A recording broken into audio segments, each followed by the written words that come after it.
Welcome to Mr. Podcast with Claude. And Justin. We have returned to discuss Twin Peaks: The Return, Part 14, and things are heating up Ooh. like fire. Like so Man. much fire, you should call a fireman and extinguish said fire that is said heating things up. Yeah, a lot. I mean, a lot. I'm trying to figure out how to quantize how much a lot there is in this, but there's a lot of things of note in this in this part. It was kind of one after another of pretty story changing or story revealing reveals. Yeah. Yeah. I would say almost any one of these scenes could have been the crazy scene in a single episode. Yep. And that would have been enough, with some other more normal scenes to but they just threw them all together here. There really isn't a single scene in this episode that isn't at least somewhat filled with strange mysteries. Which is kind of crazy. I feel like that doesn't happen that often. And I do wonder if it's on purpose because we're on the first of the two weird days, right? That the Major foretold, and I wonder, going back to the whole idea of strange things happening as we get closer to some date or some event. Is that a real thing that's happening on the show, or does it just seem like that's happening on the show? And so, yeah, I wonder if like what you just said fits in here, where there's a lot of strange things happening because we're either on this date or we're getting closer to some event. But yeah, I mean, the crazy was, again, I said it in the very beginning of this series, this season, that the show is relegated to pushing the mythology forward and the visuals forward and the visual language and everything, and not really retreading a lot that we've seen before. Even with the newer stuff they're depicting, we come back to things and they just show them differently. So that's really been very interesting, because with the Black Lodge stuff back in the original series, it was kind of like it is what it is, and whenever we go there, we see the same thing, But so getting all this weird supernatural stuff that's different every time we go there, it's interesting. So many reveals. I mean, I wanted to say this was the biggest, but it probably isn't. On a character level, maybe Janie E being Diane's sister. Oh yeah. I mean, if you guess that, I swear I want to give you $100 because it's such a good guess. It's such it's the kind of guess that you have no business guessing. You have no business even trying to think that. But if you did think that, you would have been possibly right. So it's such an interesting it's a thing you could have guessed. But it would have sounded ridiculous, and it would be why? Yeah, why? But then you see this scene and you go, that's why. Yeah, now there's this extra reason that it's weird. The whole circumstance with Dougie. And it opens up so much more, right? Absolutely. Because it's is Dougie with Janie the same way that Cooper was with Diane? There's a weird familial thing, or the manufactured Cooper would work best with the person who's related to Diane. What's the causal relationship there, if any? Why is the manufactured version of Cooper with the sister of the sort of old friend and confidant of the original Cooper? That's such a curveball I would not have expected. And we get the nice little detail that it's her nickname. Yeah, that was a little touch of Lindelof in Uh-huh. there, where it's like, Mm-hmm. oh come on, it's just a nickname. Mm-hmm. Clearly, I mean, who's gonna have a name with Janie E and the E's capitalized? I mean, come on, guys. Clearly, that's a nickname, right? Yeah, yeah. It's such a simple answer. Mm-hmm. The whole time I was just like, they just think that's normal. I Mm-hmm. I give up. I mean, she's Janie E. Yeah, and I think it's a weird nickname because it's longer than the actual nickname. Right, Like right, Jane is I mean, you see Jane is should be the nickname for Jane because it's the simplest. But then you make it longer with Janie, right. you add a syllable, and then Janie E adds another syllable on top of that Yeah, or whatever. So it's yeah. counterintuitive in terms of nicknames, And but it's just awkward to say too, because when mhm, you say Jane E, you're already saying E, but then you have to say mhm, it twice. Jane E. It's like, yeah. ugh. It's a mouthful, which, like, nicknames are supposed to be easy to say, right? I mean, Hmm.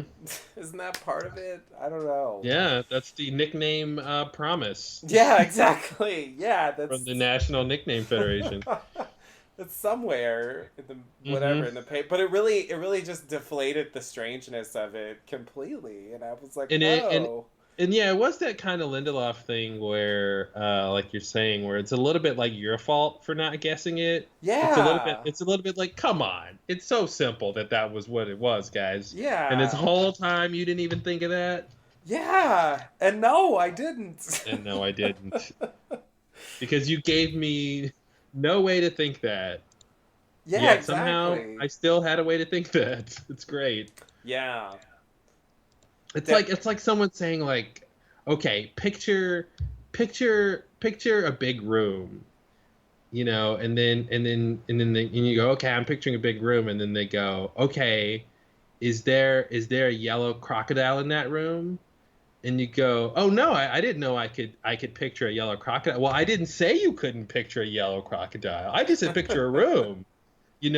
It's like right. you put your own boundaries on it, but it Yeah, seems like the boundaries are part of, are sort of inherent, but it's like you put your own boundaries on it. It's interesting. right, right. Yeah, just kind of Uh, assuming, like, they're giving the character what their name is, and not like throwing a curveball that, like, it's actually just the nickname, and their real name is, like, literally, I mean, Jane Doe is like the mm-hmm, like the go-to, anonymous name that's used, like, it's mm-hmm. you know so it's like, oh. So Jane Doe becomes Jane Jones. Exactly. Yeah. Okay, Exactly. pretty close there phonetically. Yeah. Yeah, so just it makes it so much less strange. I mean, it makes it the opposite of strange. I mean, it just seems excessively normal now. Well, yeah. Who? That's the first time Twin Peaks has ever made anything the opposite of strange. Well, and it begs the question about Sonny Chim. Yeah, well, So, yeah. his name is Son, or like if you use the same logic. Yeah, it's a good point. That's a good. Yeah, is Sonny Bono is Sonny? Oh, in Godfather, Hmm. Sonny was short for Santino. I don't I don't know if that's. Well, listen, Santino Jones is a cool name, so I'm hoping for that kid's sake. He's Lil Santino. Sure, why not? Why not? Sonny Bono looks like Sonny was Salvatore, maybe, or Salvatore? Okay. I'm not sure where it's actually coming from, but yeah, it Okay. was Salvatore Philip Sonny Bono. Okay. Yeah. Okay. Interesting. Um,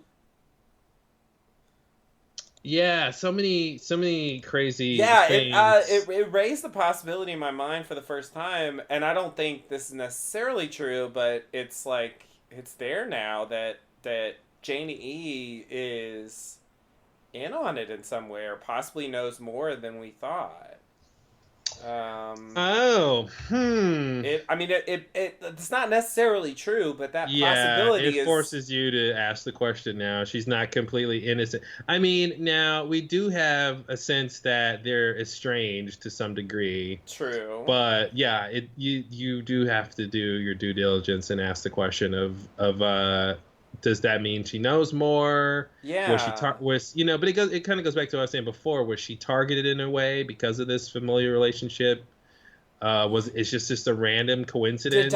agree to like have her sister marry this Cooper copy? It's just it's strange. I don't think she knows about that. I don't. She God, must. does She she must? must. Does she must? I think she must. I don't know. It's gonna be weird if she's supposed to be like surprised that no, So, because I mean the message was so talking she's about Las acting, Vegas. I think but she knows there's yeah, something weird. If it's just I like could oh see my sister her. and some random guys in Las Vegas, like No, I mean, I could see her maybe knowing about Dougie, but I don't see her knowing that her sister is married to Dougie. Like but that she does means though. That's what she does says. she? Yeah, she says she's married. He's married to Dougie Jones, Douglas Jones, and he goes by Dougie. She says it I right in forgot. that scene. Yeah, yeah. But okay, then she doesn't know who Dougie He Jones. She goes by doesn't know Dougie. that. She Well, what I'm saying, knows. She well, knows no, who no, he no. is. What I'm saying is, does that mean this? Is it necessary that she knows that the good Cooper is in that body now? Well, she doesn't necessarily know That's that, but I that's what think I'm she saying. knows he Like looks like Cooper. that is possibly something she should know. Yeah, yeah, possibly. I could see that being something she doesn't know, but yeah, it's right there. Yeah, I mean that just opens up a bunch of worms that no one wants to deal with. I never would have considered it. Yeah. It's yeah, it was and it's such a simple thing that, as soon as they said it, like the story changed direction. I mean, I guess that's what you were saying. Like it's like, Yeah. oh, that completely changes what I thought about that Las Vegas plot line. Well, and it just calls into question so many things about like, okay, well now what does Diane know and when does she know it? Yeah. Because there's no way, right, that what was it, 97 that Dougie was in the car accident or something? Yeah, yeah. And then he married Janie shortly after that, something like that. Yeah. Or were they already married when the car? No, they weren't already married, I don't think. No, I don't think so. So, but so when Janie E calls up her old sister Jane, I mean Diane, sorry, and says, "Hey, I'm getting married." If Mm-hmm. this is a conversation that happened, and she sees that her husband is Mm-hmm. Cooper. I Yeah. mean, there's some splaining to do there. You would think so. So that makes me think she didn't know way back then. She presumably only found out more recently.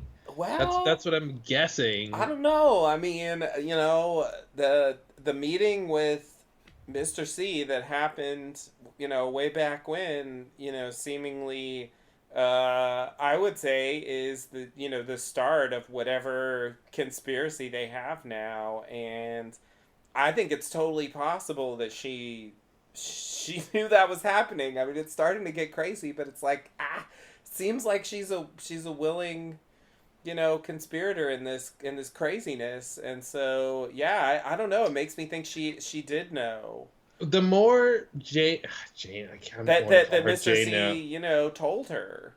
The more that Diane knows, the more or the higher or the more what am I trying to say?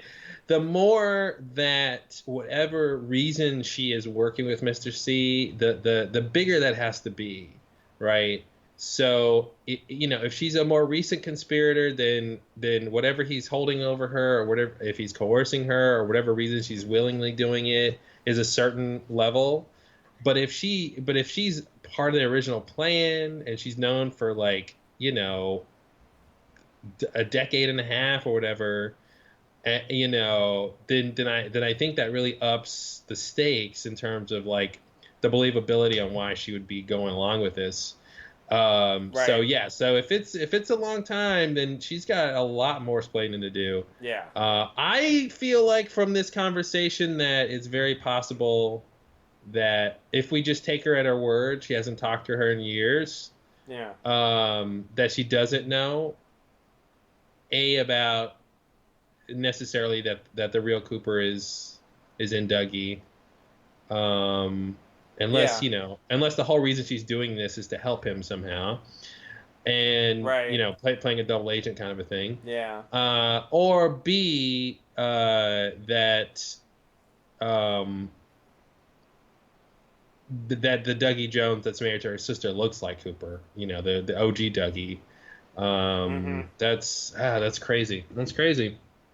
I also wonder if this is something she's making up because, like, once they mention Janie E, that's the trigger to talk about Las Vegas.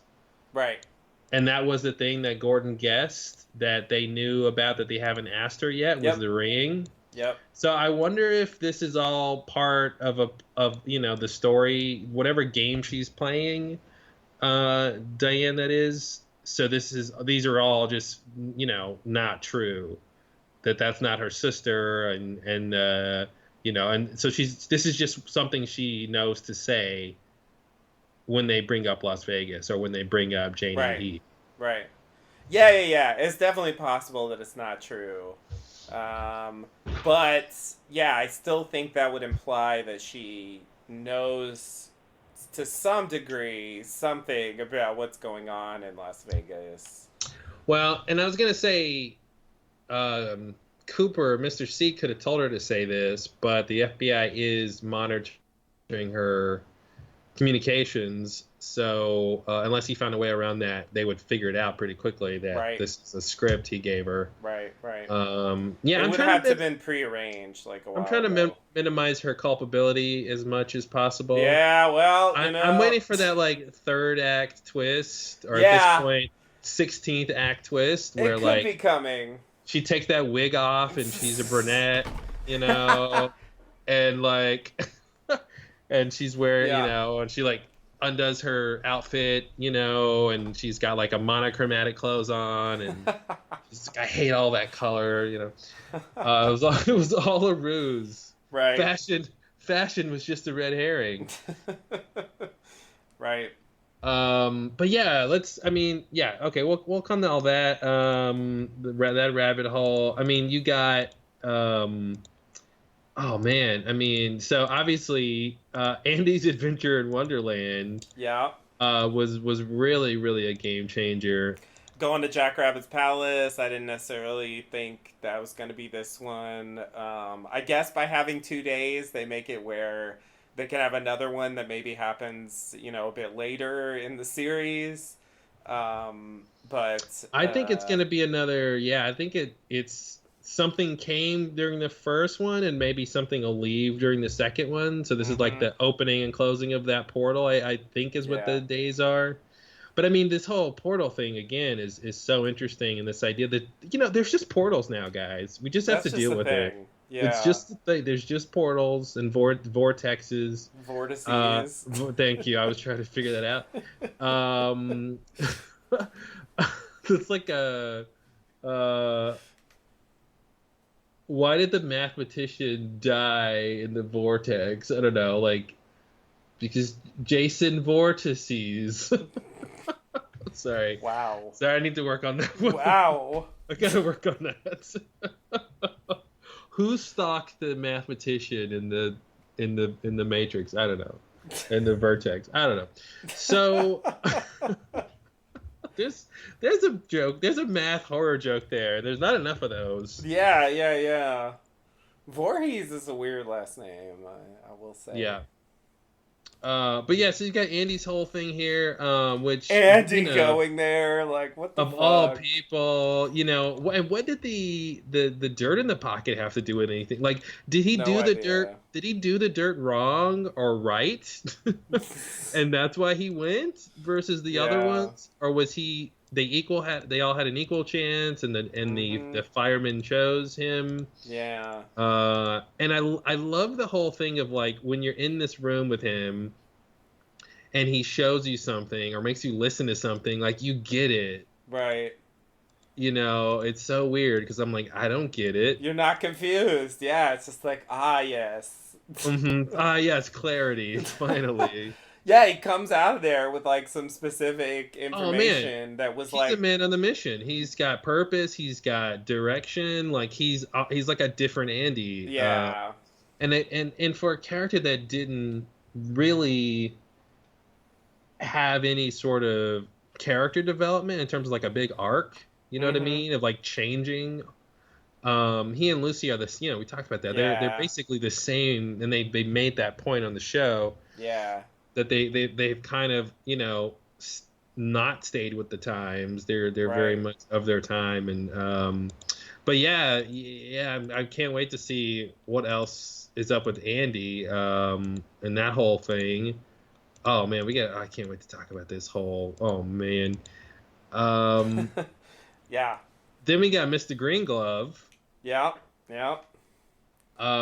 Which this is the whole show by itself. I Yeah. mean, that's a premise for a TV show.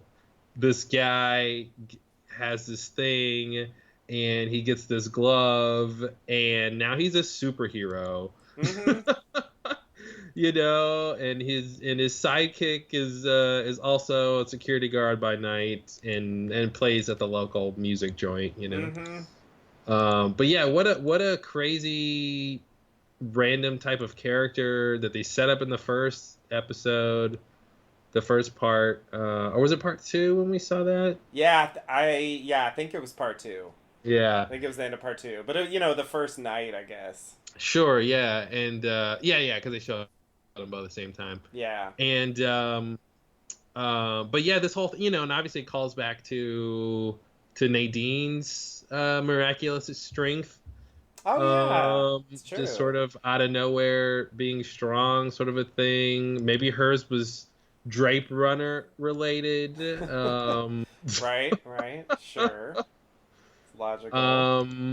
But yeah, the green glove, and green is a big color on the show, so that's interesting.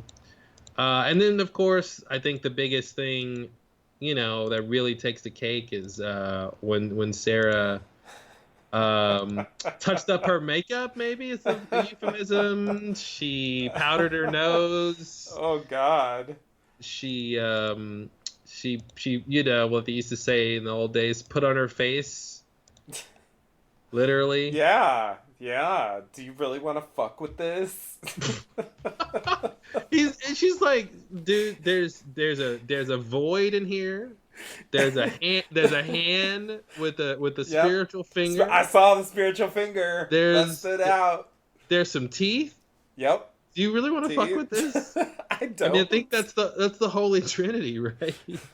Void, spiritual finger, hand, and teeth. Yeah. Yeah.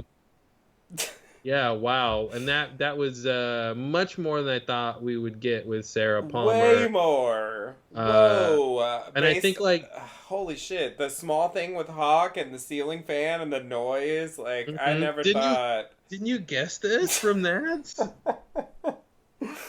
Oh my God. Yeah, I didn't think, even if she was possessed, I didn't necessarily think she could do something like this. Like, take her face off and, like, bite people's throats off. Like, what the fuck? I didn't see her bite anyone's throat off. She was just sitting there having her drink the whole time. And he just fell over. He just with half his neck missing. Yeah, and now that makes me think, like, where did that piece go that she bit? And now it makes me think of that little piece of flesh from Mr. C's trunk. Oh yeah. Hastings. Oh yeah, sorry, Hastings trunk. Yeah. Yeah, I wonder if that's gonna relate at all. Maybe when she eats a piece, it time travels or something. Yeah, are they gonna tell us what that was? I just feel like there's no way that's gonna happen. But dude, but don't forget, we're in an episode where Green Glove Hand Man is now a character. Because I remember calling that out when we saw it in that part in part two. Yeah, and going, huh, that's weird. I wonder if that means anything. I didn't think it was a big deal at all. I just figured it was a weird fashion choice. It's one of those things like, you know,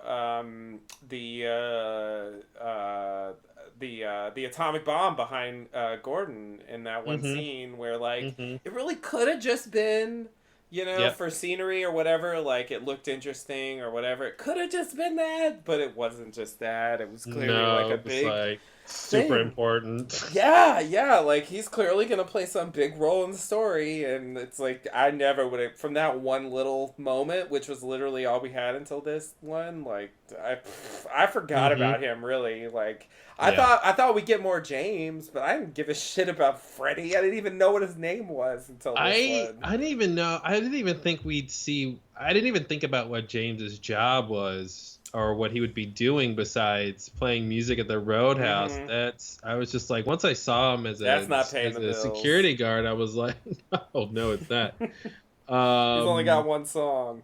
right. Encore. On second thought, no.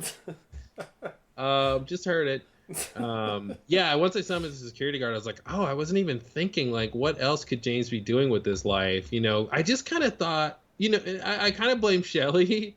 Like once her line of like, oh, he's just quiet now. Yeah. I really thought he was quiet now. I really thought he just wasn't gonna be talking like normal or like Right. he used to. And I thought like he would just, he's just I don't know what, not quite working full time, Mm-hmm. just by passing time with some other way. Yeah. But he actually seemed pretty normal to me. Oh, he was totally normal. I couldn't yeah, I couldn't really detect that there was anything wrong. So it's just like I don't know. Maybe he just doesn't talk to you, Shelly. He seems Yeah, normal to me. maybe he's got a beef with you, Yeah. Shelley. Maybe he saw you shoplift the other day when you were Oh. stealing something for Becky. No.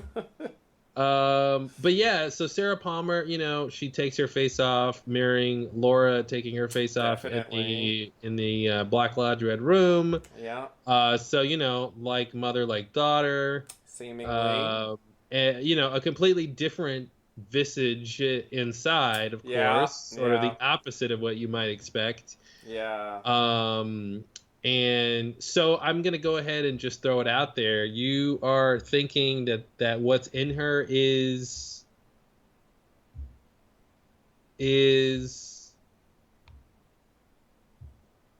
Oh, is you're asking? Sorry, I thought you were gonna tell me what I was thinking because I thought maybe you knew because I'm not sure. well, Um, I thought I was thinking you're thinking it's experiment. Experiment, sure. Yeah, I mean, I think that's a possibility. Like another thing that popped in my head was, you know, if the girl from 1950s really was Sarah Palmer, like this could be related to that. You know, Mm, which would still mean she's related to Experiment because that thing did come from Experiment originally. mm-hmm. Um, but then yeah, then I guess I struggle to understand the connection between that and Laura. Um, and so yeah, I feel like that's definitely a possibility. It's not necessarily that because I guess nothing that they showed her do you know, aside from the attacking the Mm-hmm. guy seemed explicitly linked to Experiment. You know, it was just kind of, Mm-hmm. Mm-hmm. you know, creepiness. But yeah, like there wasn't like a specific you know, they didn't show Experiment's face in inside her face or anything like that. So I don't think it has to be that, but I mean, I do think Experiment is going to play some role in the story, which you know is, I mean, there's only 4 parts left. You know, three weeks, 4 parts, and so I think that's coming to a head pretty soon. And so how Experiment's going to enter the story somehow, and like um, you know, that would make sense in a way. But Mm-hmm. I'm not 100% convinced because I guess they didn't. What they showed wasn't definitive enough for me to be sure. You know that Yeah. that's what it is. Um, I feel like it's possible that there's some other explanation. And she does.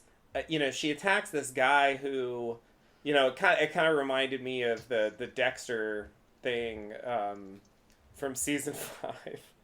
That everyone wants to forget. The guy in the boathouse Mm-hmm. Mm-hmm. bathroom who was just a big asshole, and then he kills him.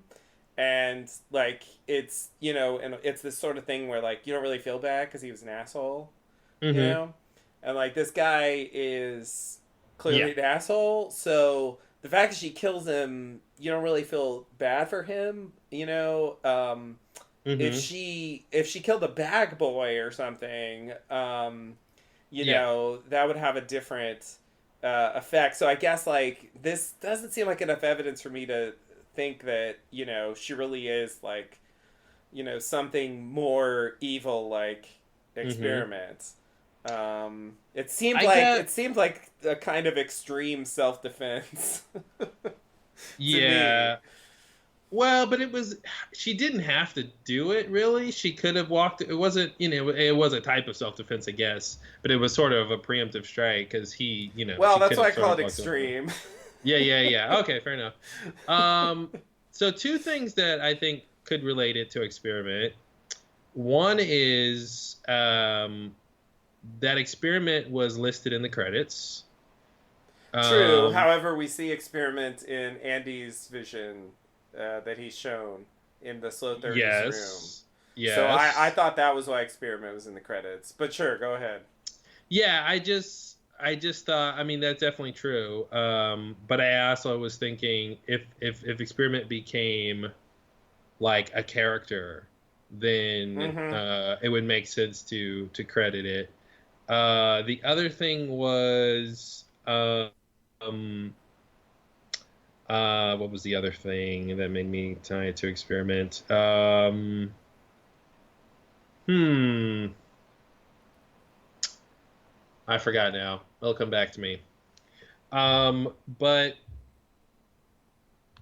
the the the idea that it's related to the frog bug thing from the 50s, if that was her, which would sort of suggest that she had this thing in her the whole time, which Mm-hmm.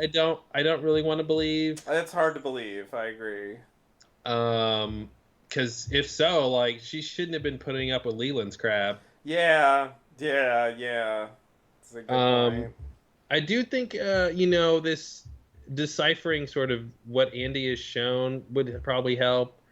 Honestly, from looking at just the chronology of how they sort of show the scenes, um, we see Experiment, the sort of Experiment model, I guess, the sort of image from the box. Mm-hmm. Then we see the Experiment in space or whatever, vomiting out Yeah. the eggs, and then we see Bob. The Borb. Yeah. Yeah, and then we see the convenience store Yeah. with flashing lights and smoke, but no woodsman. Mm-hmm. And then we see the convenience store with flashing lights and woodman. And then we see the main woodsman guy Yeah. saying, "Got a light." So just from those like 5 beats or whatever, it seems to me that Experiment created Bob and Bob created the woodsman. Like if I knew nothing else about the show, Oh. that's what I would gather, because it's a different sort of order than when we originally saw these scenes. Right. We saw the woodsman first, and then we Yeah. saw Experiment Right. and Bob, whole thing. So just from this order, it makes me think that Bob sort of created the woodsman, which would kind of make go kind of help the idea when they were trying to save him or whatever Right. when Mr. C got shot. Right. And it would Yeah. also be fitting my preferred theory that um, that they're not just his henchmen or something. Right. But yeah, then you have Laura with the angels, which I think the angels is such a important symbol here. I don't know what it means, but I feel like it's like key to figuring out why we're even seeing her. Yeah. And I think it goes to the white light in her face when she took her Yeah. face off. Like whatever that is, and even the angel and fire walk with me, which is just calling back to from the picture. Um, there's something with angels here, Um, Yeah. but what is an angel, And is it the opposite of a woodsman, or Mm-hmm. something, or um but yeah, this whole sequence was great. They gave him the two Coopers idea. And not only the two Coopers idea, but like, actually getting to see the two Coopers. So if he ever sees Mr. C, he'll know Oh that's yeah. not that's not Dale Cooper. Right. Right. Um, and then we get left off on this like thing where there's a phone ringing, and then Andy is bringing in Lucy to like he's unveiling something to her, but then like Yeah. he sort of leaves her when she sees That was it. actually the weirdest one for me in this hmm whole like It seems like it's montage. the future. I think Yeah, I it's the agree. yeah, That's the and most even plausible. even that Black Lodge thing, when you see the two Coopers and they kind of split apart, I wonder if Mm-hmm. that's a sort of future scene Yeah, of I the could of see that too. merging or fighting or something. Yeah. But yeah, this whole thing where like Lucy's just like shown something, and it's not quite clear if she even sees what the thing is. And then we get Nido, which is like, I mean, just by itself is a complete story changer. Yeah. I mean, now if you guessed that when Nido fell through space, she wound up in Twin Peaks, you have to stop guessing things because Right. you're too good. It's unfair for you to guess anymore because there was just no thread there. There No. was nothing that made it seem like that would ever be connected. It doesn't even make any sense on its surface why No. she would even be there. And it calls into question if like, did she just want Cooper to do what she did so he'd go back to Twin Peaks? If that was a way to get back to Twin Peaks, like, instead of him going through the whole other thing and with the non-existent in the box, like, if he would have just pulled the lever or whatever she did or just jumped off, Right. it's weird. Maybe that's what she was saying to do. Follow me to Twin Peaks, Oh, that's strange. isn't it? It wasn't even about 315. It wasn't a bad 315 at all. Yeah, and then we get this thing I really want to talk about in depth when we get to the scene, but when Andy comes back from the fireman's lodge or whatever, the firehouse, um, they do this thing where the other cops are sort of walking around Mm-hmm. that big tree stump, but kind of fading in and out, this sort of Yeah. time lapse thing, and that to me, if anything on the show, is an interesting sign that we're dealing with time travel. That like time travel is a thing here. Because I mean, did it come off to you that basically like time was rewound or something or fast forwarded and then Andy shows up, you know what I mean? Yeah. Something like that. Yeah. Yeah. So I don't know, just that one little effect of how Andy came back was like, oh, okay. If anything is here hinting that there's time travel or multiple timelines or anything like that's possible, I'm like, they just said it here because that was really weird. Yeah. But yeah, lots to get into. Then of course we got the Roadhouse scene where we get some other people with names and some conversations about things I don't think are even that important in context. I mean, like, how much can the Billy thing really matter compared to Sarah Palmer's thing? Yeah, yeah, yeah. Comparatively less. Yeah. Definitely. But it does seem like there's an unnecessary level of mystery in that story. Mm-hmm. There's, uh, the weird incident of how he appears and leaves, which, like, I mean, that could be maybe explained it, but then like this uncle who's like maybe there or not. It's like it's strange that there's all these details that don't really seem necessary. Um, if I guess Richard just attacked him. Like I mean, I guess that's what happened. But it's just like, why is it so weird? Like I don't. Mm-hmm. I don't understand why this story can't just be normal. Because it's Twin Peaks. But yeah, it's the key thing about that for me was solidifying that there really is some truth to what Audrey was talking about. You know, Mm-hmm. because there's some confirmation about Tina. There's some confirmation about Billy missing. Now they don't mention Chuck or the truck, so not sure what to do with that stuff yet. But the other thing was Billy's mouth and nose, blood was coming out, and Audrey talked about that. She saw it in a dream, supposedly. Mm-hmm. So, I mean, that's, semi supernatural, I guess, but it really seems to me like they're talking about stuff that's really happening. So it's getting really hard for me to believe she's in a coma, you know? Her coma has broadband. Psychic broadband. Like, yeah, and it's like specifically like fixating on a particular like drama that's playing out about some, guy missing, Mm-hmm. and like seemingly directly related to her son.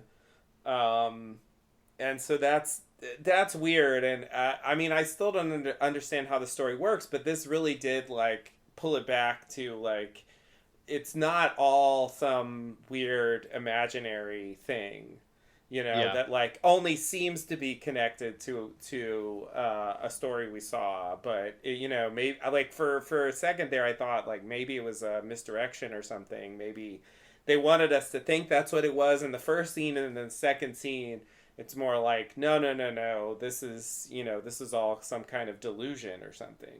Mm-hmm. But yeah, it seems that it's not that. And so that was a big takeaway from this, because these are people who seemingly, I mean, they're just sitting at the Roadhouse. They're not like participating in any kind of psychological program or whatever. They're just talking about stuff, and they're like specifically confirming those details. So it seems to me that story's going to play out. I agree that I feel like it can't matter that much. But Richard has some role to play in this larger story, clearly, Mm-hmm. and he's connected to that. Of course, Audrey is too.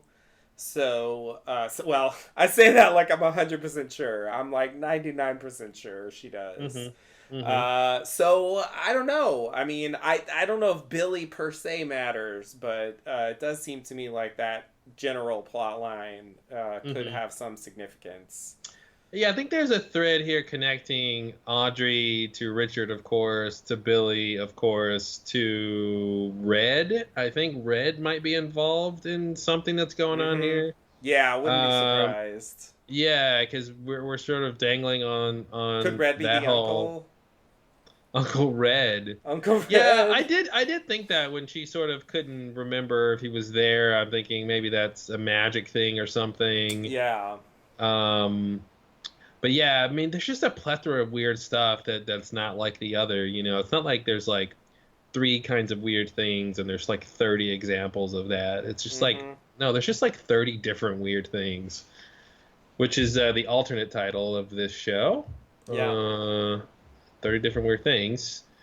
Um, But I guess that was a change of pace for the Roadhouse scene for me. That even though it's still like a bit obtuse, they are actually talking about things that we've heard about before, mhm. and they're telling us new information about that. Like that hasn't been the case with Come on, the the other. rash, the rash. And Angela and Clark and like all that stuff. Like Mm-hmm. it's it's like maybe they'll tell something later, but at the time, like we had no context for it, and that was what was different about this. Like this was stuff that we had all heard about before, so it made it play a bit differently from those other scenes, even though like the setup is kind of the same. Mm-hmm. That's that booth.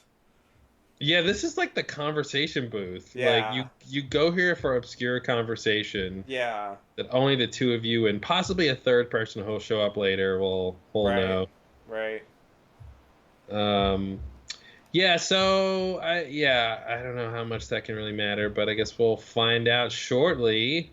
Indeed, indeed. All right, you want to get into the episode here? Yeah, let's do it. All Um, right. Can I mention one thing at the top? sure. So I noticed the opening title sequence. Yeah. I noticed that if you look at it at the very end, where they have this like top down shot of the waterfall, Mm-hmm. um, and so the perspective basically makes it seem like the water's going up away Right. from you, Yeah.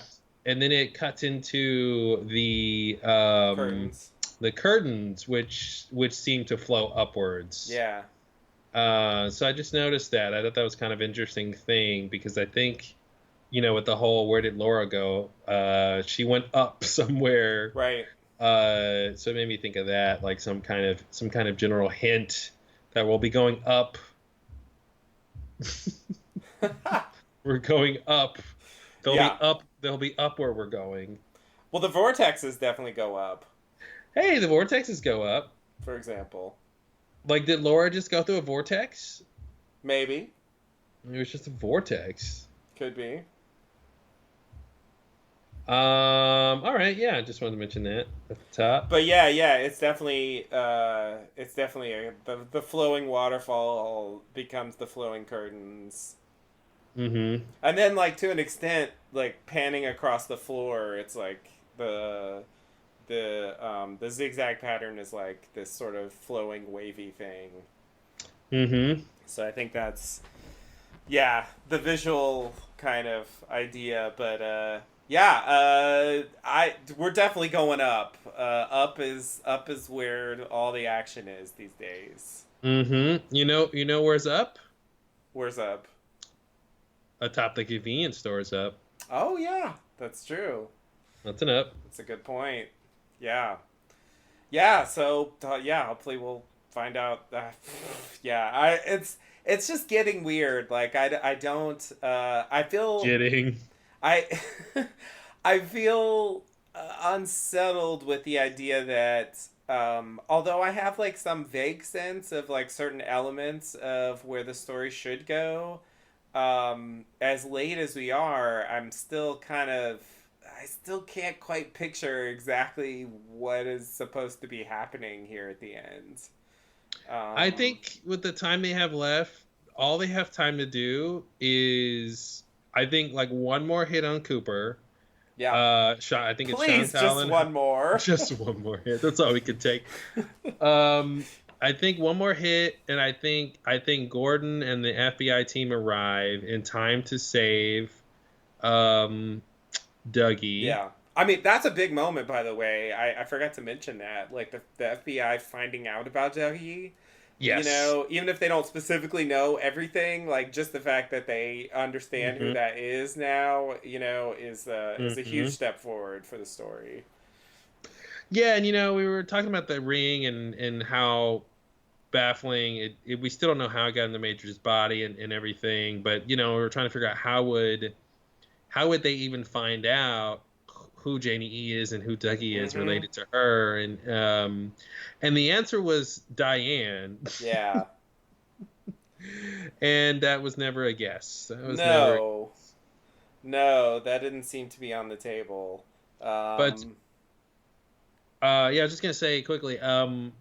Yeah, it seems like they only have time to go to Vegas, get Dougie, and bring him to Twin Peaks. Yeah.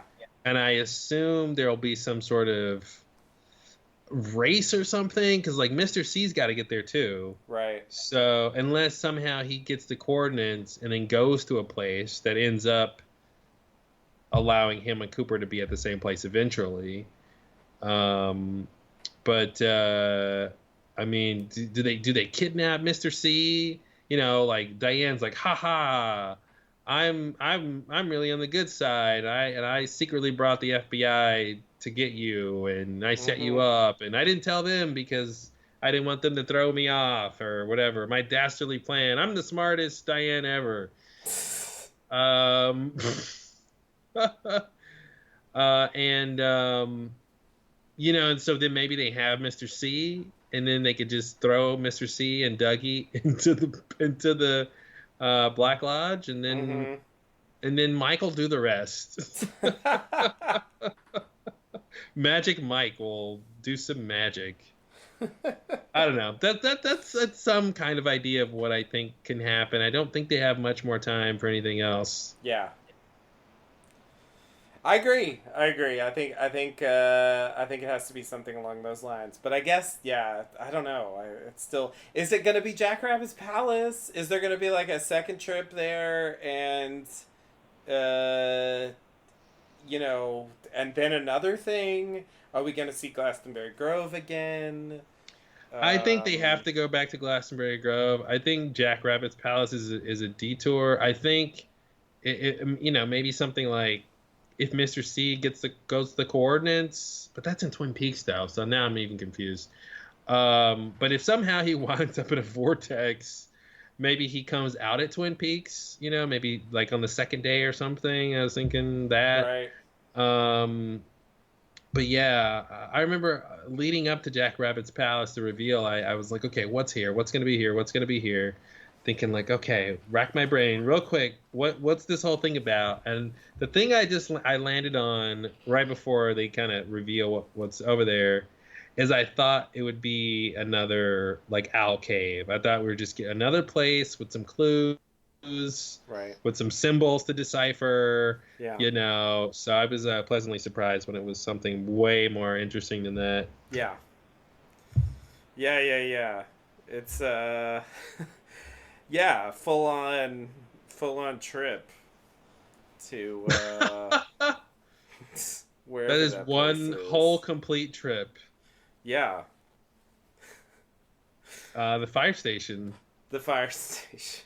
hmm Yeah, the vortex is like the fireman's pole that you ride up and down. Right. Well, it did have some kind of alarm in it. It had an alarm.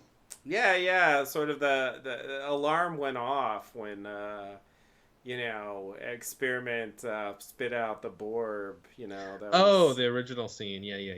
yeah. hmm Yeah, there was some kind of thing going off. I mean, it seemed like that was what that was, like some kind of Yeah, alert system thing. I do kind of want to tie it to Nido for no apparent reason, just because she had one of those things and she did something to hers. But it definitely seems like it was predicated on the experiment thing. Yeah. Well, Uh, Nido's got something to do with the that whole business. I don't really had know what no at this point. idea that Nido could exist in the real world. Didn't, you know? And we talked about this before about those backward speaking people, and she kept her otherworldly sound Yeah. effects. Um, Yeah. and you know, and she didn't speak normally, so or And the hasn't yet. eyes. I didn't necessarily think we were gonna see Nido again. I thought Of course Nido not. was done. Yeah, Bido, I Nido. know. Yeah, I mean, when you fall off a space box and float through eternity, you know that's usually you're gone. Yeah. But you know, I think it's an open question if we'll see Briggs's head again. Oh yeah, That might float on by us something else. yeah. Uh, Yeah. but yeah, I mean the fact that she's there, and you know, and I think she knows Mother. She knew about the banging at least, so Yeah. that might be, you know, maybe she's there to kind of turn them on to experiment or something like that, or help them find it or something like that. I think the fact that she's blind means something important. Yeah.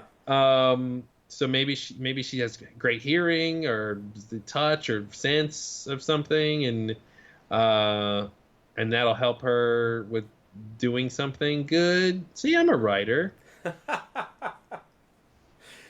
That all sounds plausible. Sure. But yeah, so surprised that Naito's back. I had some idea of why she's blind, but I can't think of it now. I was like, oh, she's blind because of this. But now it's like, are we gonna see American Girl again? Right. Um, Yeah. yeah, it's wow. Are It's a we lot. gonna understand what was going on in that scene? That sequence. Like there was a number of steps there, and I don't think I understand any of them. I think American Girl needs to show up with Cooper shoes, and Yeah. then he'll wake up. Yeah. No, the She's shoes like, definitely need to come back. you forgot your soul. SOLES. Mm-hmm. Did I say soul? I meant Scholes. You're Dr. Scholes. Yeah, he was just missing comfortable shoes. That's why he couldn't wake up. That's it. Don't you hate it when you go through your workday with uncomfortable shoes? Don't you feel like a drone who can only repeat the last thing people say? Yes, I do. Well, if so, there's a product for you. Endorsed by Kyle MacLachlan. Yeah. Oh man. So yeah, 4 parts left. It's interesting to think about the fact that they could even wrap all this up. It's hard for me to believe. Yeah, and I think you're right that like what it has to mean is, I mean, we're just not going to get like full explanations of everything. There might be some like blanket explanations that might help answer some questions, Yeah. like all the weird sick people was because of this thing, Right. and that kind of thing. Yeah, I was trying to think. There was something in the first part they still haven't dealt with. Oh God. God, it was like a one-off scene. Oh, the insurance guy coming to talk to Oh right. to Sheriff Truman. Yeah. Yeah. So I'm like, is that gonna come back at all? Like, was that just filler for her to talk about there's 2 Trumans and like just That's set up what I that thought idea? at the time, and it still seems that way to me now. But hey, I was being skeptical, so what do I know? Oh yeah, good old Doctor being skeptical. I can say that word. Yeah, it's interesting. I think there's like sort of 2, generally 2 ways you can take shows. It's like you either sort of overemphasize the minor stuff that doesn't seem like it's obviously going anywhere, or you can like overemphasize the crazy stuff that seems like it's going somewhere, and you can like lose out on both parts. Right. Of like, oh, that doesn't really matter. Like you said, the green glove guy. Oh, that's just a thing. Yeah. It's like, okay, that's gonna matter, huh? All right. Yeah. Yeah. He's gonna come in and like punch somebody, I guess. I don't know. That's all I got. I don't know what else he could really do. Well, I mean, he's a crusher, so he can crush things. He's gonna crush. He's gonna crush evil. He's gonna crush the Borb.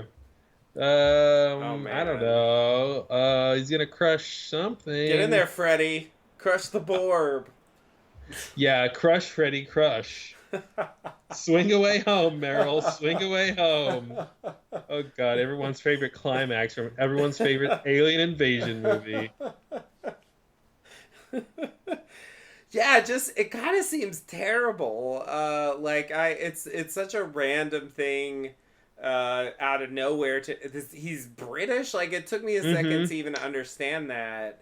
Like, I was like, is he speaking another language? Like, I was expecting him to be American, and so when he was speaking at first, like I just wasn't registering words. It just sounded like nonsense syllables. Hmm. Once it hit me that he was British, I was like, "Oh, okay, now I get it. Now I It get still it." sounds like nonsense And then it syllables. seemed like, yeah, and then it just seemed comical, like that the scene was written with like way too many H words in it, so we could not say them. Oh, that's funny. I didn't catch that.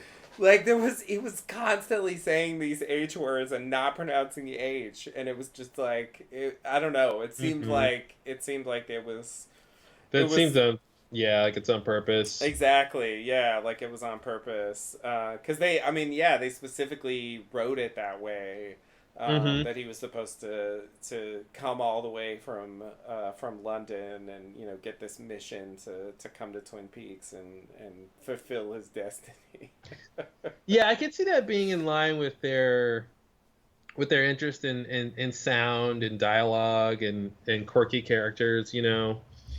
Uh I'm just saying, like, can you imagine, like, just for again, like to bring it back to Lost, like and I know it's not exactly comparable because this is a limited series and it's coming on many years later and so on, but just like if 4 episodes from the end of Lost, like some guy showed up, some British guy showed up and said like, uh, this Oi, guy. mate.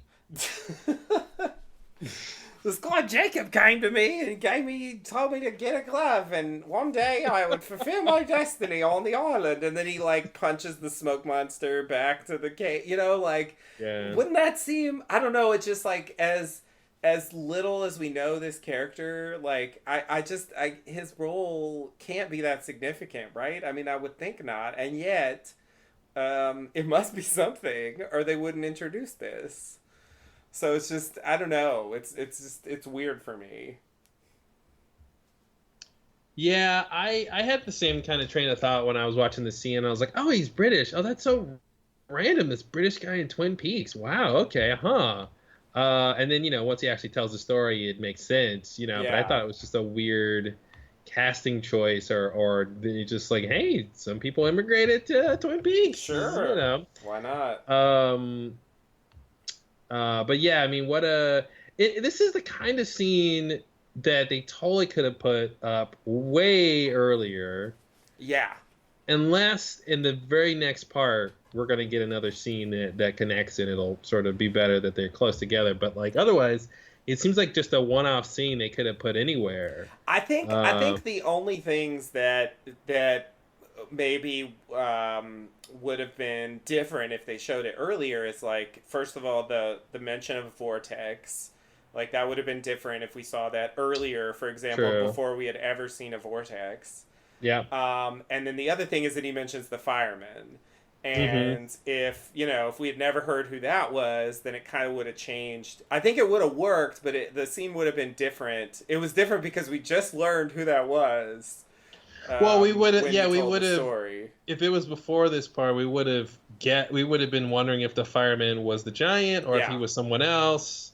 We would have had this like extra mystery about who this person is. exactly. Yeah.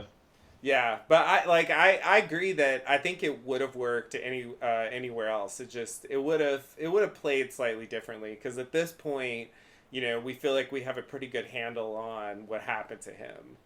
Yeah. You Yeah. know, earlier in the season, I wouldn't have been so comfortable assuming what happened to him. Hmm. Yeah, and if it was earlier, they might have written it. They might have written it differently to kind of obscure some of these things. But Right. um, and I thought it was interesting too. It was like not that your right hand is not just strong, but it specifically possesses the power of an enormous pile driver, Mm-hmm. which is like a very specific thing. Um, so he's gonna drive some piles, I guess. Sure. Which I guess isn't 100 miles away from Dr. Amp's shovel, digging Right. Right. piles, digging. Right. Digging piles. True. Digging piles. Yeah, yeah.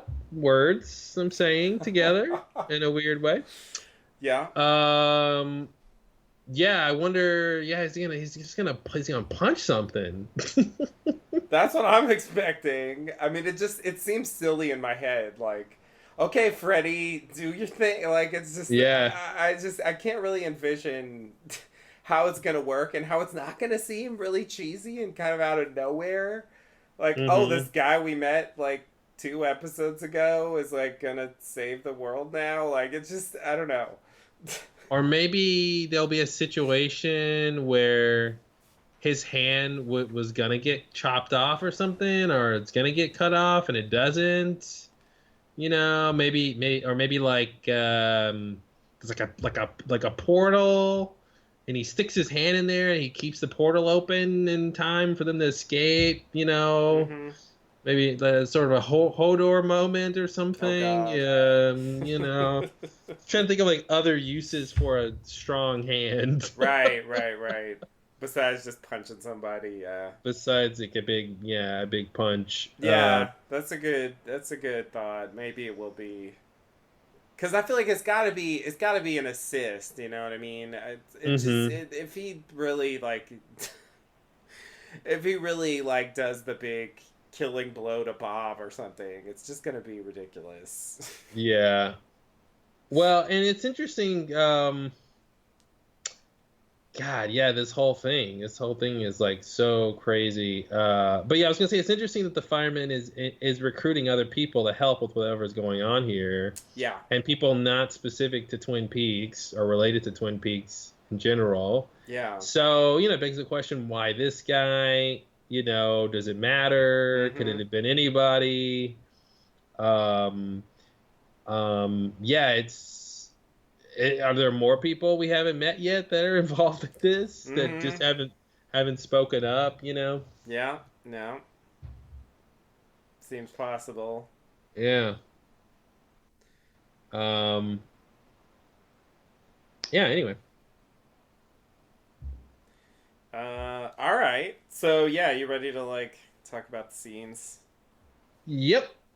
Okay, so the first scene we go to Buckhorn. We have Gordon Cole, FBI director apparently.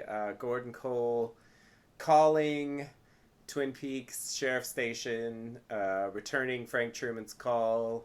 He speaks with Lucy briefly, and then gets Frank on the phone. And Frank tells Gordon about the Laura Palmer diary pages that they found, the missing ones, and the main takeaway seems to be that they indicate 2 Coopers. Two Coopers. Well, that's not relevant to anything that's happening. So that clue is gonna fall on deaf ears. Yeah, yeah. So do you know what I'm thinking about this part? Yeah. So don't tell me. Let's skip past it because we both know.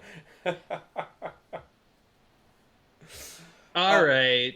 Tell me. well, so it's just conspicuous. There's a couple of things. I mean, first, I think it's a bit interesting and surprising that he doesn't mention the other stuff.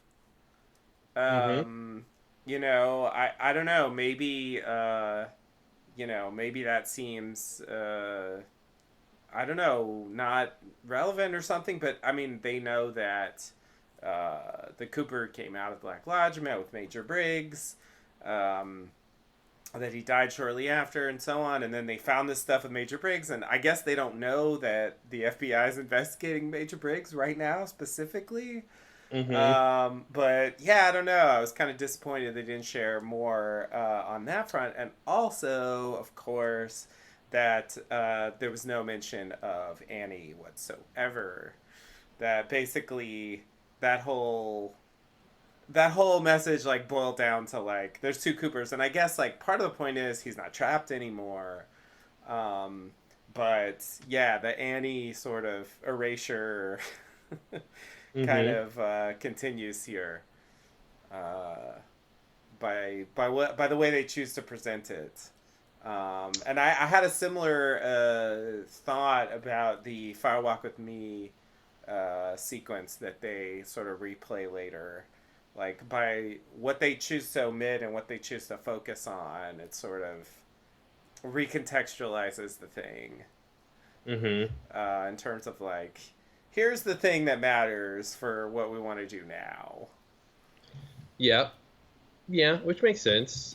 It almost seems like this scene is like out of order, and it should have happened way earlier before they found the Major's message. You know, I was thinking that too. But but Gordon mentions in I don't remember, at some point in the next few parts, when they're in the room, this that he gets this call from Frank Truman indicating two Coopers. Oh yeah, he tells Tammy and Albert after Diane leaves.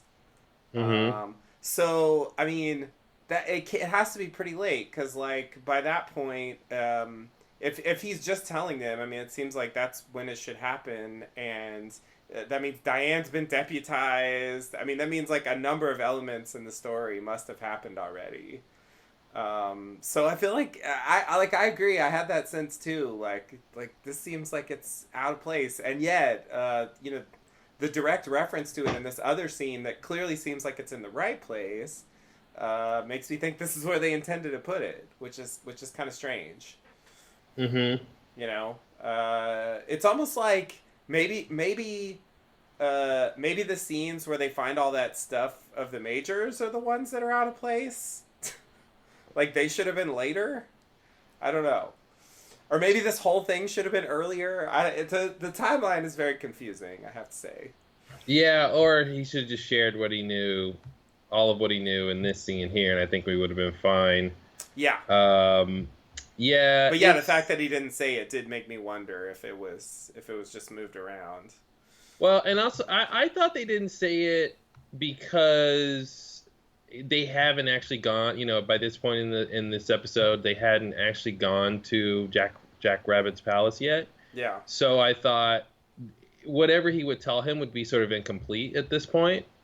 So that would be a reason not to say anything about that now, because whatever's going to happen there, you know, we'll have more information to share with Gordon, which obviously something big happened there, a couple big things. Yeah. So that was kind of what came off to me is why he didn't just like give more information.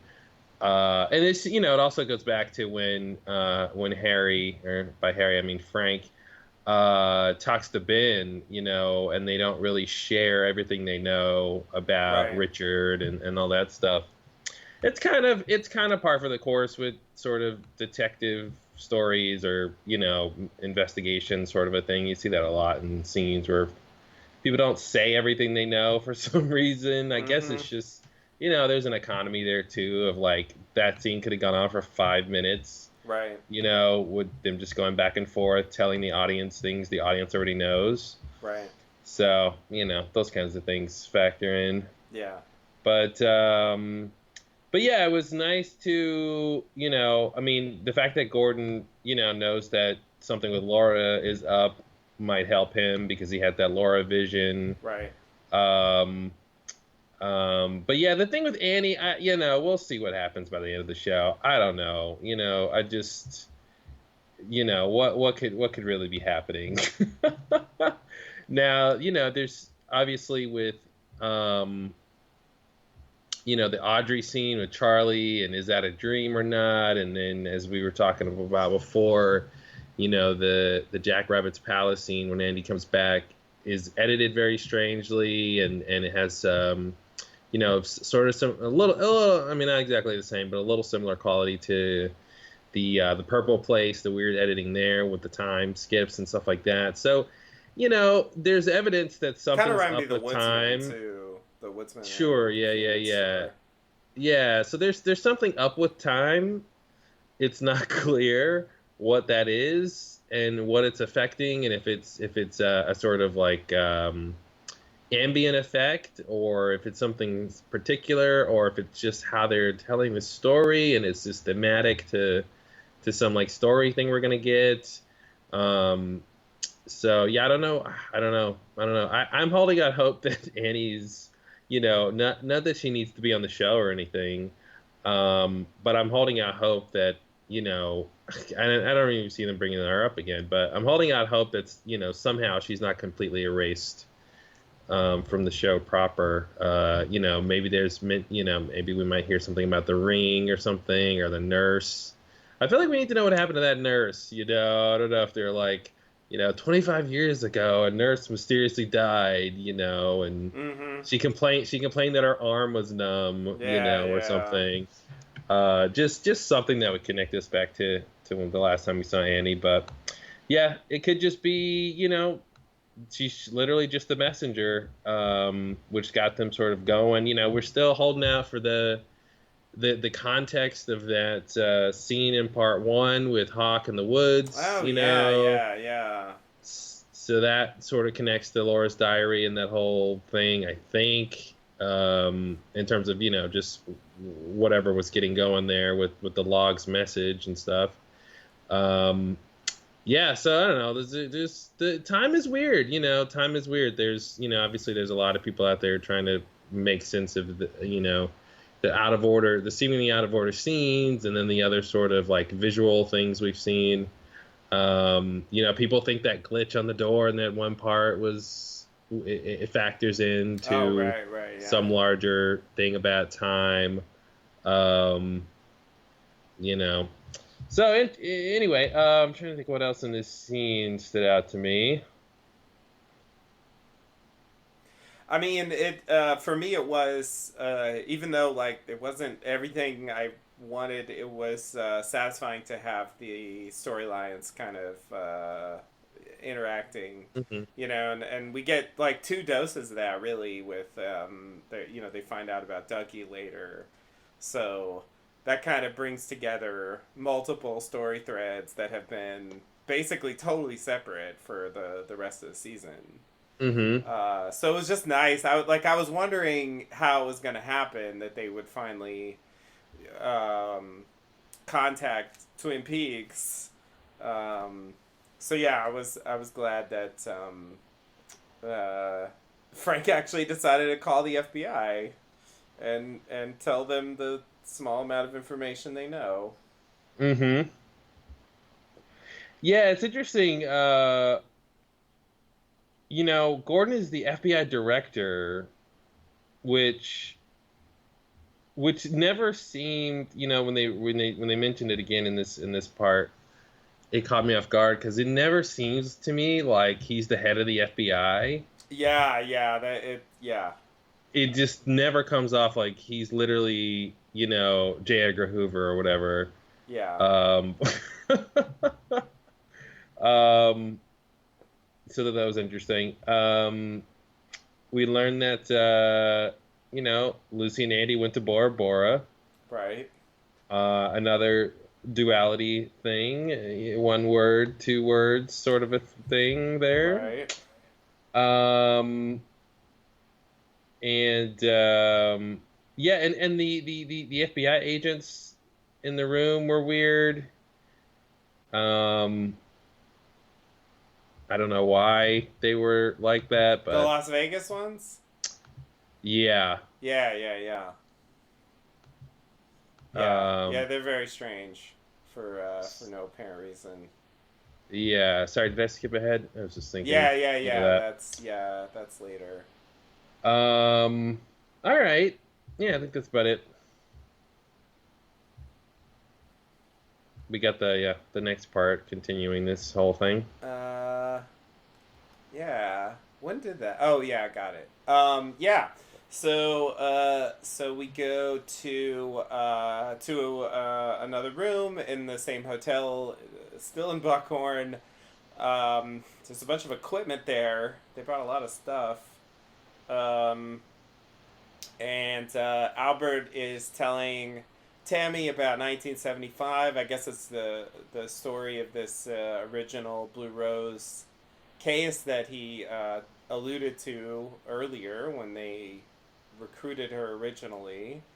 Um, so I guess there was a murder in Olympia, Washington, and there was a suspect named Lois Duffy, and they find her in a motel room, and I guess, to make a long story short, I think she shot her doppelganger.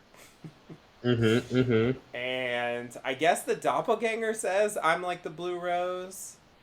Um, Well, and doppelganger in quotes. I think she was like Dougie, where she's manufactured. So not like a Mr. C doppelganger, evil from the Black Lodge. I don't think, but more of a manufactured person. That's how it comes off to me with the idea of the blue rose being something that doesn't exist in nature. okay. Okay. Which might help them with the idea of Dougie.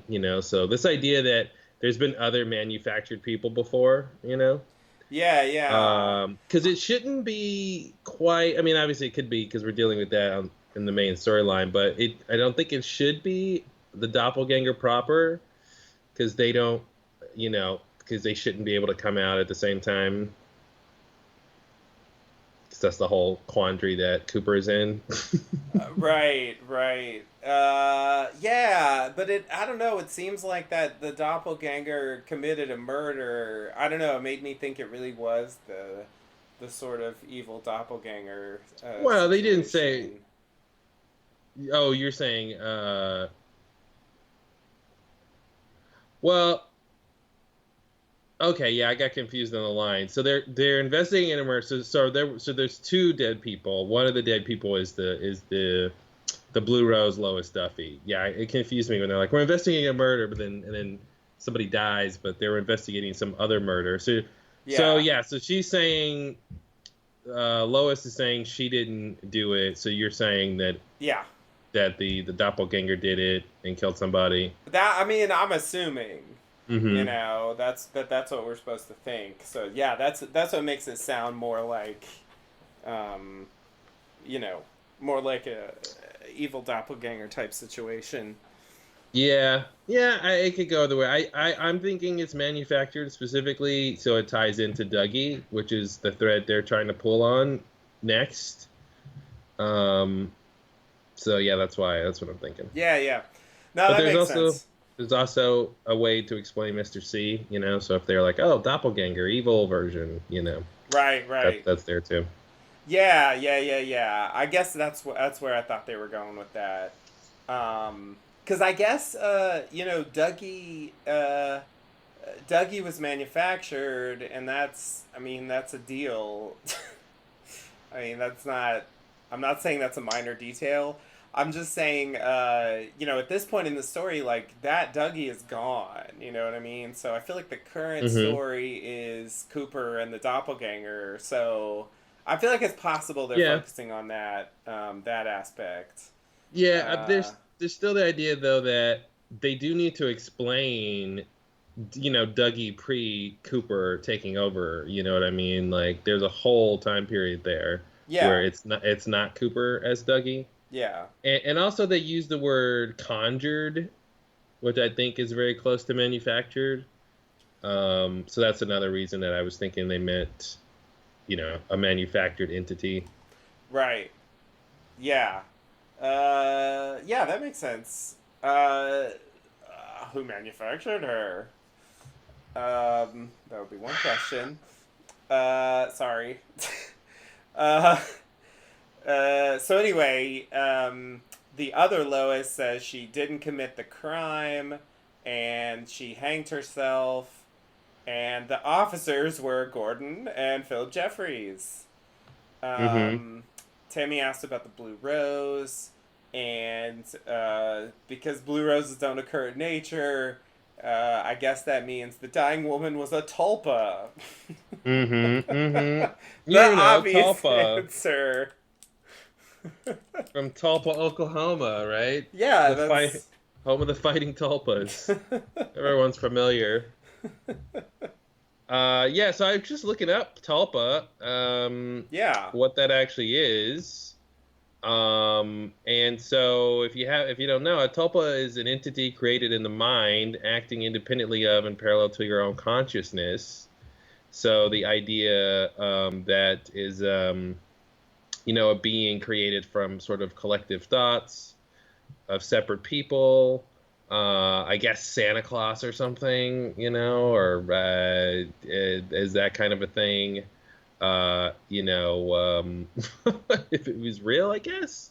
I gotta look into this thing some more. But it's a Tibetan thing, which ties into the Dugpas that we've oft heard about. Right, right. So that's interesting with this Tibetan philosophy coming back, and I'm sure that spiritual finger thing too is probably a Tibetan thing or some similar idea. Mm-hmm. Um, It all goes back to transcendental meditation. Everything does. Yeah, so the idea that Tammy knows the right question to ask, clearly the blue rose is always the right answer. Like just the blue Mm-hmm. rose is, same thing in Fire Walk with Me. Yep.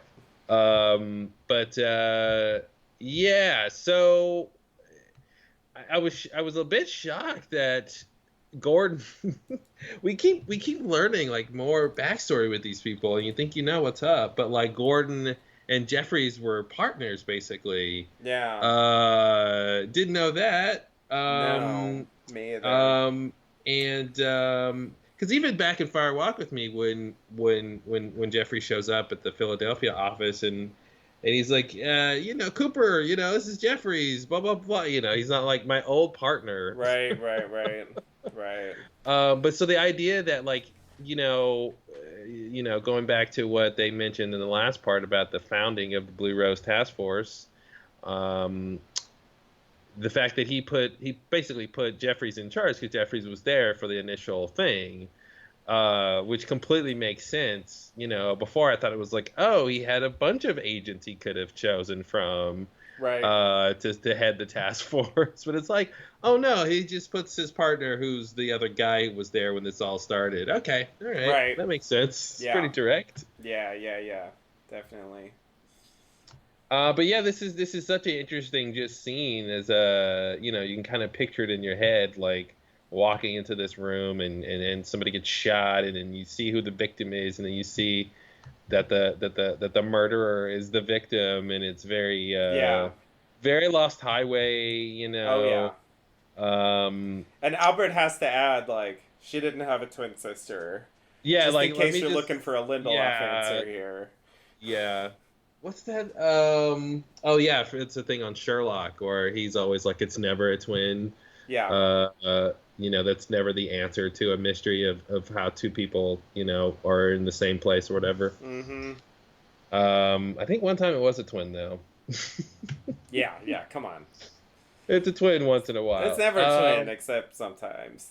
Yeah, Come on, but Watson. yeah. So anyway, this whole thing about her being conjured, I mean, that's a huge thing. But it's weird though. Like again, like my instinct tells me they're talking about manufactured entities, yet, this whole thing about tulpas is interesting because it makes me think about experiments. Is experiment something that was conjured? Our original sort of analysis of that part 8, when we first see experiment, at least my interpretation was, we sort of see the woodsman go into the convenience store and there's all the havoc and stuff inside, and then we see, experiment.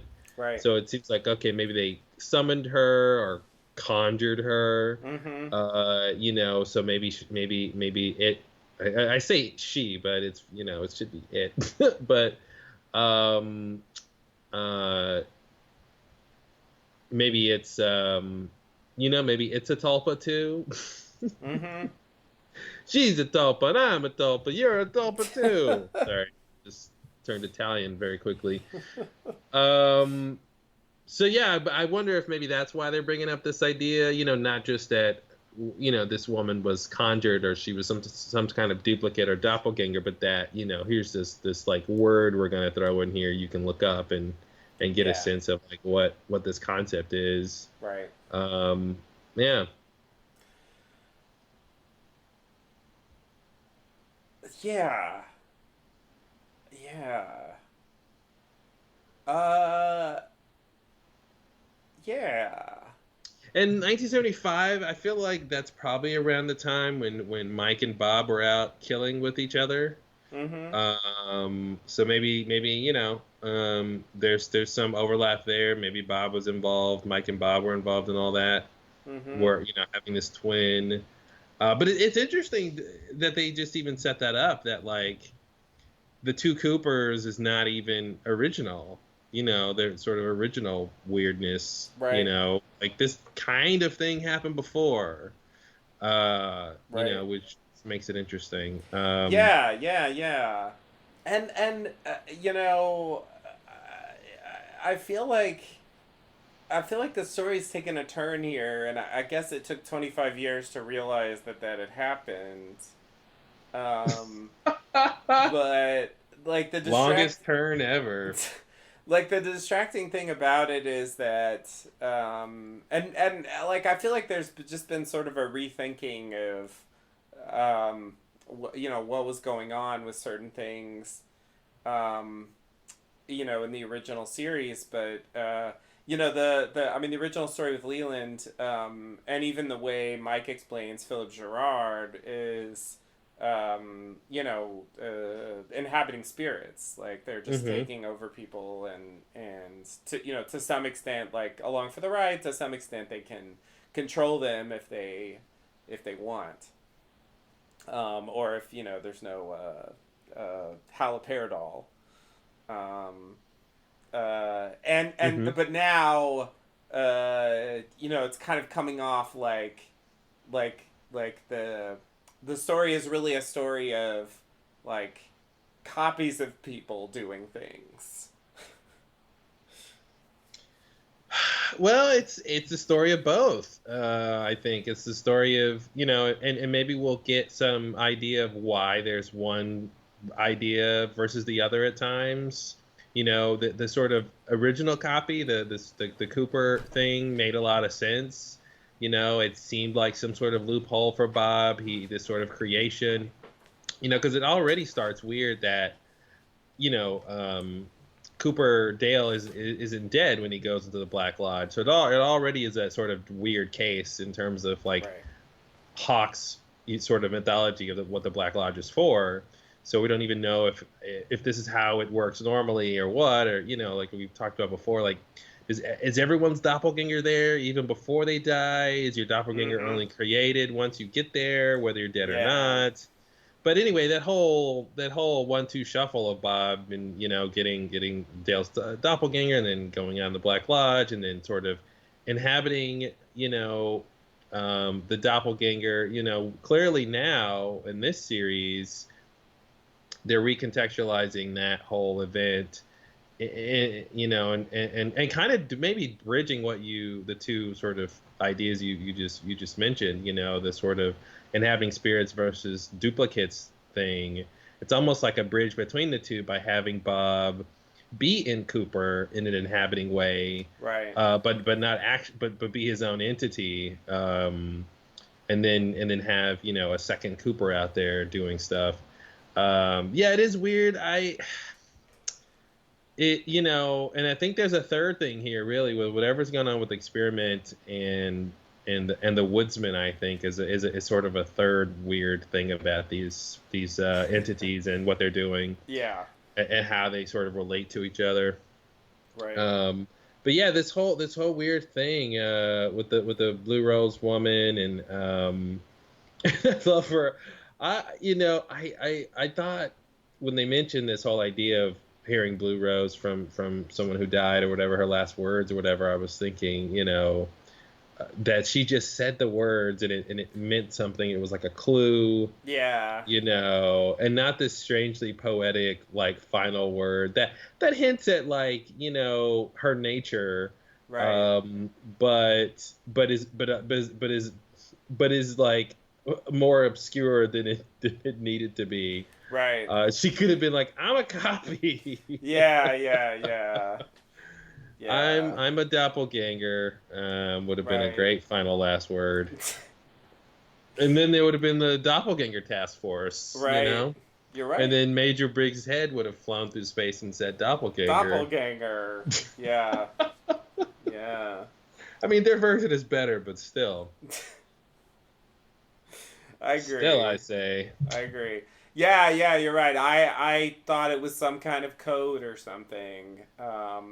I thought it was I don't know. I thought it meant something.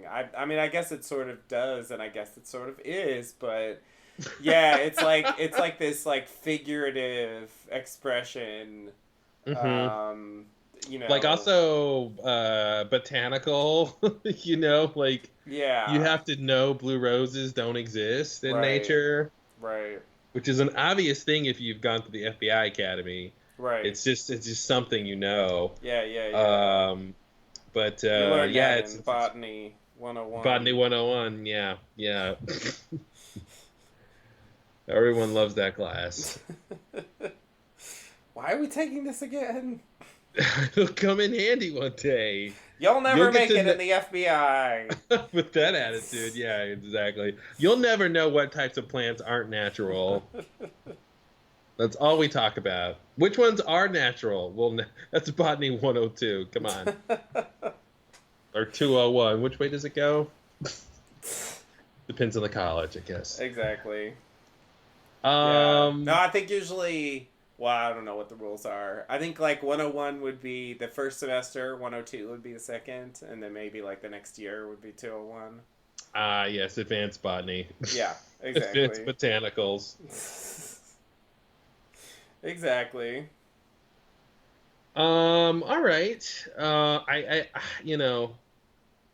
I really want to spend another hour just talking about this one part, but we can definitely move on. But I feel like it's so dense with just these couple of lines describing the situation, and Yeah. uh, and is this gonna matter at all? Of course, a question is Lois Duffy connected to the girl in the '50s with the frog bug in Yeah, her mouth? I was thinking about that. Possibly. I Uh, mean, are the frog bugs? Are they cloning devices? It goes into your mouth and then it'll make a copy of you, and mm-hmm. the woodsmen are making copies. Like, is that where was that where doppelgangers come from? Like, frog bugs go in your mouth at a certain point, and then after that you'll have a doppelganger waiting for you in the Black Lodge or Mm-hmm. something. Um, yeah, yeah, yeah. I mean, God, there's so much hanging around with that. But yeah, this idea that there's this murder that doesn't, you know, seem to be important at all, But I'm like, who got murdered? Why? What were the circumstances? Why would, if anything, the doppelganger should be trying to kill Lois, the OG Lois, if that is her real name. Um, you know, if there can be only one sort of a thing, right? Right. Right. Um, and like she did have a gun, so there was obviously some sort of altercation here. Yeah. Um, but yeah, it's just so we. Oh wait, did she shoot her? Or did Yeah. I make Yeah. that She shot up? the doppelganger. Oh, one on the floor dying from a bullet to the abdomen. The other holds a gun. Man, I'm glad they said the other holds a gun, because if the gun wasn't in her hand, I'd already be like, oh, the doppelganger shot itself. It's trying to make it. It's trying to frame her, and Right. Right. I'm like the blue rose. All right, honey. All right, go write it in a journal. All right, you want to move on? Sure. Uh, so then Gordon comes in, says Diane's on her way. There's a window washer who Oh bothers man. Gordon. Oh man, what? I swear, man, wow. Just wow. I was so that was scary. Yeah, it was. I've never been scared by a window washer like a comical window washer who's bringing like the horror of Sonic Fury. Like it was weird. What a weird, just weird, man. Just weird. Just weird. I'm so weirded out by that. That was the weirdest thing in this episode. It was pretty weird. Yeah. I have to admit, yeah. Uh, there was a window. Is he in a window washing race? Like, why is he going so fast? Oh man. There's a window washer scene in Poltergeist 3 that really scared me. Oh really? When I was like 10. Yeah, like it's in a high rise, which I do feel like is like inherently scarier for a window washer, but yeah. I think that's I think Did you I've hear that? always found like window washers kind of scary because of that. Hmm. So I was instantly like oh god, what is this window washer doing? It's like casting a spell. Like what's happening? Hmm. Um, The squeegee is his wand casting. yeah, exactly. Exactly. It's plausible, more or less. Uh, so yeah. Anyway, I do think it was just an idle moment of weirdness, but then Diane comes in, and Gordon asks Diane if Cooper mentioned Briggs that night, meaning the famous last night they saw each other. Hmm. Um, I think I think I think it was Mr. C. After the end of the series, basically. Though I think they haven't really clarified that yet. Oh, Uh, not at all. but I think based on her seeming collaboration with Mr. C and so on, it seems more likely to me that that's what it is. Hmm. Um, and she says yes. He did mention Major Briggs. Um, but that says no more about it. The truth of that night remains a mystery for one more week. Obviously, whatever they're going to tell us about Diane is something that is going to come closer to the end. Hmm. Um, Albert then fills in Diane about Briggs finding the body and sort of the history of what happened to him in the original old days, and asks her about the Dougie Janie E ring that they found inside the Major's stomach, and that's when Diane drops the bomb that her half sister is named Jane, and she's married to a Douglas Jones who goes by Dougie, and her nickname is Janie E. Wow. Wow. So that's a big, and I've heard a lot of people say, oh, they also live in Las Vegas, in Hmm. case it wasn't enough already. Yep. Um, so a lot of people are saying that Diane is Diane Evans, and so maybe that's what Janie E is, you know, like Jane Evans, Janie It E. could be. Yeah, they're half sisters, so it's up in the air what her last name would be. Yeah, it's possible though. Yeah, it's possible for sure. Um, if it's yeah, the same father, I guess. Oh, well, that would make sense if the E is for Evans. Janie E Yeah, is exactly. Janie Evans. Okay, that's what you're saying. Yeah, that's what I'm saying. All right. That Yeah. seems like a possible Well, anything that explanation. explains that would be great. Yeah. It would kind of be a straightforward explanation for such a strange nickname, Yeah, seemingly. it actually would make it normal It if would. it's just Janie E. Yeah, but it's that hyphen that really throws it It is off. the hyphen. Yeah. Writing it with a hyphen makes it weird. If you just Yeah. take away the hyphen and put a period, it seems pretty Hmm. normal.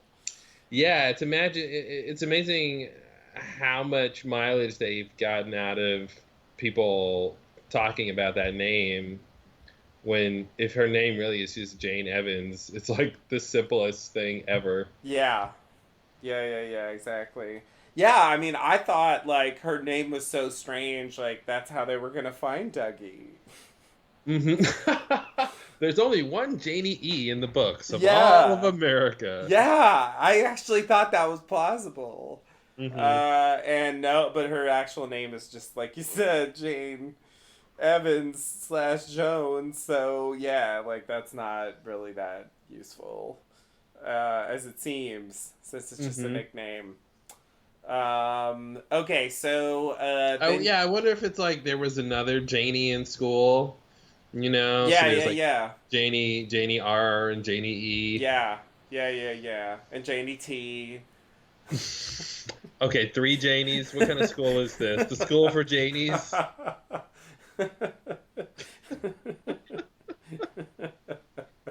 There's like two Janie A's, so there's like a Janie AA.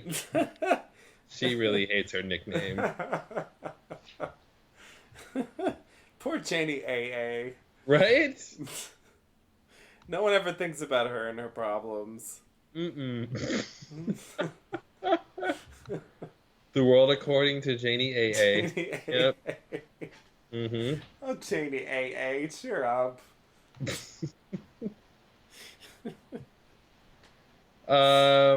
Yeah, so is there any, thought at all that Diane is just lying and none of this is true? It's absolutely possible. I mean, there's no specific way to prove it at this point. I have this feeling that it is true, but I think I guess given Diane's connection to Mr. C, he texted about Las Vegas. It certainly could be a setup, but uh,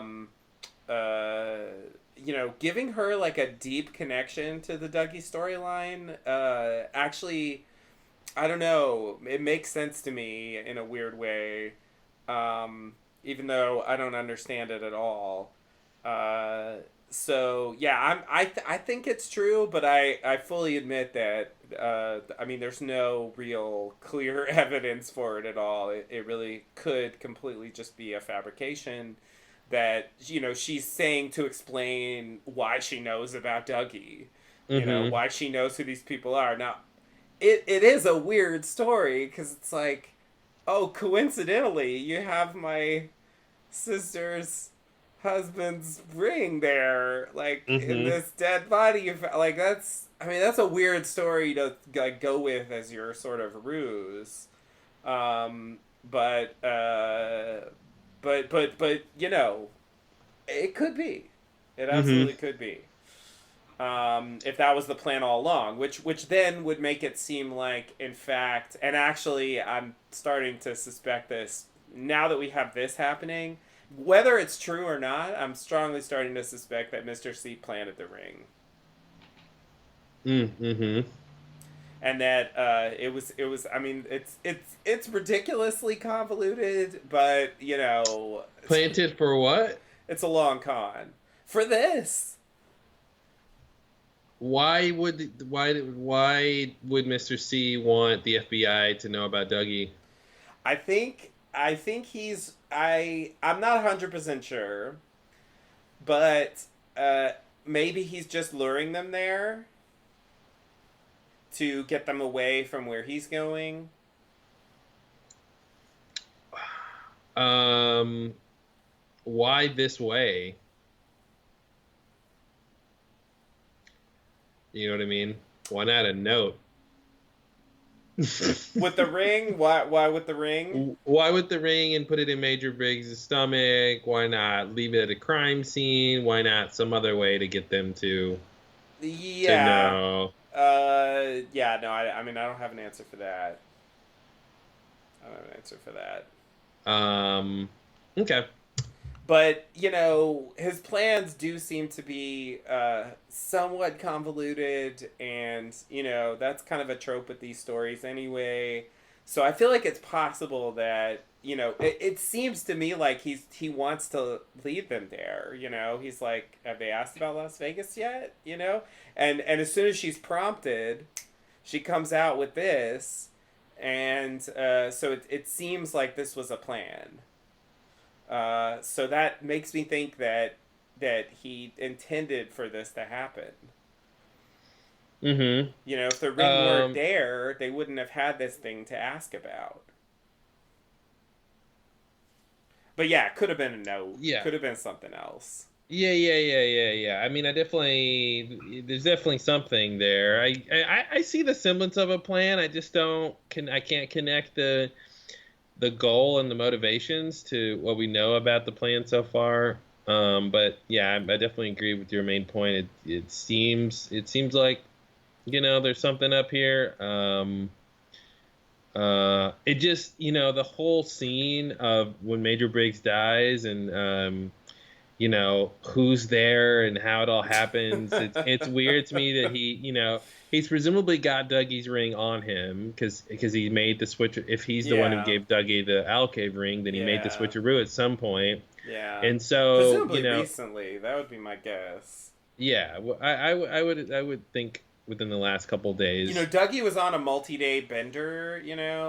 He was missing for a while, and that Janie mentions that. So I'm thinking like when that happened is when the ring switcheroo happened. Mm-hmm. So it would be like a couple days before. I wonder if he gambled his ring away or something.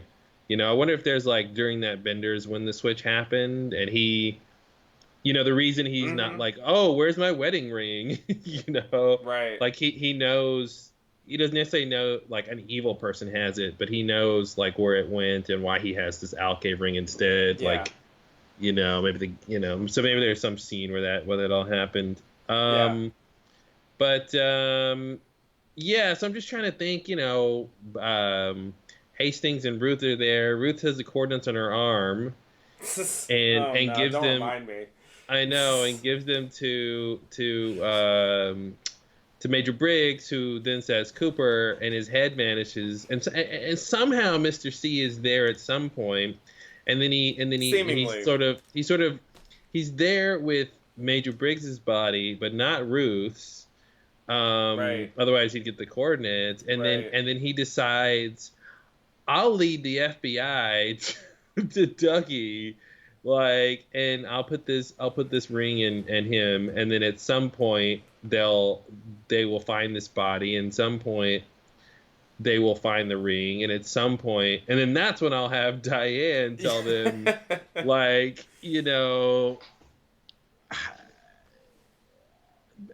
she doesn't do much, really. I mean, all she does is validate or give some context to the names, and then she says Las Vegas, and I guess that's the big thing here. Yeah. So yeah, it's a lot of work for such a little thing, but yeah, I mean, I still want to think somehow Major Briggs did it as a last ditch effort for something. But I think that might even be harder to connect the dots for. Yeah. But yeah. All right. Well, we'll see. I mean, it could be a thing where he didn't mean maybe he thought they wouldn't find the ring, or maybe he wanted a place he could get it back for some reason, or which would have been weird. But yeah, I wonder if it just. If it sort of didn't happen as he planned, you know what I mean? Like you were saying, the plans kind of are always in flux. So I wonder if it's like, he didn't intend for them to find this directly, or he had some other reason that he sort of hid it, Yeah. Oh man, I guess be. We'll find out about this whole thing. It's a mess. It's frustrating that I don't know. I guess that's the other that night, like whatever happened is totally unclear, and even Hastings directly describing it didn't help. The thing with Diane is like her story isn't that good if you're making it up. Like why say she hates her sister if that's not a true thing? You know, Right. that's just a weird detail. Haven't talked to her in years, sort of a thing. Um, yeah, and again, like whatever reason Diane is doing all this stuff, if if she knows that Mr. C is responsible or involved with Cooper's, the good Cooper's sort of original disappearance, and she knows that Mr. C isn't the real Cooper, and she knows that due to Mr. C or someone related to him and the whole plot, a person who looks like Cooper was created and is now married to her sister, and she's known this for years. That's crazy. It So is. it's like I said before, whatever the reveal is about Diane's motivations here has to sort of equal all of this crazy stuff. Yeah. And the crazier the story is, and the more complicit she is with the bad guy plot stuff, the bigger the reason they have to tell us that she's doing this. Right. Because at this point, I don't see anything other than she's a double agent, and she's playing the hand she's dealt.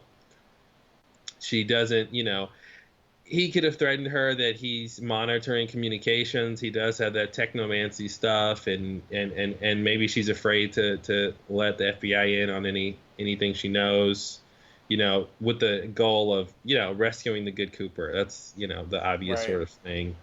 But yeah, and again, like I said before, she would also, if she knows about Dougie, or I should say, she seems to know about Dougie, but if she knows that the good Cooper is in the place of Dougie now, that's another level of a hurdle they have to, because that's even Yeah. crazier.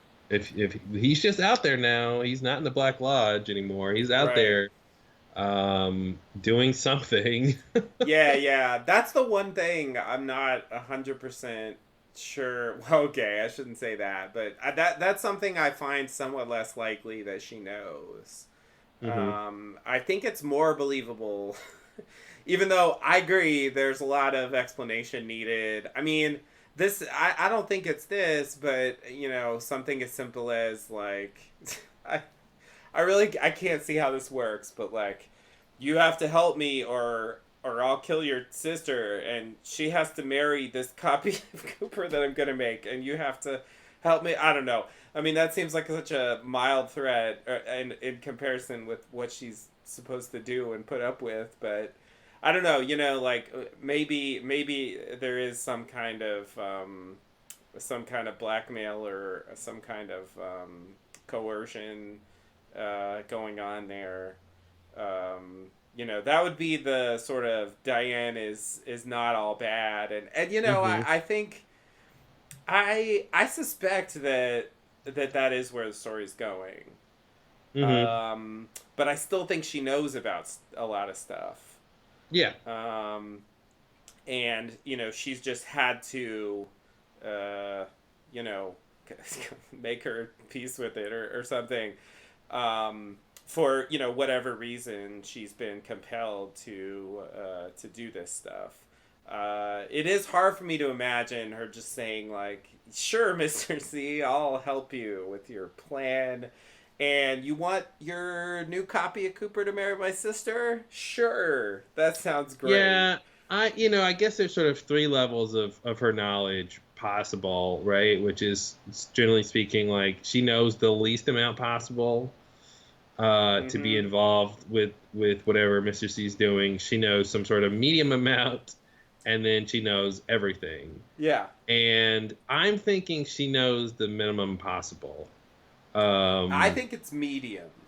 you think it's medium? I think it's Yeah. minimum.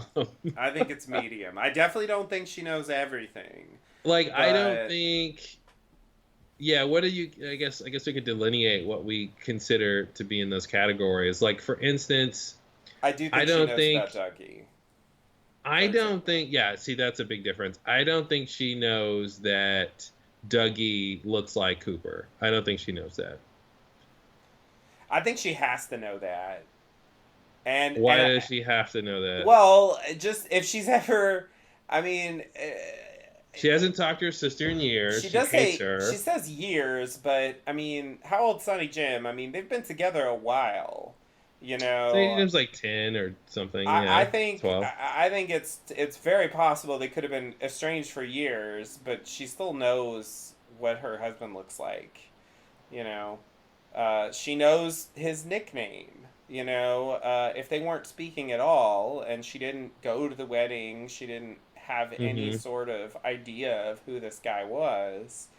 Um, you know, then yeah, I guess uh, I could see them. I guess I see it that they talked. I don't think she went to the wedding. I think she hates her, and unless she hates her for a recent reason, and she hasn't talked to her since the point of the hate, which is the years. You know, I'm taking this line as just kind of a blanket sort of general statement that like she doesn't know that much about Dougie. Um, but on one hand, this could all be made up, so it's hard to tell. But if it's true that like this is Janie is her sister, and all these other little parts are true. Yeah, I'm kind of taking that as like she doesn't really know that much. But yeah, I guess that's a big one. It'd be weird to me that she just knows there's someone who looks like Cooper out there. And the other thing too is like I'm sort of trying to mitigate the expositional scene that would need to take place between Diane and Mr. C in order for her to know all this stuff. And the less things he has to tell her, the better, I think. Because if he has to like sort of explain himself, why he's not Cooper, and sort of explain whatever the plot is, whatever the goal is, and he's has to sort of explain what Dougie is. That's just a lot. So that's why I want to just like have her have to know the like least amount of things. Plus, she can be surprised if she doesn't know what Dougie looks like already. And it would be right. weird, and that might shock her into cooperating or change her viewpoint about her helping Mr. C and all that kind of stuff. So Yeah. yeah, so that's kind of where I'm taking that. Okay. It could be true. It could be true. I feel like yeah, I kind of think the strange thing is true, but and I'll even say like yeah, I don't necessarily think she knows all the details. But it just seems like such a weird coincidence.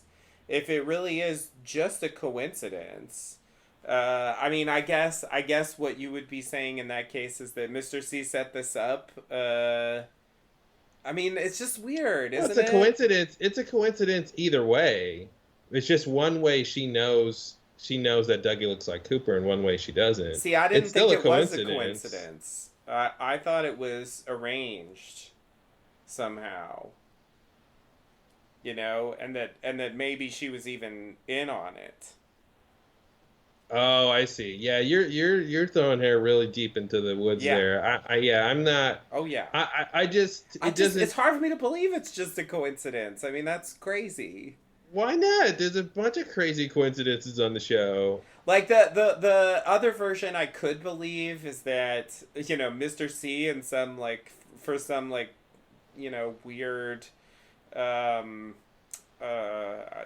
doppelganger reason like thought it would be amusing to pair up his manufactured being with Diane's sister.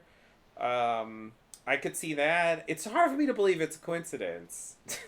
I know that coincidences happen, and maybe that's part of the story. But yeah, I feel like it's set up by I mean, someone, whether Diane's involved or for not. sure it's set up, and I guess the coincidence, I mean, is that just that, like, not that Mr. C didn't target Janie E for this, but just that Diane's not involved. Like that's the minimum level of coincidence.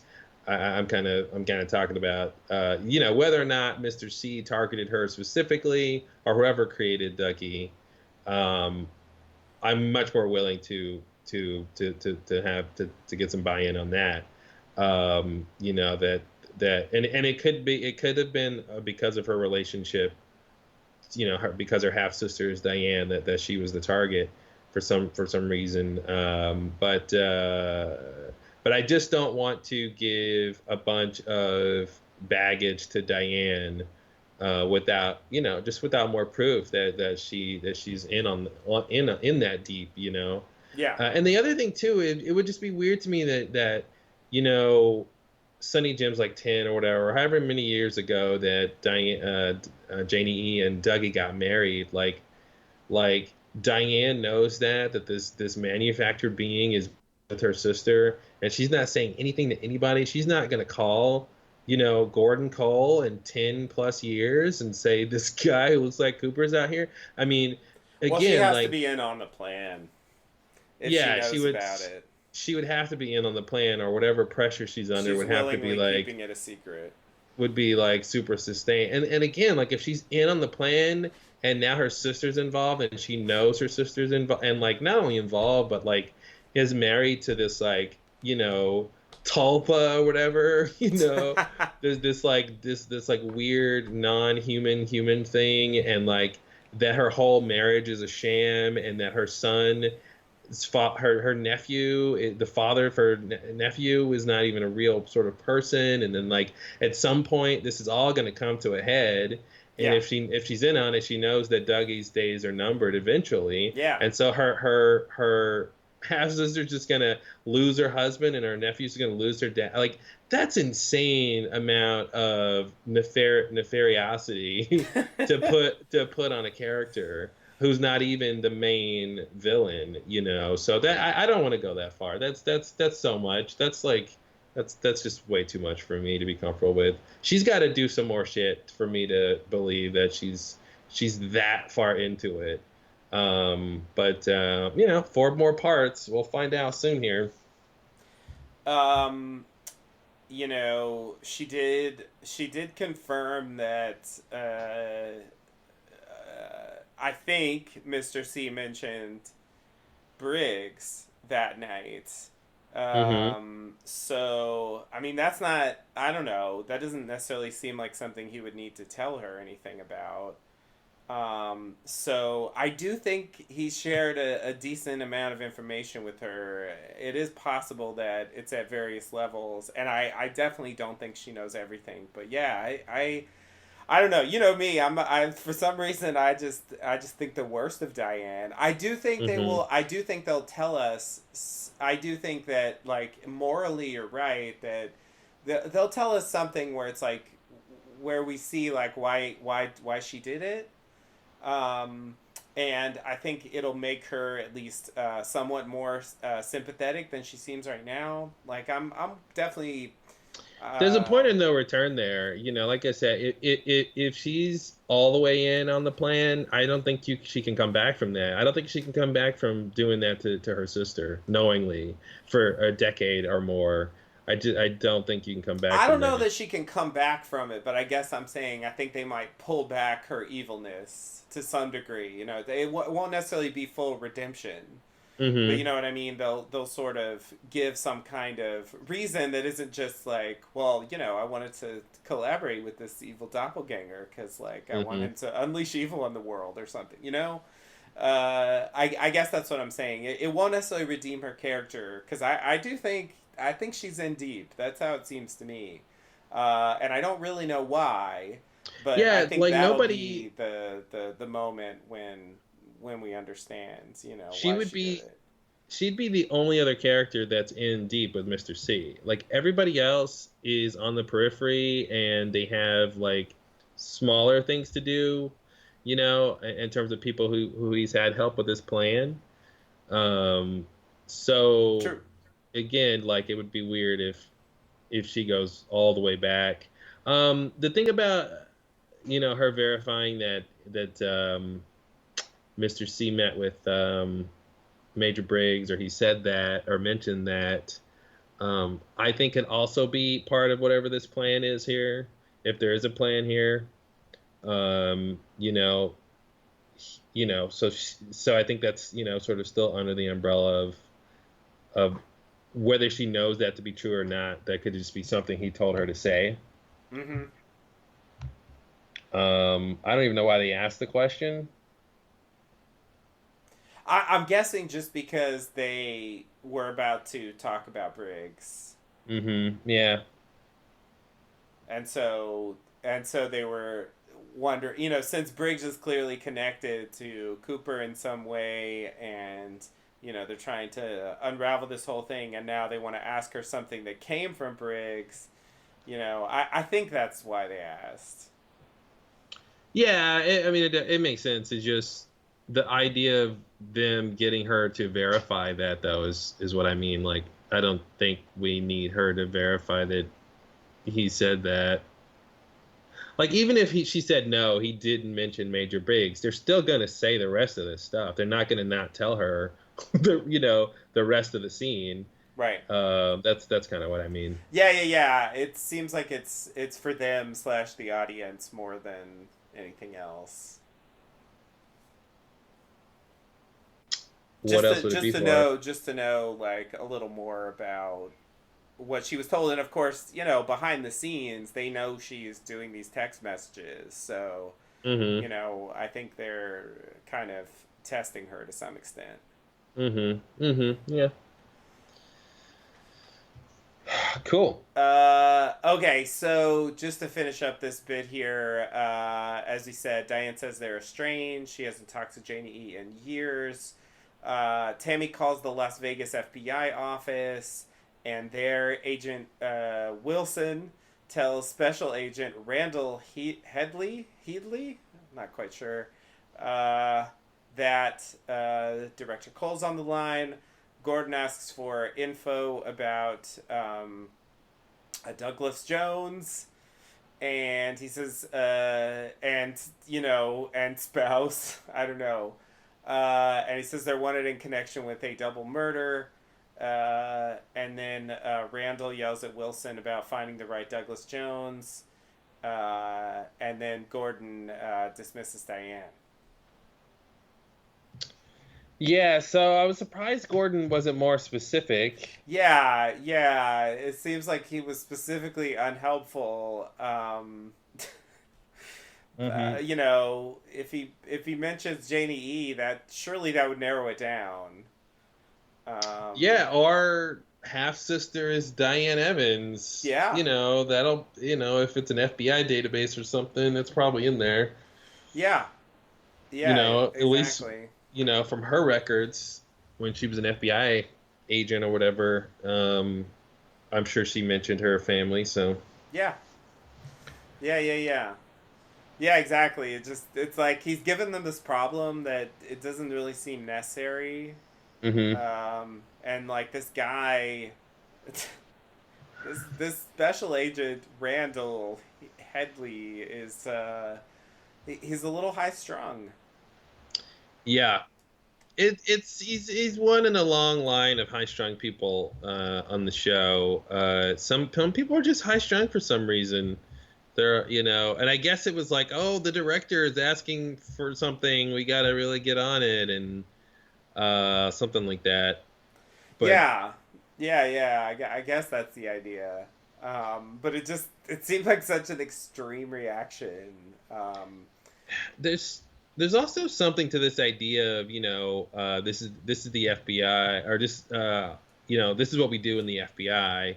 Some sort of idea there, like that we find needles in haystacks, or we find Right. we find people or something like that. Seems like that's kind of the point of Gordon giving them this problem. Yeah. But it opens it up for them finding the wrong Dougie Right. Jones. and going, oh, here's the one, and then Yeah. they're like, no, not it, and oh, here's the one, oh, not it, and so they're gonna have to whittle it down somehow. Yeah. And yeah, I mean, what are they gonna do to? I mean, that's all he said. Like Right. Mr. and Mrs. Douglas Jones. So they're gonna I guess find ones. Not all of them will be married. Maybe some, there might be Right. some deceased Douglas Joneses maybe on the list. But yeah, I mean they can narrow it down by who's married. Yeah. That might help. But then after that, I don't know. I don't think they'll be able to find anything else out Right. Yeah. without more They'll information. just have to like go through them individually. But You yeah, it's know, just I don't know. It's weird. It's a weird way to write this. or maybe it'll be Um, like they'll narrow it down to maybe 10 Douglas Joneses who are married, and then and maybe some of them are divorced or something, and it won't matter. But I was just thinking, I could see like Gordon and the FBI going to Las Vegas and going, first up to the FBI office, and they're like, okay, here's what we have on the Douglas Joneses. Mr. and Mrs. Douglas Joneses, and he's got like 10 pictures, and then you see one and it's Cooper. right. And it's Yeah, like, yeah, that's the yeah. one. Right, right. Yeah. And then they basically, I would just think, get the address and go over there. Yeah. And Diane, comments? Right? I'm just as surprised as you are, Gordon. Mm-hmm. Yeah, yeah. I mean, that'll be a thing. Diane, why didn't you tell me that, your brother-in-law looks like Cooper? You didn't ask. You didn't ask. Fuck you, Gordon. Fuck you, Gordon. Okay, so yeah, yeah, maybe it's a contrivance to slow him down. Maybe it's a contrivance to have the moment where they see the picture, um, in some kind of a lineup. I don't know, but it's yeah, it's a little strange. It's a little strange. Mm-hmm, mm-hmm. Okay, so you ready for the next bit here? Yep. FBI segment. Okay, so Diane's gone now. Gordon then tells Tammy and Albert about Frank Truman's call, indicating the two Coopers. Um, and then Gordon mentions that he had another Monica Bellucci dream last night. uh, Yeah, it's weird. It's weird to it's like the what's her name, Lois Duffy thing, where like here's this thing, at the context of this thing is that it's the second thing, so it's like yeah, they're investigating a murder, but when we get to the thing, we're in this second murder now. right. So it's like you're starting with the second thing. I had another Monica Bellucci dream, and it's like, was it, was the night before you had a dream? When did you Mm-hmm. have the other dream? I dream of Monica Bellucci every night. I'm just lucky that way. But yeah, we get TV's Monica Bellucci. Very strange. I knew she was gonna be in the new Twin Peaks, and I never would have guessed she would be somehow playing herself or dream herself. Yeah, right. It's very interesting.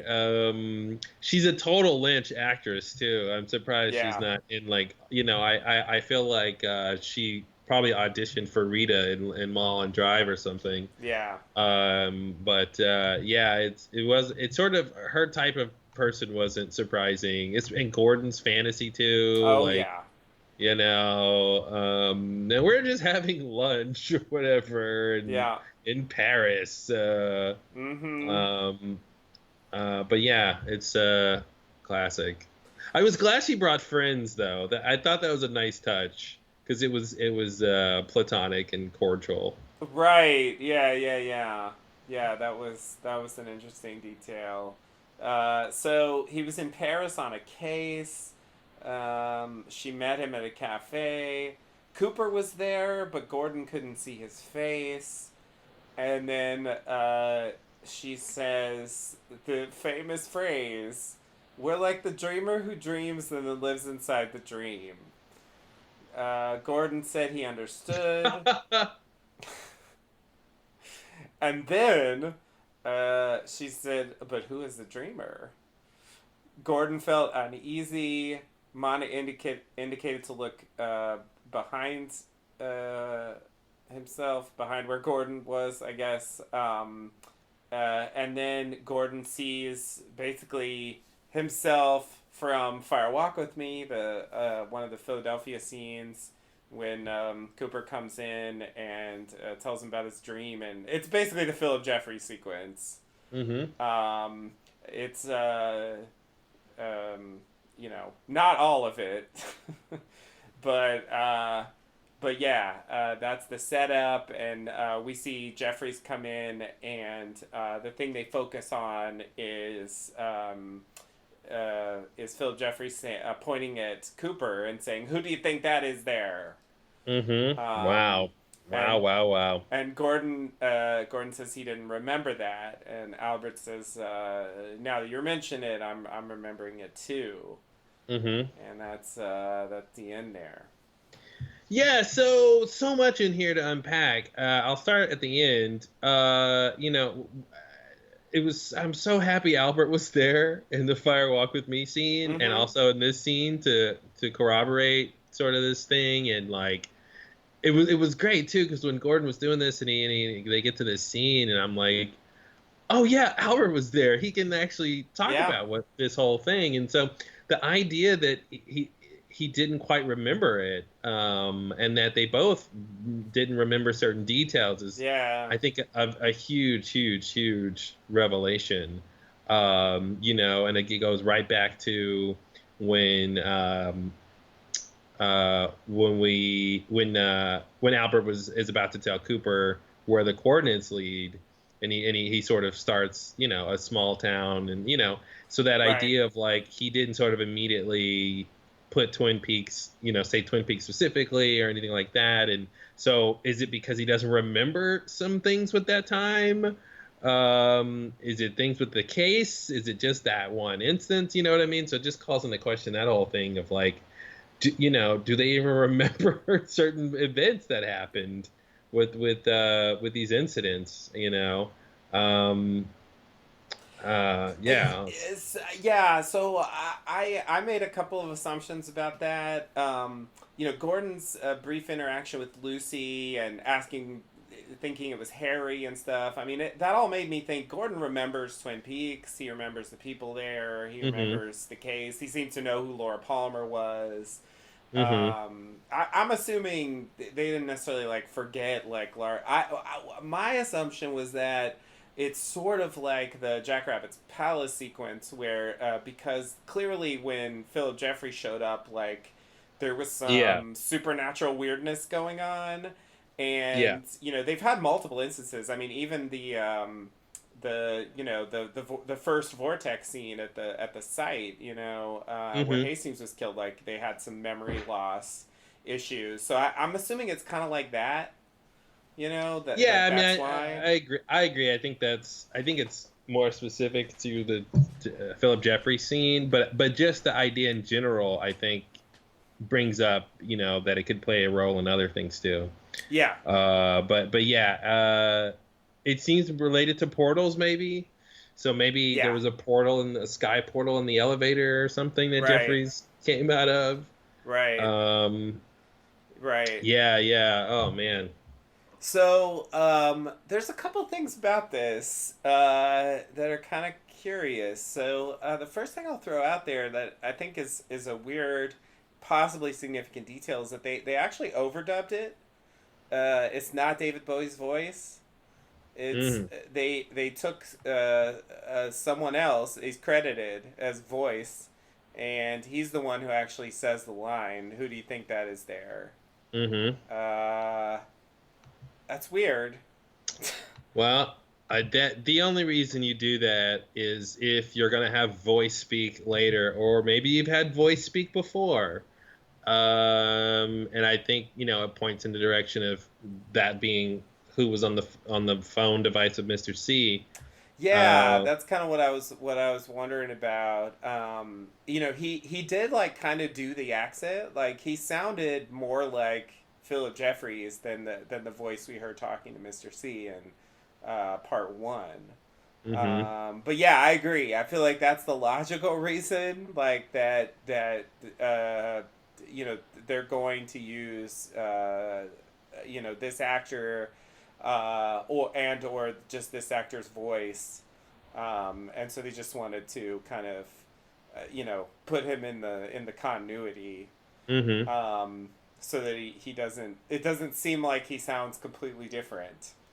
Um, all of a sudden. But I do find it odd. Nonetheless, I guess I'm not surprised. I'm surprised they didn't just let it fly and kind of, I don't know, um, deal with the fact that he sounds different. But the Or, well, sorry, I was gonna say, and it didn't make any sense, so I didn't say it, but I'll say it anyway. I was sure. gonna say maybe they didn't want to credit David Bowie as Philip Jeffries, and they're like, "Oh, we'll just have him not say a line, and Yeah, then they we did can." though. I mean, he's Yeah, in the I know. credit. Oh, Yeah, all yeah. right. That's Sorry, it didn't make any sense. sorry. It was a good. Yeah, yeah. Yeah, that. Well, But yeah. yeah, So I you don't bring up a good know. point. Yeah, that's a good point. Something to think about. I Yeah. mean, so I want to get to the dream stuff because this felt like his whole dream felt like a scene from Inception. Like with them being out in the cafe and Mm-hmm. talking about dreams and Yeah. everything, and a dream within a dream, and who's the dreamer. Um, I find the prospect of this idea that some reality that we think is reality isn't reality. I find that very disconcerting, um, because that can easily go to horrible places story wise, and really cheapen. It can also very cheapens the plot if it's like, oh, well, that's all a dream, or this Right. whole thing was a dream, and it's like, um, is this whole thing supposed to give us a hint about what's happening with the story? Is this just, interesting thematic dialogue, but that doesn't really mean too much in the long run? Or is it just sort of creative fluff, if you will? And the real point here is just to have an entrance for, the callback to the Philip Jeffrey scene and the dream that Cooper talks about, where he was, obviously in that scene, Jeffrey says we lived inside a dream, Well, you I know. was just gonna mention. I'm surprised they didn't use that part. hmm Since it seems like that directly That's connects. yeah, it directly connects, and it seems like that's what they were saying, right? Is like this idea of living in a dream. Oh, here's this time where not only did somebody say they were living in a dream, but Cooper had a dream about this experience and and was sort of in a way living in that dream. So there's a lot of things to connect it to Yeah. with that, and yeah, I don't know if it's like the point is just to bring Philip Jeffries back in, or if the point is that like we should be wondering who the dreamer is. We should be wondering what the dream is. Right. Right. It's all Audrey's dream or something. Oh God, it can't be all Audrey's dream. Her storyline can be her dream, but she can't be dreaming the whole show. That's too much. That's too much. No, I agree. I mean, I'm just saying, like, you know, that would be a Yeah, crappy version of. yeah. Yeah, like. I don't think so. I think he, employs dreams and dream imagery a lot, and I think it's dreams are significant. Sometimes dreams harken a truth. Someone once hmm said. Mm-hmm. And so you know, I don't take it to mean they're gonna say like huge portions of the show are just a dream. Mm-hmm. Um, but hey, I mean that maybe that's just wishful thinking because I don't really want that to be the case. Yeah, and really, if you think about it, they're really kind of this line, "We are like the dreamer who dreams and then lives inside the dream," is another version of that Talpa idea of sort of your mind creating reality. Um, so in a way, it's not exactly about dreams so much as it's about, or could be about, this idea of our reality is sort of this manifestation of our minds, Yeah, and that kind of thing. yeah, yeah. Definitely. I think that's part of that. This Uh, idea of, sorry, this idea of Cooper being there and couldn't see his face yeah. was weird. I didn't get that. I didn't get that either. I I have no idea what to make of that right now. And it's like clearly the current Kyle MacLachlan, Yeah. Cooper, and so it makes it seem like he time traveled or something, or like, um or distance, like somehow he showed, because not that I would expect this level of realism, but like Cooper's dream should picture young Cooper, right? I would think, and not Right. like an older Cooper. Right. So the fact that it's an older Cooper in the image, it's a little weird. Yeah. But of course, that's all you get until we can have real time travel. Of Then movies will course. be so much better. That's it though. Just it'll make movies better. Yeah, yeah, yeah. That's it. That's a good enough reason to ruin reality. uh, Yeah. Sorry, were you gonna say something? yeah. So again, just to go back to, I guess along similar lines with, uh, you know, um, Frank's summary of the diary pages. The stuff that they cut out of this seems at least somewhat telling. Like, I mean, I was waiting for the iconic Judy line when he walks Yep. in Yep. because that's the first thing he says, and Hmm. they very specifically cut that out. Um, Which is interesting because there's a scene later I wanted to connect to that. This scene in the jail when they put Naito in jail, and Chad is there, and there's that weird guy drooling mm-hmm. blood, and he's making monkey sounds basically, and so Yeah. that reminded me of the Judy monkey, Oh, right. Right, the Judy monkey. which in my theory goes to Philip Jeffries. Of course. Of course. Yeah, so I guess like it seems to me like um like they're not going to talk about Judy either. Yeah, it seems like the Um whole point of this is just to reiterate the two Coopers idea. yeah, That's not Dale Cooper. exactly. Exactly.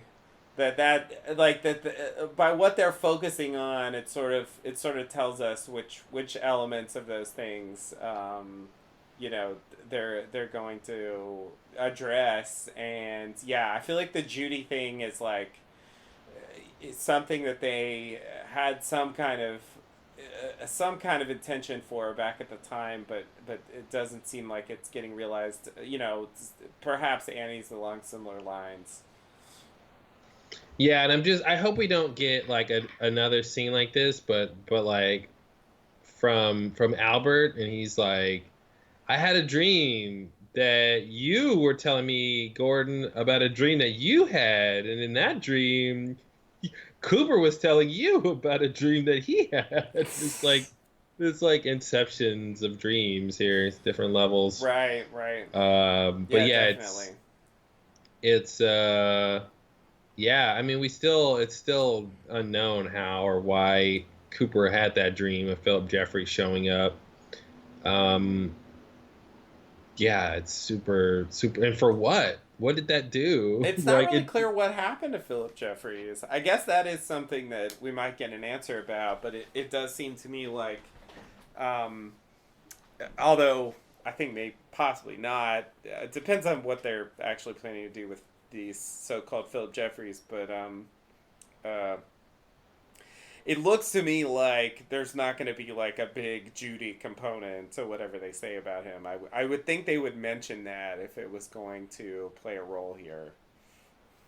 Well, I tend to agree, but I say hold out hope for when we actually get real Jeffries. When it would be when he's in a scene or something he can talk, or you know what I mean, like that could only really come from him, or unless Gordon knows about the case he was on and he could say something about it. But the fact that they call back to this scene from Fire Walk with Me and they show Philip Jeffries and they talk about Philip Jeffries, is huge.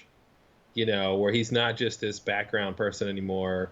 But Right. the fact that they went, because that's what I'm assuming this whole dream thing he's talking about. It's just very, very thematic and sort of related to the ideas on the show. But the real point is to like get this Philip Jeffries scene into the narrative. Right. And the idea that Gordon couldn't just sort of spontaneously remember this. And Right. also the idea of it sort of being supernatural amnesia or something like that, it is there too. But yeah, I think it's huge that we got Philip Jeffries proper on here, and Right. which tells me, yeah, that I think my original or my last iteration of idea was that Jeffries was the guy on the phone talking to Mr. C. Um, but why does he want to be a Bob again? I don't know. Don't know what that means. That's the big Yeah, question. yeah. I mean, if that is Philip Jeffries, like he's changed. Hmm. Something different's going on with him. The Well, it doesn't Philip sound like Jeffries who anybody walked we into know. the FBI office didn't. I didn't get the sense he was trying to be with Bob. No, no, no, no. Well, clearly something else has happened since in the intervening years. I mean, he's been busy. He's been doing He stuff. has been So very busy. yeah, so Very clearly busy. clearly something's up, and he's got some sort of goal. And it begs the question that if experiment or something like experiment is what Mr. C wants ultimately, then it begs the question: does Philip Jeffries know about that? Is that why he's trying to stop him? Or I'm assuming he wouldn't want it for himself. But I wonder if he knows what Cooper's end game is, or is it just enough that he's a fake Cooper, or he knows that he's a doppelganger. Um, and I'm assuming he knows he's a doppelganger, but I guess he could not even know that, and he could think he's the real Cooper, right? Yeah, it's possible. It's possible. Well, no. I don't think so. Uh, I think saying like you're gonna go back in the Black Lodge and I'll be with Bob again. I feel like that means like he can't think that's the real Cooper. Well, I mean, he didn't seem to think it was the real Cooper in the Fire Walk with Me scene. So, he's calling into question, who that is in that scene. Right. True. Um, so yeah, man, wow, weird. But yeah, it sort of makes me think. Yeah, I don't really understand it. But it sort of reminds me of that thing from Lost when. Uh, just to go way out of context, when Sun wakes up in the flash sideways and she sees Locke and like kind of freaks out for a moment. Mm-hmm. Because sort of in the real world, Locke was his form was assumed by the smoke monster, um, and so I guess that's what it sort of reminds me of. Like maybe he had some interaction with the doppelganger, and when he saw him, he sort of thought it was him, or it triggered that response. Yeah, that's what I'm assuming is that he went to the Black Lodge at a certain point and saw the doppelganger there or something. Yeah.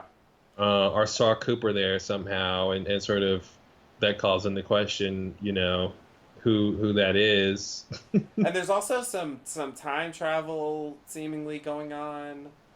Hmm. So that kind of confuses things um, in terms of like what he could have seen when, and yeah, what he thinks is going on. But yeah, it seems to me that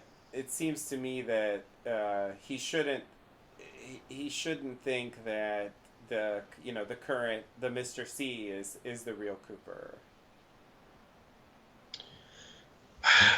Yeah, I mean, it seems like, well, and it's weird because when he says, "Who do you think that is there?" I mean, that's sort of predicated on the audience knowing that Bob took over Dale's body Yeah, slash doppelganger at the end of season two, yeah, but it's not clear why Philip Jeffries would know that unless he watches the show. right. Um, Well, that's why I was talking about the time weirdness. mhm. Cause yeah, like that was clearly afterwards, but But that is even, I mean, time doesn't even help. There's just no way for him to get that information unless he, like I said, something in the Black Lodge. He goes to the Black Lodge and somehow finds out or discovers the idea of doppelgangers or something. You know what I yeah, mean? There's just no way for him to find out. Like the FBI, nobody knows that. The closest people have come to that idea is that Cooper was weird after coming from the Black Lodge. yeah, Um, but for him to think that that's a doppelganger or that Bob is inhabiting him, it's like I don't know how he would know that. yeah. Uh, yeah. I mean, it seems like the Black Lodge, has some kind of out of time quality, and so I would guess, you know, since he sort of went there, or maybe he went to the convenience store, or maybe both, or whatever. Um, yeah, I would guess that's how he knows. Yeah. Because that seems like, I mean, that seems like the only way he could know realistically. Hmm. Um,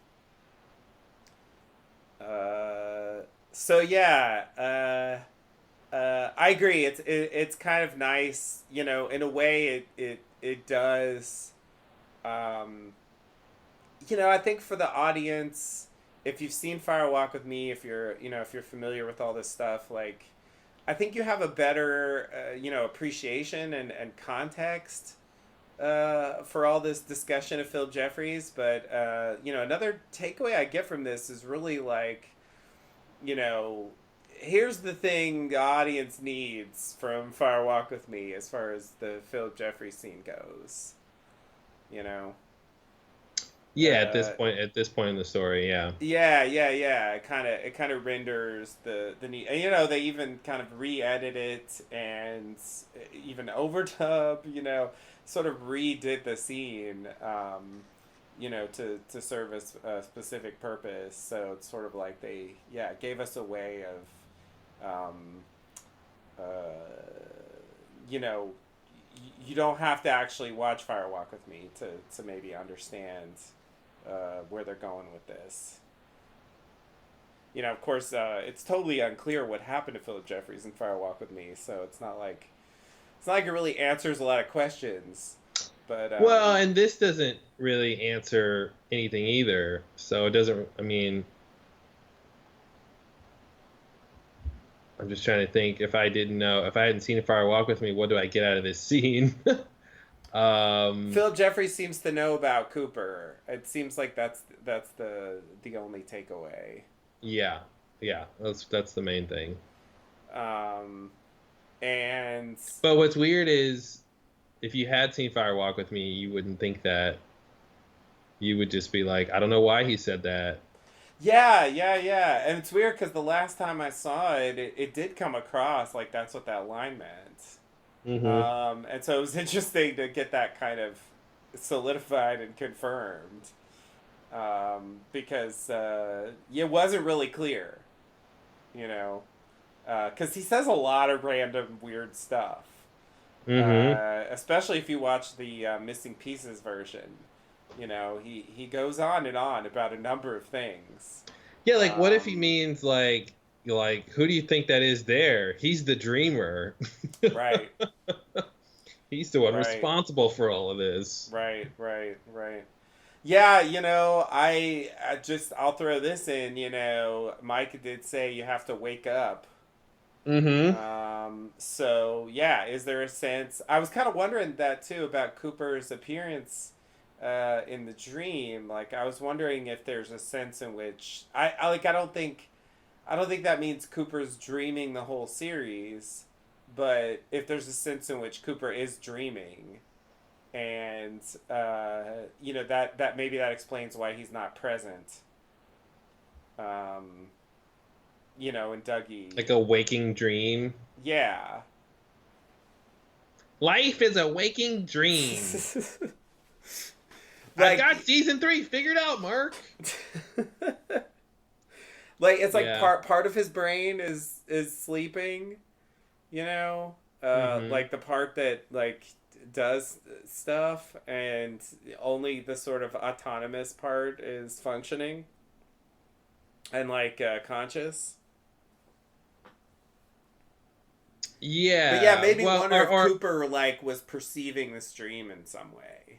or maybe to rephrase it, it would be that only his sort of basic functions are working, but like his higher order brain functions are offline. So he can, eat and pee Yeah. and like react to stimuli, but that's it. He doesn't have the access to all of his memories and Right. his sort of consciousness as Dale Cooper. Yeah. Yeah, I want to look for evidence of like, okay, well, if that's true, then where is Cooper's dream? Where is his dream happening? The idea that like he gets sent out of the Black Lodge and goes on this non-existent space trip would be interesting. That he sort of winds up in a dream world or something. Like it, could totally see that happening. Yeah. Um, but you have to figure out what are the boundaries of that. It doesn't seem like all the Las Vegas stuff can be a dream. Oh, definitely not. Yeah, No. so it's like, well, I don't know what on the show would be his dream. If I think he's dreaming, then I have to say that we haven't really seen it, you know, except if perhaps he's sharing this dream with Gordon. Are you saying Cooper shows up in Gordon's dream because Cooper's also dreaming? Yeah, that's what I was throwing out there as a possibility. Mm-hmm. As to why he's there. It's like spoiler alert. It's like the leftovers with the hotel, and depending on who's there, it tells you something about their state of being. Oh yeah. Exactly. Exactly. It's not necessarily that, but I guess just that combination of, um, you know, you have to wake up and showing up here, and you know, and then like all this sort of weird dreamer talk. Um, but I don't think that means that any significant portion of the series is Cooper's dream. You know, Mm-hmm. maybe the Audrey scenes. Oh, jeez. That I don't really believe that, but just like you know, yeah, I don't really see anything in the series that I would want to write off as Cooper's dream. Mm-hmm. None of that really seems plausible to me. Like, I mean, it would be so disappointing if, you know, they sort of undid like the Mr. C plotline or something and said this is just Cooper's dream. Yeah. Yeah, no, that wouldn't even make any sense if that. Yeah, God, Yeah, what is he? He's dreaming that he's Mr. C. Like that wouldn't even make any sense. yeah, All right. Yeah, this is very interesting.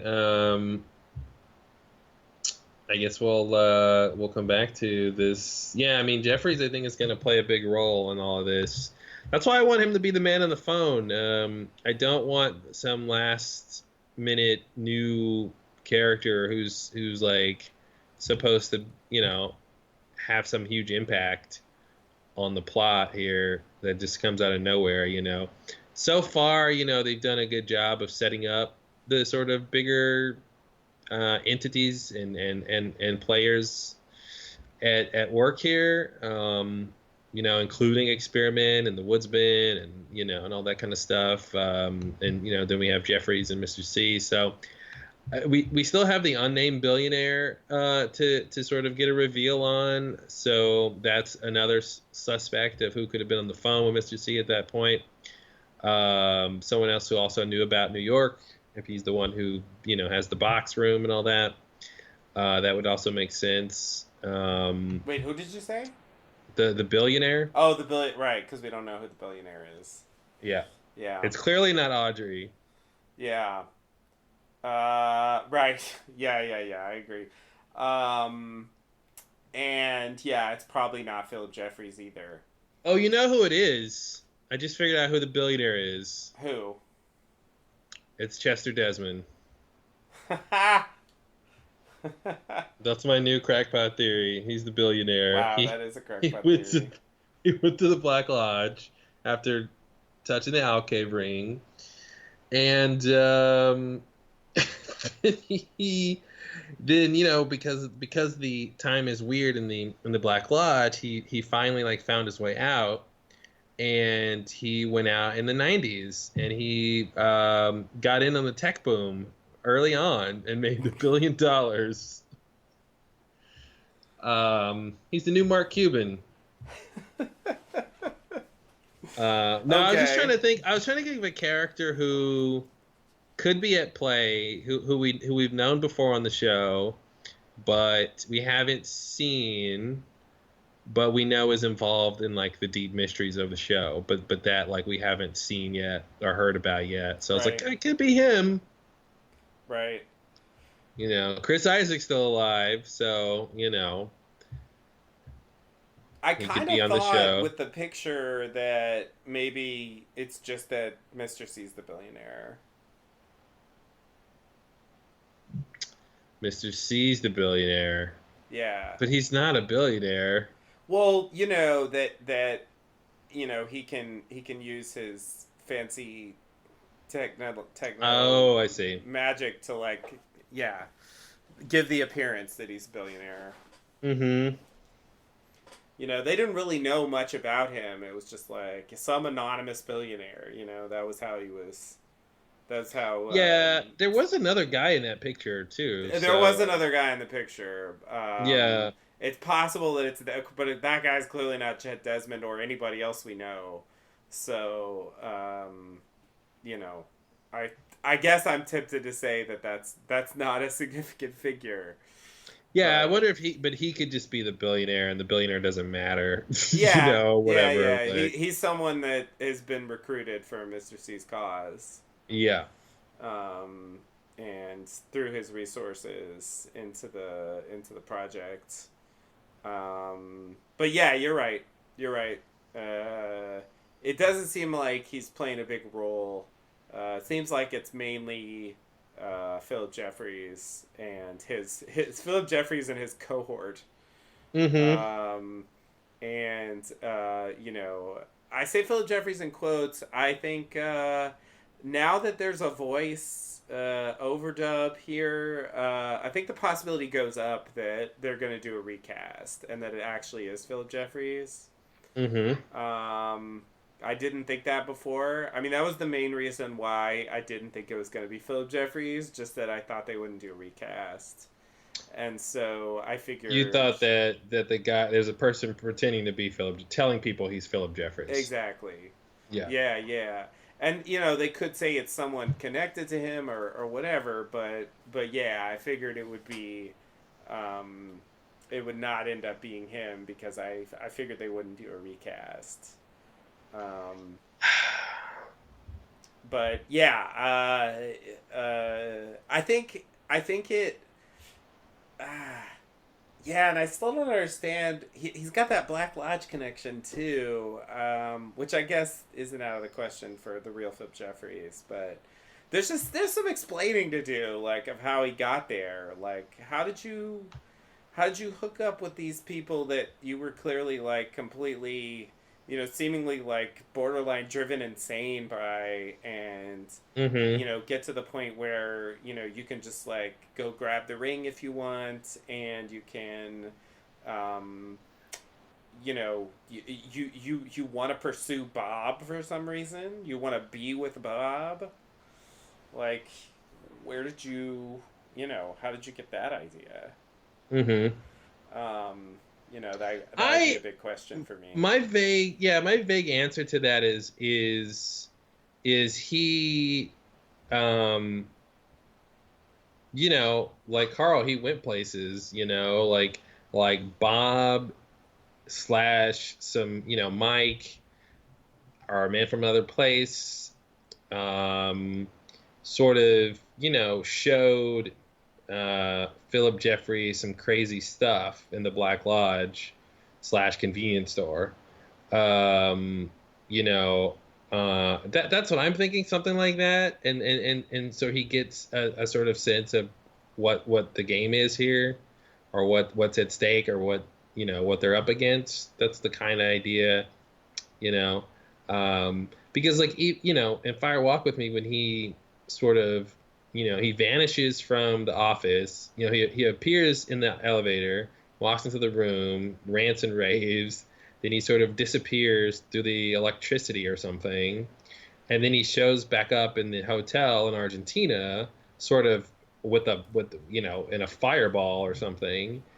And then I think he disappears again, right? So like there's a sense that he vanishes from there. So I assume like he goes back to the Black Lodge from there, and then like there's some more crazy stuff that happens, and then somehow after that he is freed, and then has to like try to stop these people or something like that. But that that's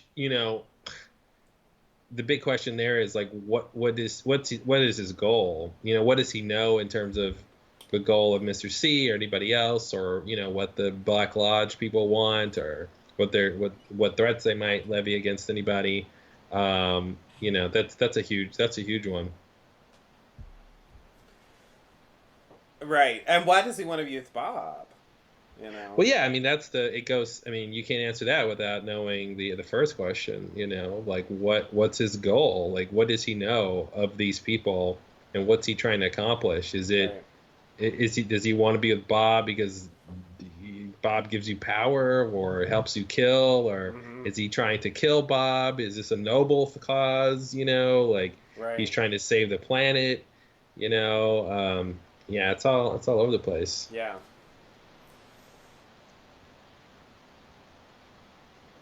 But yeah, You know, this was a big step. the I kind of like the simplicity of Mr. C being the billionaire, and there is some sort of motivational things that line up there. But I feel like he has, obviously, on screen, hasn't seemed to care at all about the New York box thing. Um, and it seems like if he was A, trying to get Cooper, or B, trying to get um, Experiment, like he hasn't checked up on that thing. And obviously Right. now it's a crime scene and the FBI are dealing with it. Yeah. But I feel like he just hasn't shown any interest in that, if he's really the one behind that thing. Yeah. It seems like he should want to know what's up, or um, and I guess somebody could tell him, hey, boss, the security guard calls him or something, and he's like, sorry, I went to the restroom, or I went to go grab some food, and I left, and when I came back, the police were there because there was dead bodies, and I mean, it would be really late at this point, but I guess they could kind of tell us that he's the billionaire that way or something. Mm-hmm. Yeah, yeah.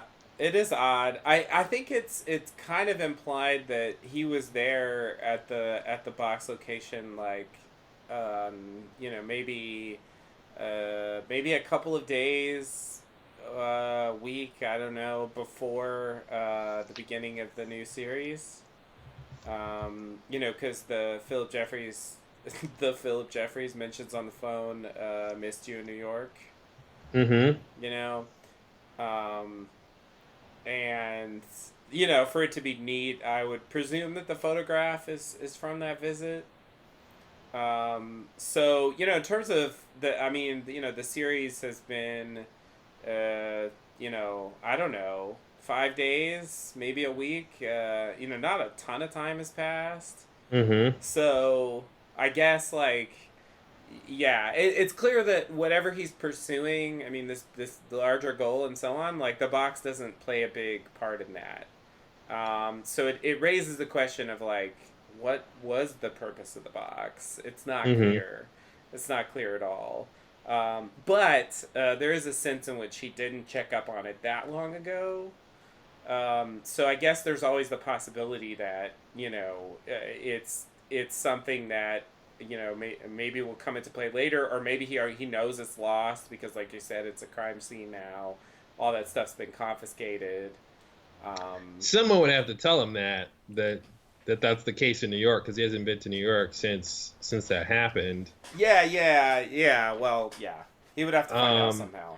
Yeah, he'd have to find that out, and I think the thing with him not checking in though is that the two events we saw were within the time frame he hasn't checked, and so he should be expecting whatever he's expecting to happen within some sort of time frame, right? So and you would think it's imminent if he's there to check in on it. So yeah, that would make me think he'd wanna check back in on that thing sooner rather than later. But Yeah. obviously there's a lot that's been going on, and I guess it seems like to me like whatever the point of the box is, if it didn't happen for him by the time he leaves New York, or at least by the time the day when everything goes crazy, when he's supposed to go to the Black Lodge and doesn't. Like, if it doesn't happen by then, it's almost like regardless of what happens with the box, he's not in a position to do anything about it. Except maybe get a phone call from somebody. It's like, oh, I saw something in the box, whatever the protocol is there. You know what I mean? So it's almost like it's like, yeah, what was the point of the box? Because it seems like there's no point in the box after he sort of starts on the main part of the story Right. with him and Buckhorn and all that. Yeah. Yeah. It's a loose end. I think they do need to address it somehow. I agree. It doesn't seem like it makes sense right now. So. If Mr. C is the billionaire, if he's the one behind it, yeah. He's clearly involved though. I mean, even if he's not the billionaire, like he had some kind of Yeah. relationship with that Yeah. thing. So It's better if he's not the one completely behind it, because then someone else can be monitoring it and responsible for it, and whatever it's the goal of it is, can there's someone that still deal with it, and it's not just him. yeah, yeah, And it could be yeah. like, they said they found the image of him at the box room, closer to the beginning of those recordings. Oh right, yeah, So, yeah. and I guess we mentioned this, but that the other guy in the picture could just be the first Sam, the first Right, watcher of the box. right, And that's just him saying, hey, watch this box. right. Giving him the orientation. Mm-hmm. Yeah. That's true. It's hard to know. Uh, Is it? I think it's but easy to yeah, know. he has such a network. It's sort of like, I don't know, if he's got some billionaire like doing stuff for him. I feel like it's still it works better for the plot, But there's just either way. I think there's still some pretty big Mm-hmm. lingering questions about that box. Yeah. And I think we'll get a little more about it. That will hopefully make sense of what we did see there. Mm-hmm. Because I don't think we're really gonna see it again. I mean, it doesn't seem like it's gonna really play any role in the rest of the story. Well, you know what Shakespeare said? A box in the first act, yada, yada, yada. Yeah, I totally agree. I feel like we're not gonna see it again, but I also have a sliver of expectation that we could see it a third time, sort of, just for the like rule of threes or whatever. Mm-hmm.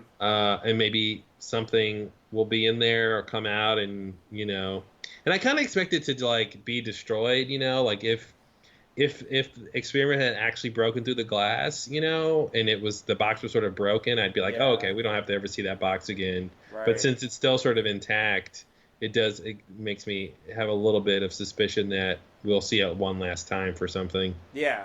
Yeah. Yeah. Yeah. Yeah. It's definitely possible. Yeah. It would probably help. I mean, I guess I would assume they would give some kind of explanation without having to actually go there. But in a way, it would be better if we could just see it again to kind of Hmm. give it a little more weight. Yeah. Um, So going back to this Philip Jeffries scene, it's weird that Gordon has this whole epiphany about Philip Jeffries pointing at Cooper and saying, "Who do you think that is there?" It's weird because, like, I know we're on this sort of tangent about two Coopers, and that's sort of the thread we've been following since the beginning of the episode. But like, they already know that he's not the real Cooper, so it just sort of reinforces, because that's what Diane said, mm-hmm. and Gordon's like, "Yeah, I know, I could tell. He greeted me strangely."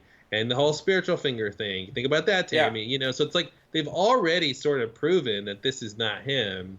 Yet we come back to this whole song and dance to just sort of say it again, but I guess from Jeffrey's perspective. Right.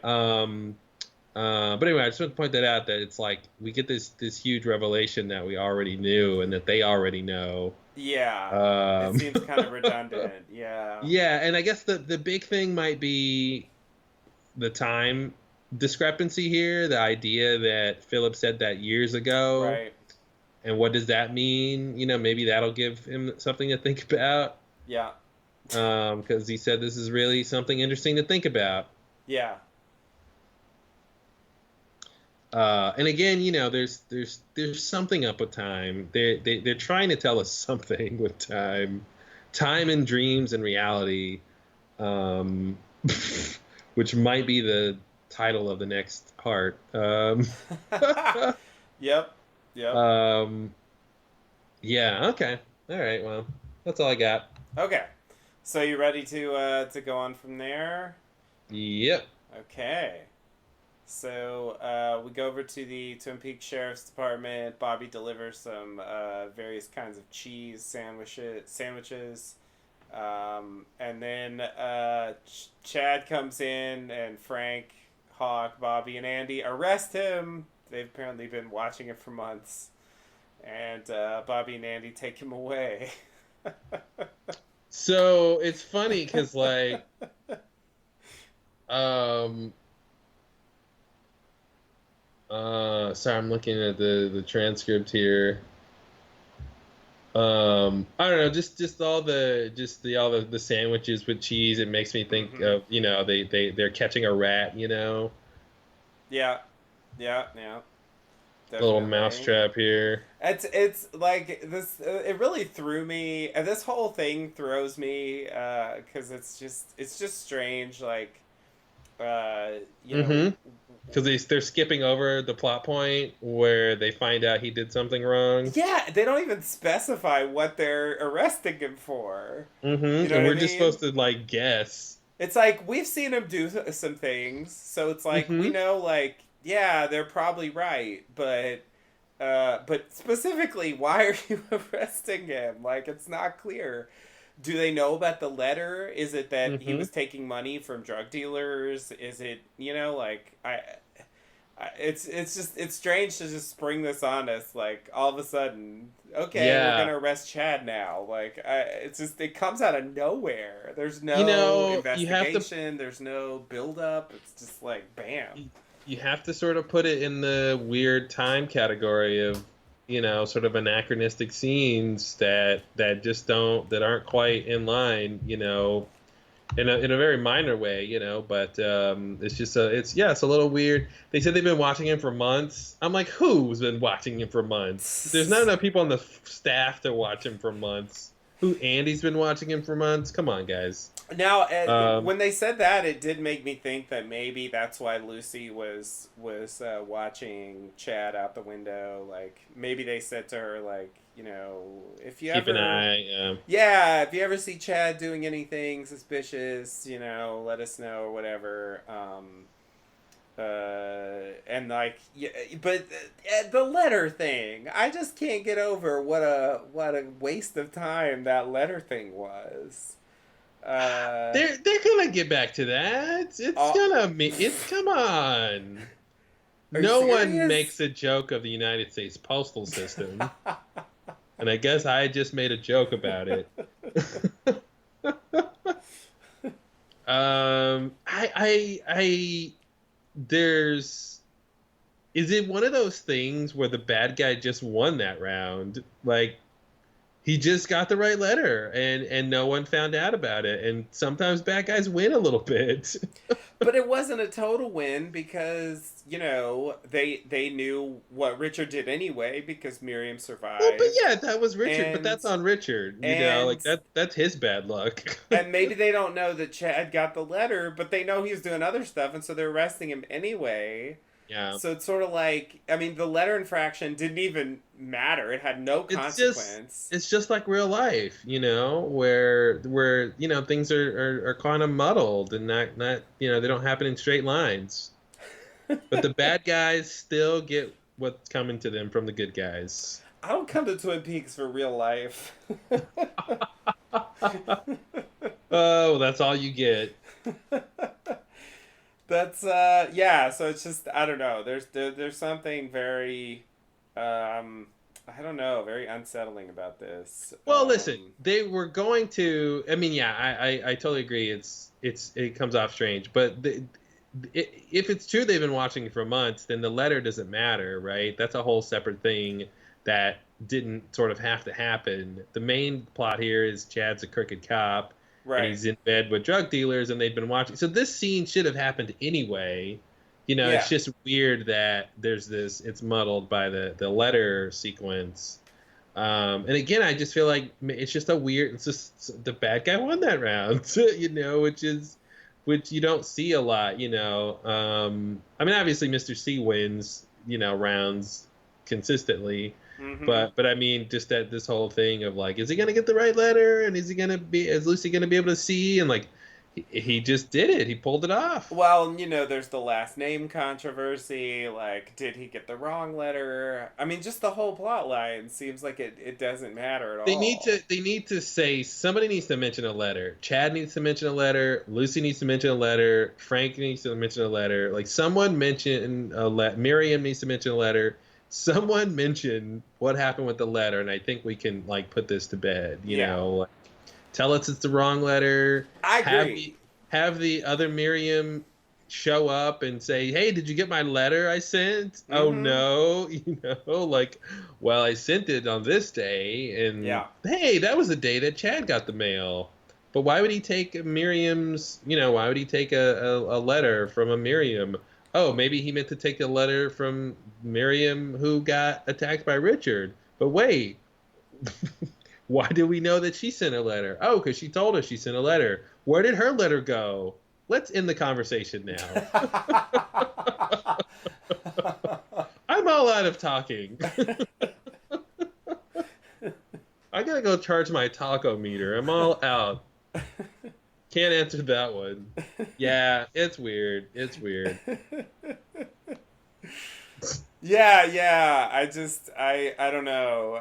There's just certain things. I guess I have a few of those things for the other thing is the Hastings coordinate situation where like Oh no. I just get like really hung up on it, and the story is just brushing it by Hmm. at every turn, and it makes me think like, am I crazy for like fixating on this? Because it just seems like, I don't know. It's clearly a more minor thing because the coordinates obviously are playing like a bigger role in the plot. I mean, they do actually matter at least, but Hmm. yeah, I don't know. I'm just hung up on like what the point of that was and like what Well, really happened. that actually reminds me. I wanted to bring up the idea, because we have two instances now, of people like, is it two? Like we saw, Albert's story was that Lois Duffy was her name, I think. Mm-hmm. Yeah. That the fake one or whatever, the Blue Rose one, vanished. And so it reminds me of Major Briggs vanishing, at least partly he vanished. Right. So that begs the question: was Briggs manufactured? Was he a copy? Do copies vanish? Do not? I mean, we Desmond sort of vanished, and Yeah. Richard. I mean, what's his name? Not Richard, but the guy, Ray? Mr. C, Ray. Yeah, yeah, yeah. Yeah. He's maybe vanished. So yeah, we talked about that. It wasn't clear if he vanished or not, but it's Yeah. from what the story's saying, it seems like maybe he did. He possibly could have vanished. So we got some, but anyway, I just want to bring up that idea that could that Briggs could a Briggs and Briggs have died in the fire, but then there was a second Briggs Mm-hmm. that was doing this other stuff. It's possible. It's possible. But I feel like the whole age of the body and all that stuff. I mean, I feel like we're supposed to think it was the same one. Mm-hmm. You Yeah, know, yeah, fair enough. it seems like that's the dots there. I mean, it could still be that, I guess. But yeah, I feel like it's supposed to be the original one, and when the fire happened, maybe the fireman showed up, or something. And Mm-hmm. come with me if you want to live. I don't know. He was able to escape that, and hide out for 25 years. I guess knowing that he was in danger, and yeah, then eventually like Hastings shows up, Well, and it seems like the fireman should have let him stay in the purple world with him. yeah, that would have been better. That would have been better. I agree. Who knows? Maybe that is where he stayed. Maybe, yeah, maybe somehow that's where he was. Yeah. I mean, now that we see a vortex leading there, it definitely, and the mention of a second one, with the Freddy story, it's definitely possible Hmm. that is actually where he was. Yeah, and it actually begs the question of the vortexes. Are they independent phenomena? Like, you know, if you're in the right place at the right time, there's a vortex there, or are they actually like sort of communication, transportation tools that like the person on the other end instigates? So when Mm-hmm. Gordon sees it, it's the woodsmen who are calling him through the vortex. Yeah. And then when Andy sees the vortex, it's the firemen, Right. Right. because he clearly was waiting for him. Yeah. Yeah. Yeah. Definitely. Definitely. It's like a vortex phone. But then the major like predicted this time. So is it both? Well, maybe he predicted the time because Naito was going to be there, and I guess the question is Naito there because of the vortex, or is she there for Right. some other reason? Right. Right. Right. It's a couple of fragmented things there. It's hard to really piece those together. And a But part of yeah, I the mean, fireman's message was about Naito. yeah, So it seems like it's related. be great if he was like, Andy was like, Naito, can't even make the pun. Naito know what to do. Yeah, that's the pun.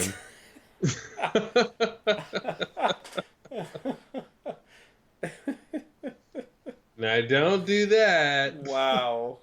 Wow. Yeah, you're welcome. There hasn't been enough puns lately, so I just want to pun it up a bit.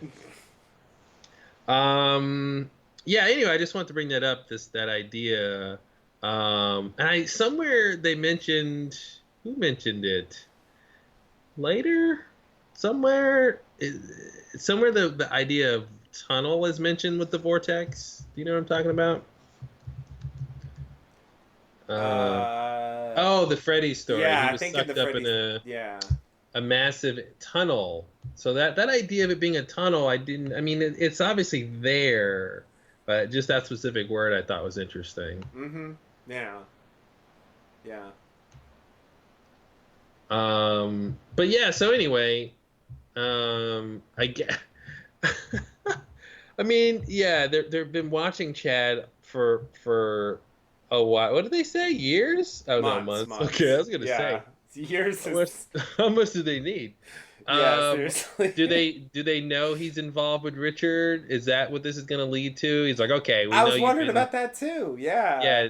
yeah, you've been dealing drugs with Richard. He's responsible for this murder. Now, tell us where he is, and maybe he has some idea that he's at that warehouse place we saw him last. Right.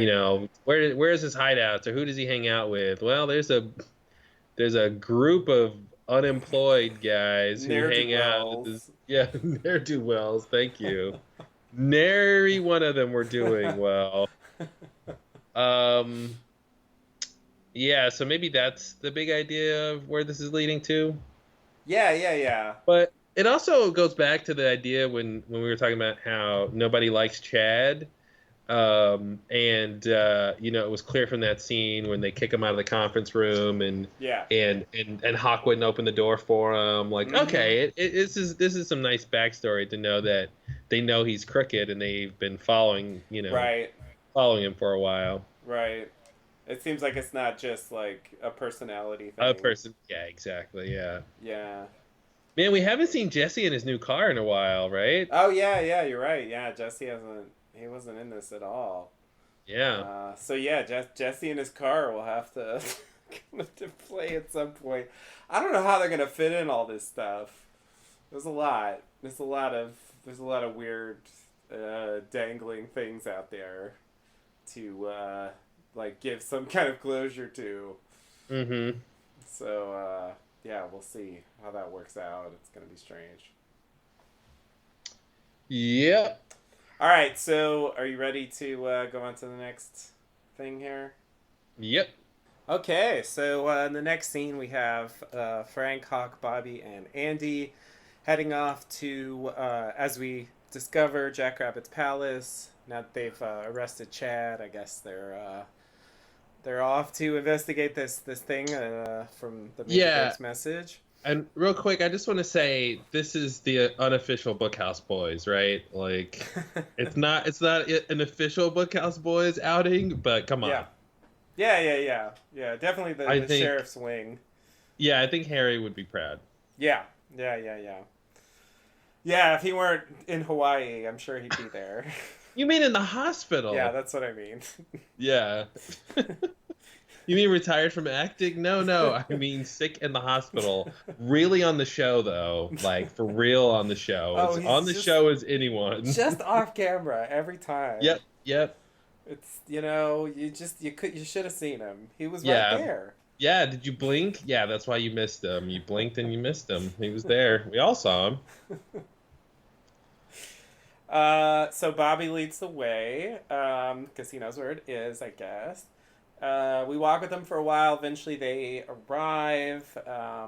They put the soil in their pockets as they were instructed, and then they kind of go deeper. I was a little confused about that, but they arrive and then they keep Yeah, that's going. from the major's note that he left. Is it's 253 yards, I think. Due east from Jackrabbit's Palace. Yeah. But I thought, okay, so they, oh, they get into Jackrabbit's Pass and then they keep going. That's the point. Okay, Yeah, got it, it's got it. from it's yeah 253 yards from that location. They aren't actually going to Jackrabbit's Palace. I guess Well, that's the point. yeah, they did. That's not the where destination, is what I mean. exactly. It's right outside of it. Yeah. Okay. Yeah, I guess I got lost in the shuffle of all the other stuff. At least in my mind. Okay, So yeah, so they arrive Jack Rabbit's palace, and then they continue to head to the place. I guess that doesn't really have a name. Hmm. So they go deeper. Finally, they see some fog or smoke. Not really sure what that was, but there's a naked woman lying on the ground there, so that's probably it. And turns out it's Nido. She's making her noises. Um, I don't know. Nido noises, TM. Signature noises. We. Trademark noises. I just want to say real quick, if you're in the woods, here's a fast tip, quick tip, hint. If you're Yeah. in the woods and it's daytime Hmm. and there's lightning coming from nowhere in particular, you're in Twin Peaks. Yeah, that sounds about right. There was some electricity highlighted as well, some power lines and some noises. Um, Mm-hmm. Mm-hmm. we see there's a pool of something that they cut to. It's sort of like it sort of reminds me of the the kind of black tar pool Yes, engine oil stuff, yes. but like I but don't. it's sort of like goldish. I don't know. Or maybe Um, perhaps whitish, perhaps okay. the opposite of black, Oh, is this one of those like gold perhaps. dress, blue dress situation? No, I mean I don't mean that it doesn't the liquid doesn't look gold. I just Okay. mean like maybe the idea is it's the sort of opposite of Right. the Glastonbury Grove pool of engine oil stuff. Right. Yeah, yeah, Uh, yeah. Yeah, it seems like some sort maybe of that's the relationship. idea. This like is the alternative Glastonbury Hmm. Grove.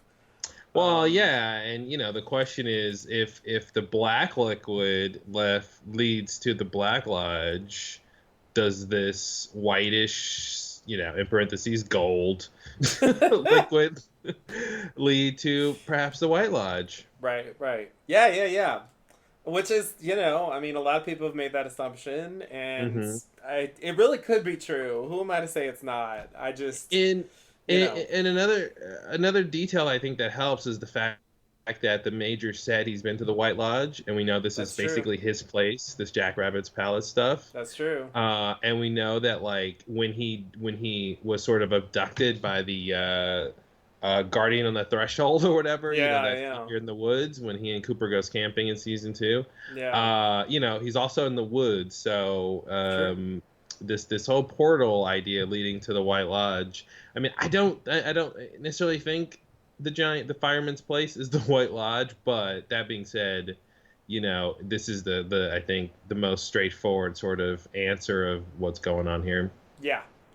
That would fit in with like something we already know Mm-hmm. Mm-hmm. instead of just And like it's this whole new place. yeah, and you know what this does actually that you could have maybe guessed before, but actually getting this scene coming up here with Andy and the fireman and get with him basically, and this mirrors the first scene of the series, this season, with basically a fireman giving a mission to somebody, Mm-hmm. uh, and the Green Glove guy later is going to say the same thing. He's Yep. basically given a mission. Um, it explains what could be up with the Major, and all the stuff he's been doing, not only sort of before he, in the early Oh stuff, yeah. his past stuff, but like all the stuff with Hastings and all that stuff. Like he could have been told to do some of this stuff by the Right. firemen, which would Yeah. explain how he would know some of that stuff. Maybe he told him to Right. go hibernate, or something like that. So the idea that like that the Major came here and got like a mission, it makes a lot of The sense. fireman came to him when there was the fire at the, There you go. There at you the go. station, I'm the and fire man. Sorry, that's Bob's line. it is. So he was the one who said, "Come with me if you want to live." There you go. He looks a little like Arnold Schwarzenegger. They're both tall. Yeah, no, that actually makes a lot of sense. There's definitely there's still some lingering questions there, though. I would say Nope. like, Nope. All questions answered. I would say like, especially about the Black Lodge, like Mike and The evolution of the arm, Ike and and Mike. Let's not forget about Mike. No, I yeah, just there's it. like two characters there, But yeah, at this point, it seems to be down to which that. there's really just one because Right. Mike's arm was attached at one point. Right, right, right. Yeah, I mean, maybe there's some doppelgangers or some dead people floating around, but yeah, for the most part, yeah, it's just those two slash that one. But yeah, I guess we can just say Mike, but still, uh, how clued in is he in about if Evolution of the Arms clue was about this, like. Are they collaborating with the giant? Are they? What's their position here versus whatever the giant's trying to do, the fireman, Hmm. whatever he's trying to do? Like Bob, how does Bob fit in? Are they trying to? Are they all trying to stop Bob? Yeah, I mean that seems like a way they could go, especially since they really pulled back on the sort of evilness of Mike. Like Yeah. even in the first part of the series, after he sort of leaves Bob and becomes a shoe salesman, Mm-hmm. they really sort of pull his character back from being like a bad guy, and they kind of leave the arm maybe more of the bad guy. We've talked about that before. Maybe Right. the evil side. I mean, that's why he cut off the arm. Right. That was the sort of connection to Bob. Yeah. So yeah, it would make sense to me, especially since what they've done in season 3 here with Mike, basically only trying to help Cooper, Right. and pick the ring up off the floor. Those are the two things he does. Right. Uh, Right. put it on the table. Yeah, it would make sense to me if basically there's sort of a common enemy that the Black Logians and White Logians are sort of going to go against, that presumably being Experiment or Bob or both or something like that. Maybe the Woodsmen want to get Bob into Experiment again or back, or they want to Mm-hmm. reunite them or something, and it'll become more evil or something. Mm-hmm. But yeah, I that's kind of what my instinct is telling me at this point, that they're sort of both involved.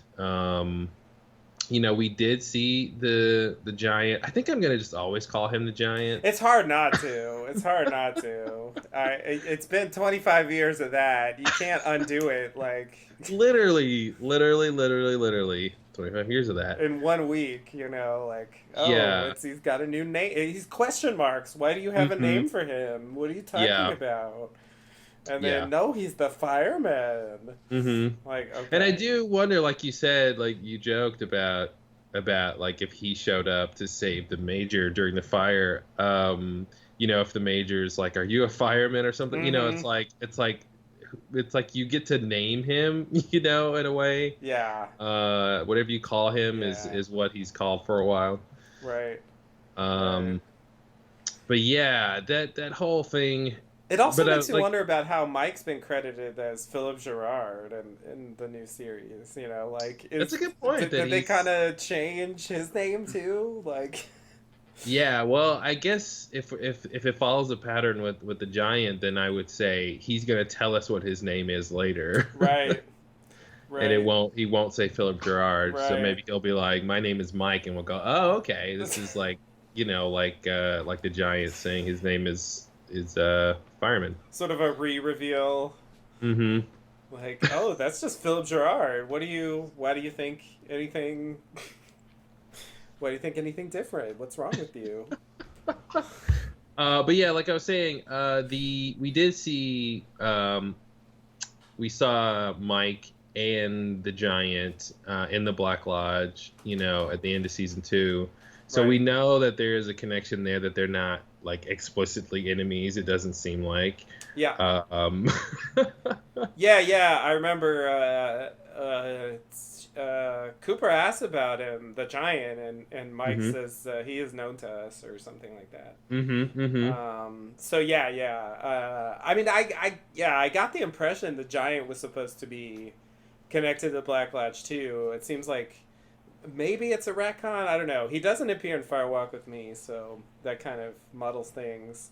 And I did think after Fire Walk with Me, I started getting really suspicious of Mike. But I think maybe upon Mm-hmm. like reflection, it's really part of it is just a writing problem of like Uh-huh.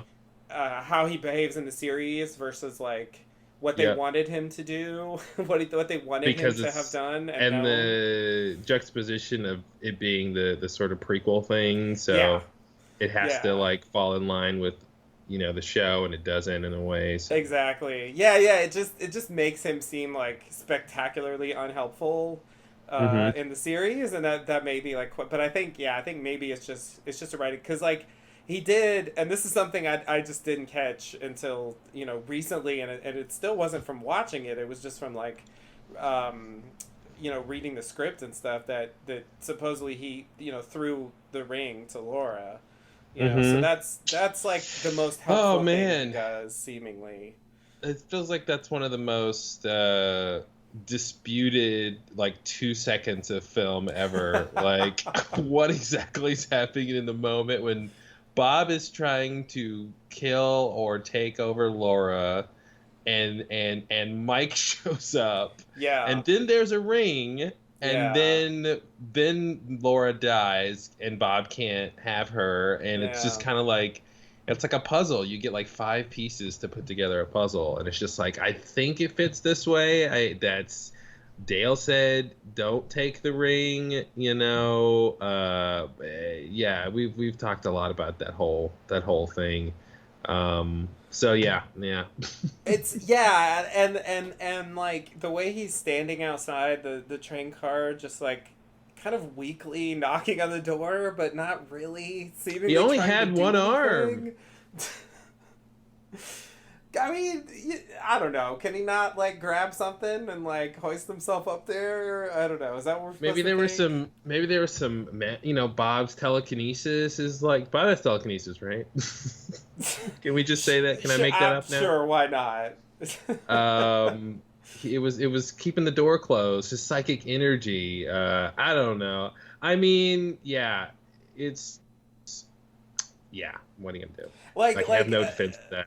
that's where like with the writing I kind of get that they don't want him to like be in the train car and have some kind of confrontation, like that's just adding this Well, they extra. want him to show up just in the nick of time for sure. Yeah, yeah, but it just and it seemed for years it seemed to me like he didn't really do anything, like he just kind of stood there and then walked away, but I guess he delivered the ring. Well, don't forget he did spend an extended sequence trying to find Bob and chase him down. Like it wasn't like he just showed up at the train car and stood there for a while. Like he went to the cabin and he was frantically searching and Right. so I mean I think it is clear he is trying to at least find Bob, if not stop Laura from being sort of taken over.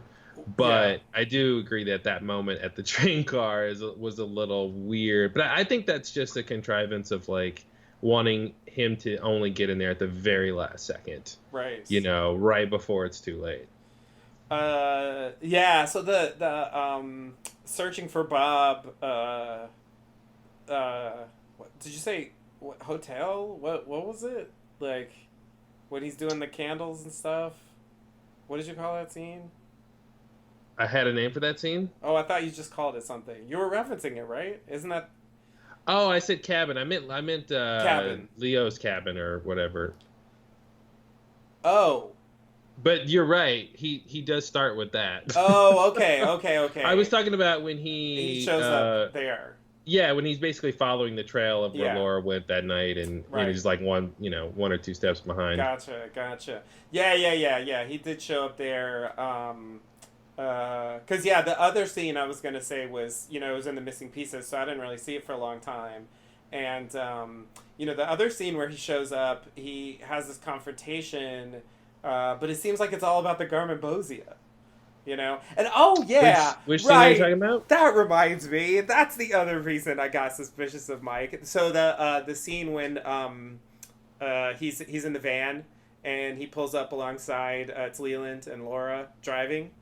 And Yeah. he sort of like revs the engine and pulls up beside them, and he's like Mm-hmm. yelling, "You stole the corn, and the thread will be Mm-hmm. torn," and it seems like it's all about the Garmonbozia.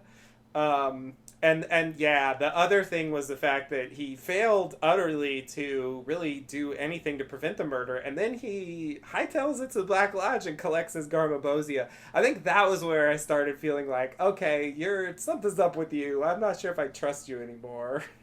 Well, and I take your point, but think about it. I think about it this way, where the alternative is that Laura gets, inhabited by Bob, and that might mean he doesn't get his Garmonbozia.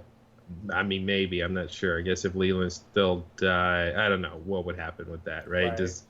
Is Leland dead, or is he free to go if Bob leaves, or Yeah. whatever? I don't know. Don't want to talk about that. But yeah, so I look at it that way, that that even though he does get something he wanted, that he still could have done sort of the good thing, which is protecting Laura, because that does seem like, of the two choices, Bob taking her over, or her dying, but but getting to move on, and clearly there's some, Laura's story's not done with her death, clearly. Right. So there's that too. But I think that's how I take it. So I don't really, throw a lot of suspicion on him, because those are the two choices. But I do agree that the scene, on the road, basically that same area where Richard killed the boy in this Yeah. season. Yeah. Right. Yeah. Mike does. I think we talked about this before, where I think he's not all about the Garmonbozia. He is trying to warn Laura. He is trying to wake up Leland and make him remember. But, he could have just clearly, he could have been way more explicit, And I think there is something that's suspicious about that, and sort of calls into question, what is the relationship here? Like, does he like, how much is he really against Bob? Is he like, Right. oh, Bob, stop it? Or Right. is it like, you're a menace and I have to stop you forever? And I think in that scene, it's very muddled. Uh, uh, but I think that's a problem with the prequelness of it. I think if you were writing Yeah. that normally, it would come off differently. Yeah, I agree. I agree. That's definitely a big problem. But yeah, I guess because a lot of his stuff is so focused on the Garmonbozia accounting of it Mm-hmm. all, Mm-hmm. it makes it seem like that's a primary motivation for him, which then changes the way his character is perceived. But definitely in the return, there's been nary a mention of Garmonbozia. It's not playing a role Mm-hmm. seemingly in the motivation of any of the characters. I mean, it's sort of like vaguely referenced with the vomit stuff, coming out of Yeah. Evil Cooper and Dougie and stuff, like that. It's still kind of there. They but it's not like supposed to be the reason why they're doing things, Mm-hmm. which Fire Walk with Me like made it fairly prominent. And I think that's why like a lot of people really latched onto it, because it was a Yeah. new concept, and it's fairly prominent. I guess Well, and Garmin Bozzi and The Ring are like the two it turns big things. into yeah, it turns into a MacGuffin, and it makes the story simpler. It's like, oh, okay. Even though the story's about these weird, crazy, extra-dimensional beings, ultimately interfering with human life and stuff like that, it's more straightforward if I just think, oh, they just want this symbol, this Yeah, idea, this pain and suffering. But yeah, I don't buy that. I don't buy that. this guy stole the I cans of corn, and this guy wants him back, and so hmm he makes him pay him back. Yeah, I mean, I think that is definitely true, but I guess it's the larger point that, like, Garmonbozia is something that they really need in, like, a sustenance way, that they feed on it in a way where if they don't have it, they die, basically. Yeah, And I think that's the level I don't go to, because, like you just said, so far in this season, like, no one's mentioned it, so it yeah. can't be important sort of in that bigger way. They could come back around to it at the end or something, but I feel like that was a very specific part of the story with Bob stealing the Garmonbozia. And I think once Mike gets it back, it's like, okay, we're done with that. Done. Like, Yeah. yeah. And but yeah, I'd like to see some more if they loop back at the end, maybe, maybe when it's all over and Mike and the firemen have Cooper over for dinner um, Oh in one of God. the lodges. I'm sure, and Senorita Dido, of course, will cater. Um, not because she's a woman. I'm not being sexist. Just because I think she would like a nice dinner party and has good taste. Sure, sure. Um, PC alert. Um, yeah. So anyway, I was just saying. Yeah, maybe they'll serve some creamed corn and and explain Garmonbozia some more. Right, right. This is Yeah. a thing we want if someone takes it, but generally we don't talk about it. Yeah, yeah, yeah, yeah. It could be like candy or something. It's not hmm necessarily like essential. It's Yeah, and maybe just Mike getting his Garmonbozia back makes Bob weaker or something like that, which yeah. sort of contradicts my previous point about it being like sustenance. Right, But right. but this time I want that reason. Yeah, yeah, yeah. This time But it helps my theory. it's sort of like if yeah, it's clearly not, even if they bring it up again, it doesn't seem like it's going to be a major plot point or anything. Um so yeah, I attach less importance to that, and I definitely agree that so far Mike and the Arm, for that matter, I would say the Arm was, in the series, much more ambiguous figure in terms of, is he supposed to be helping, or is he kind of I don't know, just an agent of chaos or something. Like, it's not really clear what side he's on. What side? Who's on? The Arm, Mm-hmm. the Yeah, man and from there's the another whole place, thing. as he used to be called. There's a whole thing with the doppelganger evolution of the arm too, and the idea that Yeah, there was one sort of plan of Cooper getting out of the lodge. When we first meet the evolution of the arm, he says your doppelganger has to come back in before you can go out. right, Yet later, when Cooper comes across the doppelganger evolution of the arm, the whole non-existent thing, and then Cooper leaves, and it's like, well, was that planned? It didn't seem like that was the plan, right, and therefore, since the plan changed, what does that mean? Does that change any of the stuff that they said before? right. But I just had this crazy idea thinking about Garmonbozia and how that could matter again. And I was just thinking, we saw in this season the closest thing to Garmonbozia, like you said, was the vomit from Dougie and Mr. C. And if their vomit is sort of like pain and suffering, this Garmonbozia idea, I'm thinking, we saw experiment vomit. So Yeah. is Bob experiments Garmonbozia? Oh God. Like it's her pain and suffering or something, and maybe she wants it back. Right. Maybe that's kind of a thing, or maybe that's why the woodsmen want it, because it's some kind of thing like that. Right. Yeah.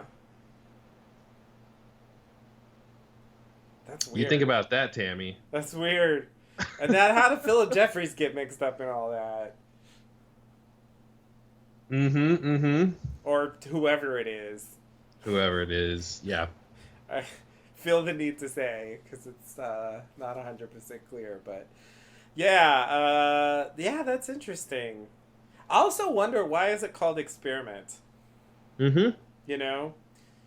Uh, like, part of me thinks, because I've seen a lot on Twitter, uh, people posting like images of David Lynch's like art that he's Mm-hmm. made over the years, and like showing stuff from Twin Peaks that's kind of similar, Yeah, for sure. because he does that.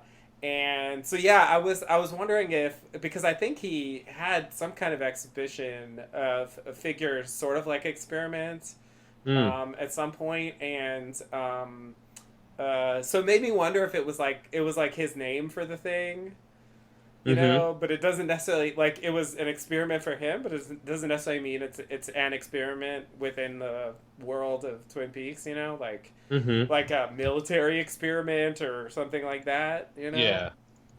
But I do wonder. I mean, it's a curious name for Well, an entity. it's for sure, and I was sort of thinking that kind of idea too. But I feel like the real question is why is it experiment model at sometimes. That's the weird. That's Oh even yeah, yeah, weirder. yeah. My theory about that uh, is that it was a like a computer generated image made from made from her, like, modeling for it. Like, I so uh that's why she's credited that way. Hmm. Because, like, for example, like in this one, the credits for the voice that they overdub for Philip Jeffries is just credited as voice. Mm-hmm. So, like, I was just thinking maybe experiment model, the model for the image of the experiment. Yeah, that that makes some kind of sense. Yeah. It There you still go. it still would be weird, but yeah, that makes some kind of sense. Because it's still, yeah, I don't know. I mean, that's like saying, so you're basically saying when we see experiment floating in space in part 8 that because that wasn't CG, Yeah, like, that's like, actually her, like, in costume. uh-huh. So she's not modeling anymore. She's actually, like, acting the part.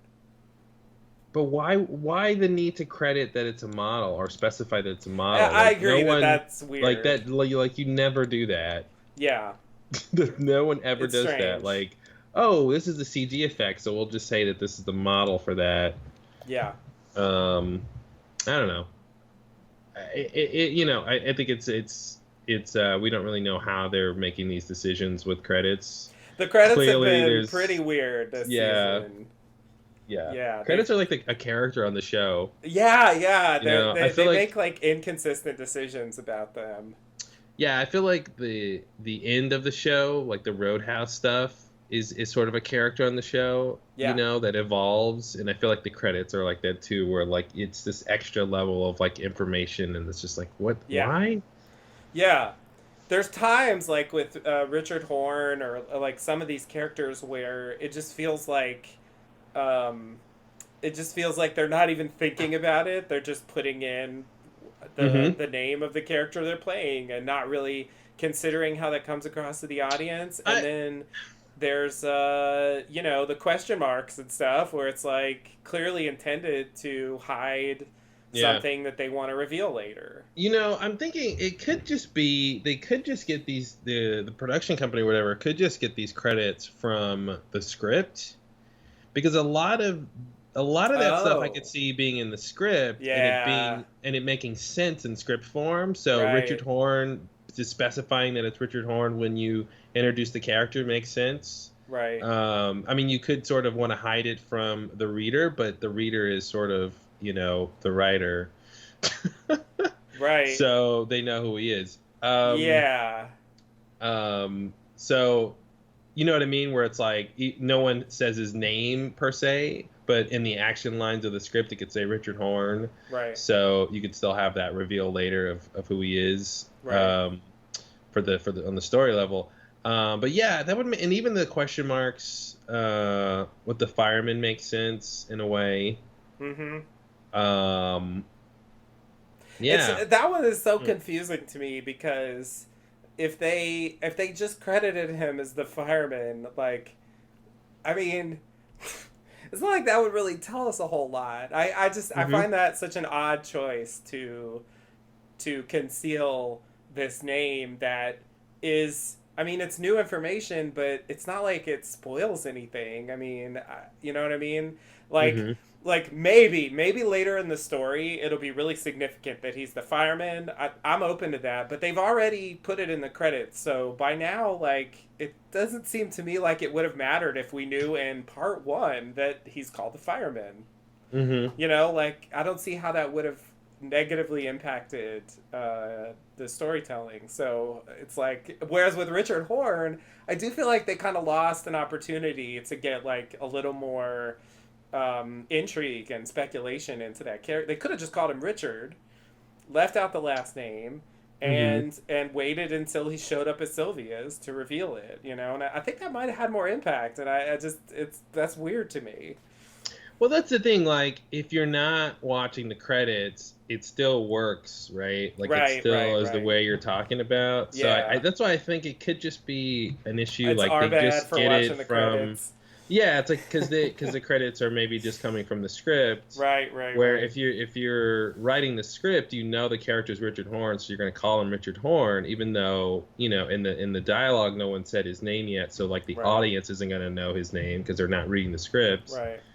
So yeah, it's weird. I'm wondering if, you know, and it seems like an intuitive decision that, like, if you're sitting down to write this show and you get to, you know, the giant and you're like, well, I know as David Lynch and Mark Frost, like, that's not his actual name, you know, and the fireman might actually not be his name either. That's just sort of his job or something. Right. But if they're writing that scene, you know, with him and Cooper, and they don't want to call him the Giant because that's not his name, you know. So I could see, like, just doing question marks. Right. Or sort of having that mystery sort of start there, but it is weird. Yeah. I wish, maybe, I don't know, maybe there's a way to find out. There has been some leaks, if you will, some leakers giving some behind the scenes info at, like, Twin Peaks festivals and stuff like that. In fact, I'll share some like third-hand rumors, just because I think it's kind of interesting, like, if this is actually true. Are they like spoilery rumors? No, not at all. Just in terms of behind the scenes, like how it was done. Oh, okay.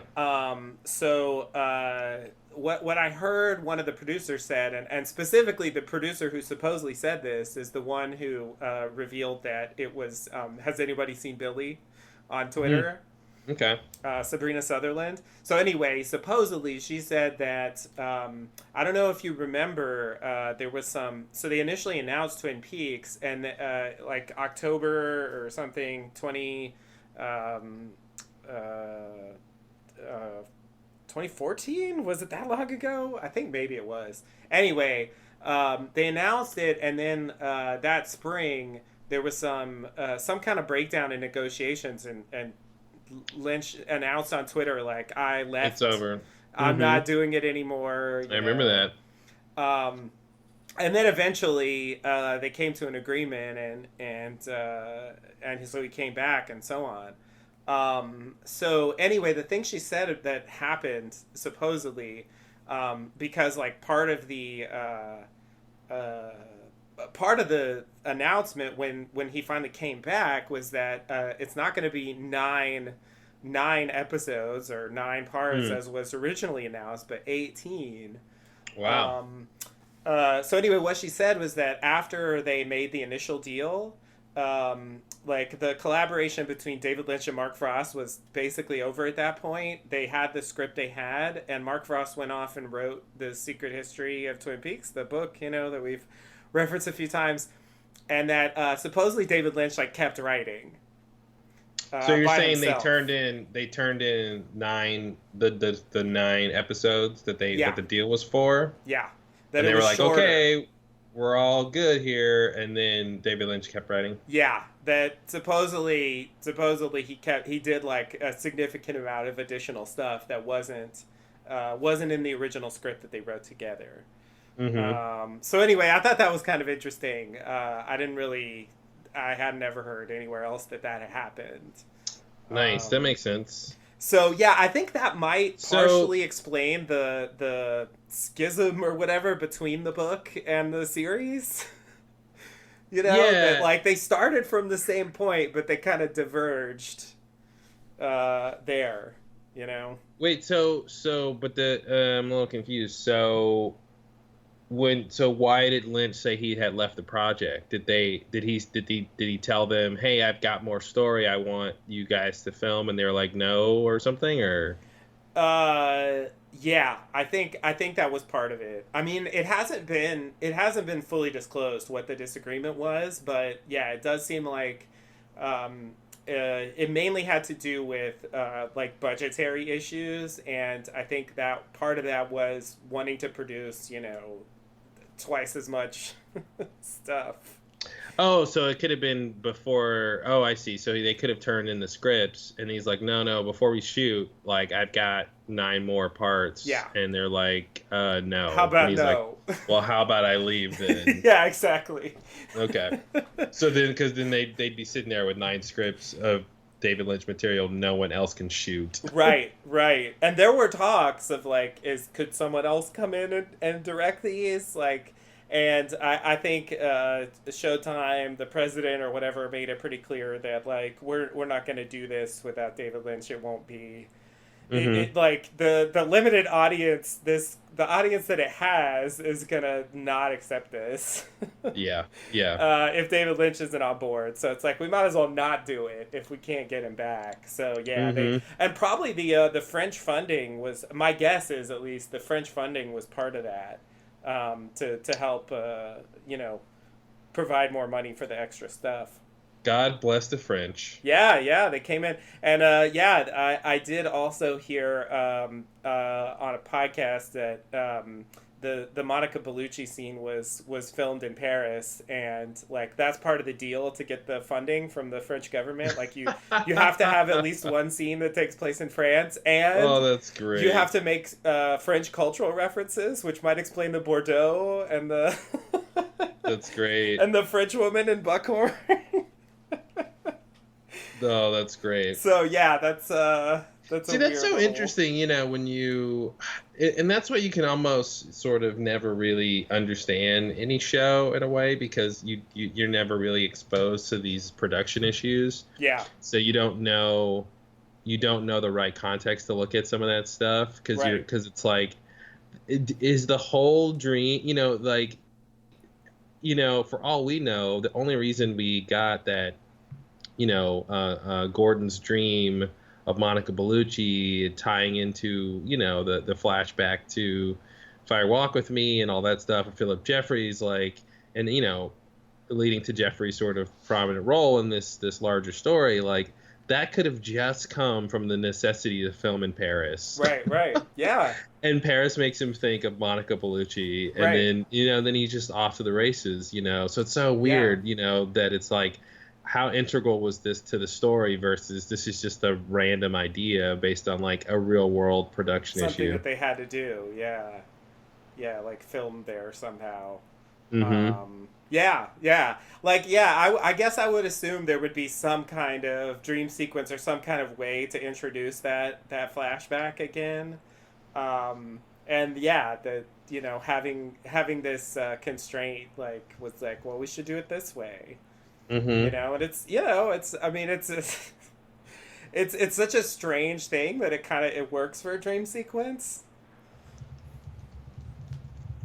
It just made me think. Speaking of dreams, the fact that I know we're all over the place tangent wise. We were on Yeah, like yeah, the yeah. the fifth level of tangent from this main scene here. But Yeah. I was just thinking, Gordon's dream was black and white, and the place where the fireman is black and white. And is that a Mhm. dream world? The we live inside a dream thing Right. is the Black Lodge a dream and the White Lodge a dream and our world a dream, and who's Mhm. the dreamer Oh is god. like the exactly, speaking of God. Literally. Literally. Yeah. So you know what I mean, like is it gonna go that far, in the sort of relative nature of reality. Mhm. I yeah, I yeah. um, I'm afraid to think about it. Maybe. I I feel like that's an appropriate response. yeah, like I'm asking you to question the fundamental nature of reality yeah, again. going So, a level up from these other worlds definitely would be a crazy thing. If they were really gonna kind of end the series, I guess that would be the time. We did have angels, and we did hmm have the little boy's like soul floating in the yeah. air. And we talked about the credits, the opening title sequence with the water flowing up and the curtains Right, flowing up and right, Laura in the Black Lodge flying floating up. up. And Yeah, yeah, so there's something with up. definitely something is up, as it were. There it is. Yeah, the vortexes kind of go up, vortices, if you will. hmm hmm Um, so yeah, the Andy was looking stairs. up, Andy looking was up looking up. Yeah, at the little absolutely. little cinema of relevant history. Oh yeah, yeah, yeah. Yeah, exactly. Oh, at the portal Um, too. Yeah. so yeah. Speaking of, shall we continue with this scene here? Yeah, let's do it. Okay. So right. So we see the pool. I guess that's where we got off. Got off track there. Was that Hey. like an hour tangent on from the pool? Wow. Yeah, I think it led to Black Lodge, White Lodge, and then pretty soon it was just, hey, It's it's all all over after relevant. that. It's all relevant. It's totally relevant. We're talking about Twin Peaks here. So they note that it's 2:53, so that time has come, and they see a vortex. I guess they all see the vortex. Yeah, Um, yeah, I made sure to check on that. They all see it. yeah, that's what I thought. Andy eventually looks at the vortex and kind of gets, I don't know, transfixed by it or something. He stands up. He eventually he's holding Naito's hand, and then he drops it and he stands up. Mm-hmm. And That's important. We got to talk about that. yeah, yeah, and then Andy vanishes, Mm-hmm. and we see him appear in the so-called White Lodge or Slow 30s room, as the music indicates, the black and white place where the firemen and Senorita Dido hang out, Mm-hmm. slash live, I guess. So he's there. The giant, as we said, is there, and he says, "I am the fireman." So that's where we get that information from, and then a uh, device. I really don't know what to call it. A thing appears in Andy's hands. It's like an abstract pine cone. There you go. Abstract pine cone. I had no words for that thing. And then some smoke sort of rises, and then gives Andy a little display montage on the ceiling. I guess that's what happens. Mm-hmm. So as we talked about earlier, Andy sees first experiment model, then experiment with the vomiting the Borb and the other stuff. Then we see the convenience store. Then we see the woodsman who says, "Got a light." And then we see power lines. We see the girl screaming from the pilot when they announce Laura's death, Mm-hmm. which they also used at the beginning of the news series. They reused that shot. Strange thing. It's like it stands out. Anyway, then we see red curtains and Laura's face flanked by angels. I think it's the angels from Fire Walk with Me, or the angel from Fire Walk with Me two times. Mm-hmm. Then Doppel angel, please. Doppel angel. Ugh. That's a little scary. Then we see Naito. Then we see Cooper and Mr. C. Their faces kind of combined and separated. Then we see a ringing phone, an old ringing phone. It looks like a sheriff station phone or something. Mm-hmm. And then we see Andy, I guess, leading Lucy down a hallway and maybe showing her something. Mm-hmm. Uh, by the way, that for me that was the weirdest thing in Yep. this whole. It was like, what? Yeah, that's we'll talk about that. Like the rest of this is like weird in the normal way. Weirdness. Yeah, normal weirdness. Like that's weird because it's kind of normal, which is very confusing. my suspicion is that's a scene from the future. Yeah, I totally agree. But I wonder what could be happening there. It's so Hmm. strange. Like the phone's gonna ring, and then Andy's gonna show Lucy something, and that's gonna matter, I guess. Maybe that's maybe Cooper. Oh yeah, could be. That's interesting. And Cooper was shown right before that, Hmm. right before the phone. Okay, so then we get back to Nido with Andy this time. Um, then we see the number six telephone pole, the famous one that used to be in Deer Meadow, but now is in Twin Peaks apparently. Uh, and then the smoke kind of goes into the abstract pine cone, and then it vanishes, and then Andy also vanishes, and then we're back at the site, or are we at Jackrabbit's Palace? Is We're that where they back to are? Jackrabbit's Right. Palace. So they're not even at the site where all the stuff happened. They're at Jackrabbit's Palace, and we see Frank, Hawk, and Bobby kind of walking around in this like fadey Hmm. way. Um, we don't see Andy yet, and then Andy kind of appears from behind the tree with the tree trunk with Nido, and he says very candidly, "We need to get her down the mountain. She's very important, and there are people that want her dead. She's fine physically. We need to put her in a cell where she'll be safe. Don't tell anybody about this." Frank says, "Okay." Whatever you say, That Andy. famous Truman brevity. classic, classic Truman. Uh, and He's a then true man. it's very true, man. And Hawk's Uh, brother. and Frank and Hawk sort of realize that they don't remember what happened. Yeah, yeah. Well, nothing to talk about in this sequence. Everything made sense. Everything was straightforward. It was a little boring, actually. Yeah. I was doing a crossword puzzle during this part. That's how bored I was. It's really interesting that I feel like this is the second example of a scene where like someone watches something that's sort of like a previously on. Hmm. It's a great way to communicate information without being specific. Yeah, without And, actual lines. yeah, and it allows the viewer to have some understanding that's separate from the audience's understanding. So it's like Yeah. we don't exactly know everything that Andy garnered from viewing that. Yeah, it's clear So from it what he keeps like that says that he mystery. got more than I did. Yep, yep. It because he's got it in interpretation, and Cooper Yeah, did the same thing. When the fireman giant or whatever asked him to listen to the phonograph, right. and he's like, I understand, and it's like, oh, Yeah. okay, we had the same stimulus, the same catalyst, Mm-hmm. but we don't have the same interpretation. So it's like, I don't know what he got out of that. Right, right. Yeah, because, like, I guess I could get that Naito is important because she was shown twice in the thing. Hmm.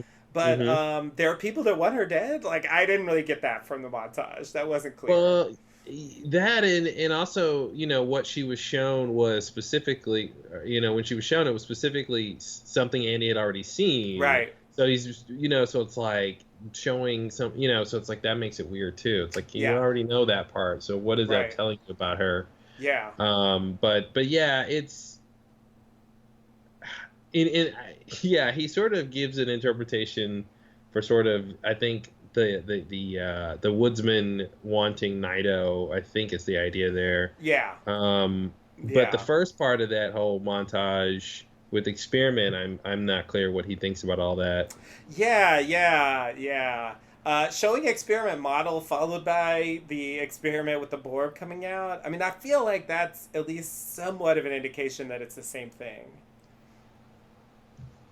I guess. I mean, it's hard to not want that to be the same thing. But somehow a different form. I think that's maybe the idea is Yeah, it's connected. It's the same entity or something, but in a different form. yeah. It seems Yeah. like the experiment with the Borb was taking place in some, I don't know, within the atomic explosion or in some kind of other dimension or something, Hmm. and the experiment model was appearing, in New York City. That's what it seems like. Is there's experiment model in the real world, and then Yeah, there's experiment out in space or whatever. exactly. Yeah, yeah. That's what it seemed like. But yeah, it was. You noted earlier, and I do think it's interesting that they did kind of reverse the order from um, the way they showed it in part 8, Mm-hmm. which was actually convenience store with the woodsman, then the experiment. Mm-hmm. In this case, it's the other way around. I'm not really sure what either thing means. Um, Yep. Yep. That's about right. uh, so yeah, I don't. Electricity's a thing. I don't know why the girl's screaming from the pilot, running on Mm-hmm. the high school. I took that to mean I feel like we're gonna have to go Is it a piece by Laura piece here. reference? Like, is that all I it's about? It is right before they show I Laura. it's right after they show the woodsman, right? It's actually it's the woodsman power lines, then the girl screaming. Yeah, well, yeah, the power lines I think is the idea of the woodsman traveling or Yeah, something like yeah, yeah. that. They're So I clearly think it's the connected. idea of them coming to Twin Peaks or coming to Earth. I think that's the idea there. So Okay. the sort of screaming of the girl is sort of the horror of the evil touching this place, so because that was kind of like the harbinger of everything that bad was going to happen. Right. Once everyone finds out Laura's dead, it's like all downhill from there. Right. Right. So that's kind of what I got from that. Like that was the start of that whole thing. So that's kind Yeah. of what that's referencing. Yeah, yeah, yeah. Okay. That makes sense. That makes sense. It's interesting that he's really fixated on that little shot. I always thought that was a weird moment in the pilot because Mm-hmm. at that point there hasn't been an announcement yet. Mm-hmm. And it's always been It's like right before, yeah. it's like she knows somehow like Well, what it's they're like gonna announce. she's found out first or something, or but yeah, it's a great moment because it's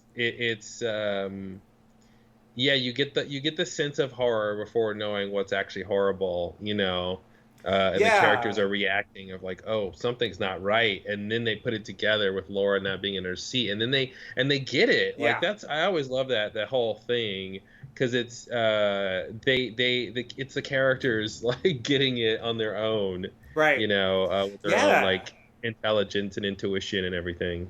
yeah, yeah, yeah. I mean, like really early on, we get Pete finding it, and she's dead, wrapped in plastic, the famous thing. But when people are informed, like Leland and Sarah, and that scene in the classroom at the school, like they all end up kind of just intuiting it. You know what I Mm-hmm. mean? Like Leland's there at the Great Northern, and like Sheriff Truman just walks in, and he just like drops the phone, Yeah. and then Sarah knows because he dropped the phone and he said Sheriff Truman's here. Like they Mm-hmm. don't even get a specific, like we found Yeah. her body, she's dead. They Mm-hmm. just kind of conclude that, in the classroom because her desk is empty. Yeah. And I guess like James maybe knew something was up with her or whatever. Maybe he had some extra suspicions about what was going on that night. She, jumps off his motorcycle and runs into the woods. Mm-hmm. So that kind of makes sense. But yeah, yeah, it's interesting how like they mostly like just figure it out themselves, which is Yeah. not like the normal way I'm used to those scenes playing out. Mm-hmm. Uh, Well, that's what you get when you have, writers who are all about intuition and their right. instinct, and so the characters come off that way too. Yeah. And Yeah. it's Yeah. sort of, Yeah. it's more powerful that way and more sort of mystical and supernatural and, Right. the whole impact Laura had over the town. Yeah. Yeah. Yeah. Yeah. Yeah. Yeah, there's a lot of focus on that. Yeah, so I think you're right though. That makes sense that it's sort of it's more it's more abstracted now or something. Like it's this general Hmm. idea of screaming from the impending forces coming, Yeah. which are kind of represented by the woodsman and possibly experiment as well. Hmm. The relationship between those is something that's got to be clarified. At least we know that she made Bob, but or vomited Bob or whatever. But beyond that, yeah, it's not. We haven't really seen like I'm reporting for duty. What should I do, mother? Or whatever, like Yeah. we don't get scenes like that, and we probably won't get scenes like that. Nonetheless, I really am curious how that all fits together. Yeah, it's very strange because I almost it's weird that they go from the woodsman and it's also interesting when they when that they actually had the woodsman say his line and it wasn't just the woodsman image. Yeah. And again, I feel like God of Light means something. Yeah. Something like bigger than he's trying to light his cigarette. The obvious, yeah. But it's interesting to go from that to the power lines to the girl screaming at the high school to the curtains, the sort of Black Lodge red curtains. Yeah. Then they fade into the curtains with Laura's image flanked by the angels. Yeah. Right? So there's a transition there from like the Twin Peaks world to the Black Lodge. Right. And specifying sort of Laura. Right. And that seems to maybe connect to the Bob orb, right? We saw the Laura orb, right, and the woodsman. So there's Yep. kind of that thing too of like Laura being an object or a focus here. Yeah. But then they go to Nido. Yeah. And it makes me want to connect Laura to Nido. Yeah. And, I think that's very possible. And say like she's the new Laura or something. Mm-hmm. She's the new sort of woman in danger, as David Lynch likes to write about. Speaking of woman in danger, I learned something about the actress who's playing Nido. I don't know if you remember this from Inland Empire, but there's a scene, spoiler alert, if you haven't seen Inland Empire, not really. I don't know how you could spoil that movie. There's a scene towards the end where Laura Dern... I watched that whole movie and I wasn't even spoiled. Where Laura Dern's character is stabbed. Is she stabbed by herself? I don't know. It's confusing. I think maybe she stabs herself. Like she has an evil version of her that stabs her. Maybe that's what I don't know. Anyway, she gets stabbed and she's sort of like dying, and it's on the streets of LA, and there's these like homeless people there. And the actress playing Nido is one of them, and she as Laura Dern's character is dying, she has this long monologue about like wanting to go to Pomona or something. Like, I really wish I went to Pomona, or I forgot exactly what the line. Anyway, that's Nido. Oh, that's interesting. That's the same actress. So yeah, I was surprised. Especially without seeing her eyes, like I didn't recognize her at all. But yeah, she's worked with Lynch before, and playing a strange character, of course. That's a good anecdote. But speaking of eyes, we've been racking our brains trying to figure this character out and why she doesn't have eyes and why there's specific sort of scars or it looks like eyelashes almost. It's really hard to tell what those marks are. But it did just make me think, eyes are windows to the soul sort of a thing. And so maybe she blocked out the window to her soul or something. Yeah. That's interesting. Because it's more than just her eyes are gone. There's just a sort of topography of her face. There's stuff there. There's bulges and other sort of physiology there that's not just someone missing eyes. Yeah. So yeah, so maybe it's just Nido's the new Laura, is that she needs to be protected. Maybe that's what's being communicated here. Yeah. And like sort of the sort of Laura with the angels. Laura's dead, so don't let Nido die, or that's what could befall her. Yeah, I guess that would be the ultra crackpot that Laura, Nido is Laura or something. Yeah, I was thinking that too, in a way. I don't think it really makes sense. It doesn't make any sense.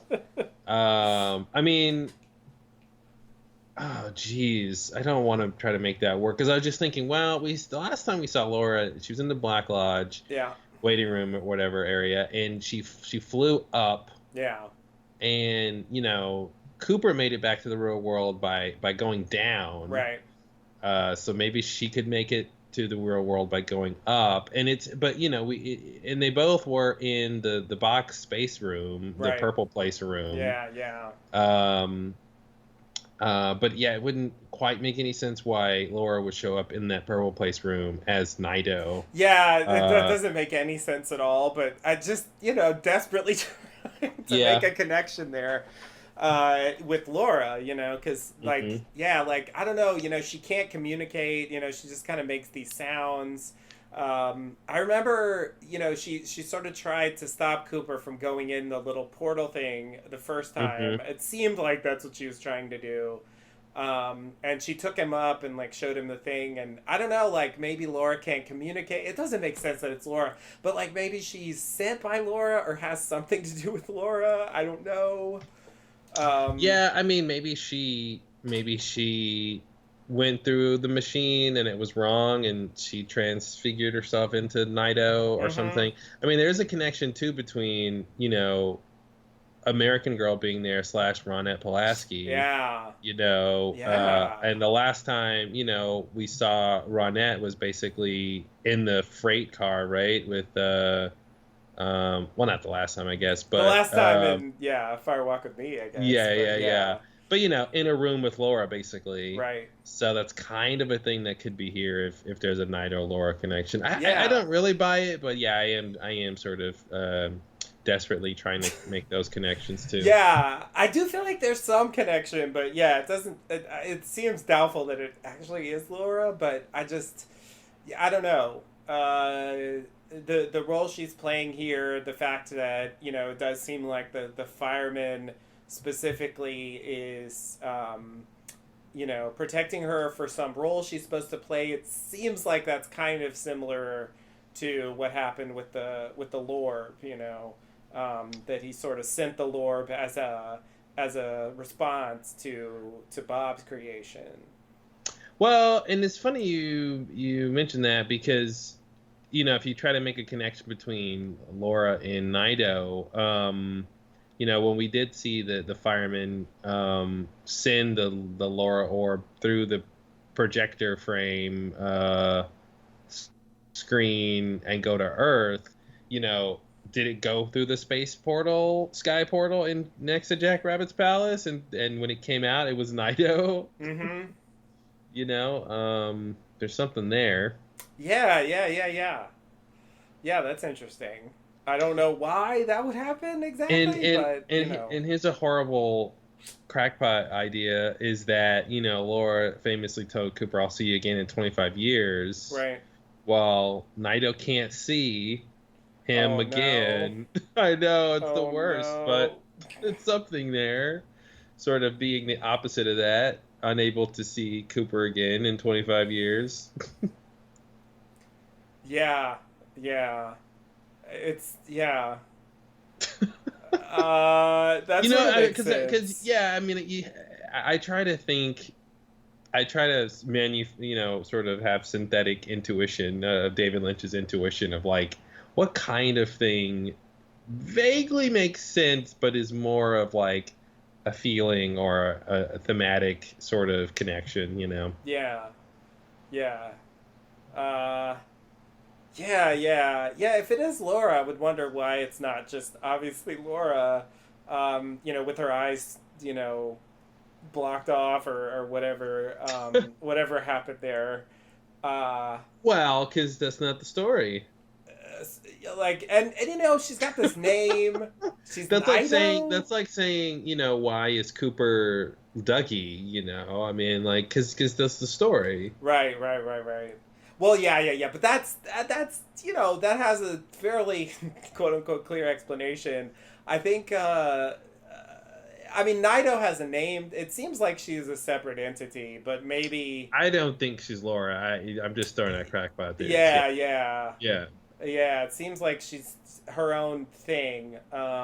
We do But it does seem know. like she's sent somehow to stop the woodsman slash experiment slash Bob slash Mister C, etc. You know, something like that. Mhm. So that it seems like, I mean, maybe she's just sort of So on refresh Laura's my side or something. refresh my memory. Is the actress who plays Nido the same person who does Experiment? No, no, no, Okay, definitely they're not. different. Yeah, Okay. yeah, they're different. Um. Yeah, I was thinking maybe Nido is like a vessel that could contain Experiment. Whatever's inside of Sarah Palmer right now, if that's Yikes. Experiment, Mm-hmm. maybe that goes into Nido, and Nido, because her face is all like that, can't take her face off, or Oh, or that sort of sort of a like a prison or something, a right, shell or something, and right. could inhabit I guess similar to Bob coming out of Experiment, maybe Experiment or Bob needs to go into Nido or something. Mm-hmm. I'm Yeah, just thinking like what could Nido's function be here? right, right. Yeah, that's a good. That's not an unreasonable theory. I definitely had nothing that specific in mind. Because yeah, it has to be something that somehow helps to, and Glove Guy's got to show up too. So, Mm-hmm. yeah, if there's some way where he Oh can, man, you glove know, guy shoves his green gloved hand into Sarah Palmer's face and grabs out the experiment model and then shoves it into Nugget. I think I just wrote the finale. There it is, that's gonna be guys. weird, and yet, strangely plausible. Yeah, and then like, yeah, now it's trapped or something. Mm-hmm. Then the glove Um, can come off. and then the glove can come off. Yeah, yeah, that has to happen. That has to happen. I firmly believe that at this point. I also thought it was interesting. I guess we'll get to it. That the glove's not on his left hand, Mm-hmm. and I thought that was really a nice benefit to us who are trying to figure out the show. Because if it was on his left hand, we'd make an immediate connection to the ring, True. especially since it's green, and it's like, Yeah. okay, the fact that it's not on the left hand saves us like 20 hours of Right. theorizing. Right. Yeah. Yeah. Yeah. Yeah. Yeah. It seems like it's a separate thing. Mm-hmm. It's yeah. It's pretty specific that glove. It is something you wear in your hand, like a ring. Well, yes. Yes. I mean, in a way, it's like the ring in the sense that it's some kind of Mm-hmm. supernatural object that comes from this netherworld or whatever, is imbued with some kind of quality from this other dimension or something. But yeah, just Is specifically, I think it's not like the ring. maybe the ring and the glove, maybe they're Horcruxes. Oh God, God. And or Bob Cruxes or something, they're the keys to Voldemort's power. Yeah, yeah, yeah, yeah. Yikes. The scene with the nurse and the missing pieces made the ring seem more like the ring from Lord of the Rings, some kind of like powerful thing that draws people Mm-hmm. to it. My precious, yeah. Yeah, and that the book and the Secret History book, like it's kind of portrayed that way as well. But so far in the series, that really hasn't been the case. Like Mr. C has it right there, and Mm-hmm. has Ray put it on, and it goes back to the Black Lodge. So he didn't really have any interest in it. Um, so it's like, I don't know, maybe it doesn't work for him because he's special or Well, and something. But yeah, and that's the thing, trying to compare the Secret History with the show is the idea of, the show seems to suggest that the ring, could take you to the Black Lodge or something. yeah, So it'd be weird that all these, from the book's Richard perspective, all of Nixon. these people have had the ring, yet it didn't sort of do the thing that Right, it sort of famously does now. right. Yeah, yeah, yeah. Yeah, yeah, but I don't know. It's now it's gonna be sort of the this show's version of like you know, deleted scene or something. It's like, you know, now I'm kind of wondering what did they, if it's true, like what did David Lynch add, you know, that wasn't there in their original scripts that they wrote together, you know. And so yeah, I start wondering about some of that stuff. Like, did he change how the ring was used, or add scenes involving the ring, or Mm-hmm. you know, I kind of I wonder how feel that all like works. with at least 50% more story, it's very likely Yeah, yeah, that maybe that was part of what extended it was incorporating the ring and some of this sort of lower level mythology stuff. Like maybe yeah. that's part of it.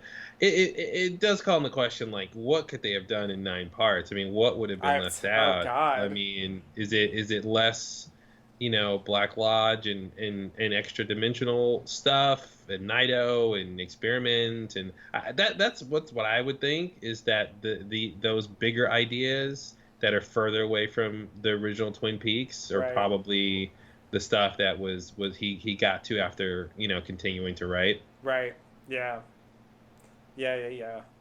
That would make sense. I also wanted to point out Andy sitting in this chair in the fireman's place. Yeah. Just reminded me of Andy and Lucy trying to buy the chair and that whole thing. Um, just wanted to connect the chairs together. Yeah, sure. Good point. Good point. Since that chair scene has no connection to anything, I just thought, oh, that's kind of an interesting like foreshadowing that Andy's gonna be in a chair or That's a good something. point. Yeah, yeah, yeah. I didn't think of that at all. Uh, uh, but it does seem like it's the chair that Cooper was in the first scene, Hmm. and so that really makes me want to say that's going to be a flash forward, and that Yeah. he will similarly be transported. I mean, I even want to say it's possible, although this, the timeline's going to have to get like moving fast if this is going to work. But could it be possible that he's actually there the next day? For that Hmm. event. I mean, maybe they even bring him as Dougie, and they got his shoes or something. I don't know. Maybe Naito knows where his shoes Yeah. or whatever it is they have to do. But the FBI seems to be on their way to Las Vegas, and I mean, it still could be multiple parts before it actually happens, but maybe it'll still be the idea that it takes place over 24 hours. I guess it's also not clear how the FBI storyline lines up with the Twin Peaks one. So Yeah. Yeah. there is some room there to kind of get him there by the next day. You Yeah, because know. there's 2 days that the major outlined in his little note from the past to the future, and so we're on sort of day one with Andy and Naito and all this stuff. So Yeah. yeah, maybe the second day he gets there. But that would also sort of explain if that scene from the opening of the series was a flash forward. There was that discrepancy that I believe it was that Cooper isn't wearing his FBI pin or something like that. Oh. Mm-hmm. And that would make sense if Yeah. he's coming there after being Dougie and not wearing that pin this whole time. Right. So Right. that would make, and that I mean and that would be a great detail to have to know when you're shooting that scene and writing Yeah. that Yeah. scene that like, okay, is he gonna have this pin on him? Let me think this through. Right. Right. Because Yeah. that's the kind of thing you could just totally be a continuity error. Right. Right. Right. And I still don't. Yeah, it easily could be that. I still don't understand why he understands the message. Like, I don't see how he's gonna learn enough in the next 24 hours after being Dougie this whole time to somehow understand that message that I still don't understand. Hmm. But hey, I don't know. Andy got it pretty quickly, so maybe somehow being there, you get it quicker. You don't necessarily need a ton of background information. Yeah, Uh, one of the things I love about these scenes in the Black Lodge and this black and white world is the amount of like empty space. The amount of time characters are just existing mm-hmm. and sort of reacting and not really responding, but just sort of taking things in. And there's just so Yeah. much room to wonder what exactly they're thinking and feeling, and how time is really working, and if Yeah. if Andy, if it to us he's there for a minute or two, does it feel longer for him? Does he have more time to think about these things than what it's sort of how time is working as we're watching it? That's Yeah. kind of how it comes off to me. Some of these shots and sequences that there's even when Andy shows up in this place, like he sort of is walking backwards to the chair in this weird Right. staccato way, Yeah. which is strange. Yet when the giant enters, he walks to the chair normally. Right. So there's this weirdness with how characters exist in these different worlds. Yeah. But yeah, yeah, I'm thinking that's right now. How Cooper knows what that phonograph thing was playing and what that means. Richard He and still doesn't. Linda, two birds with one stone. Yeah, and that's the thing, with 4:30.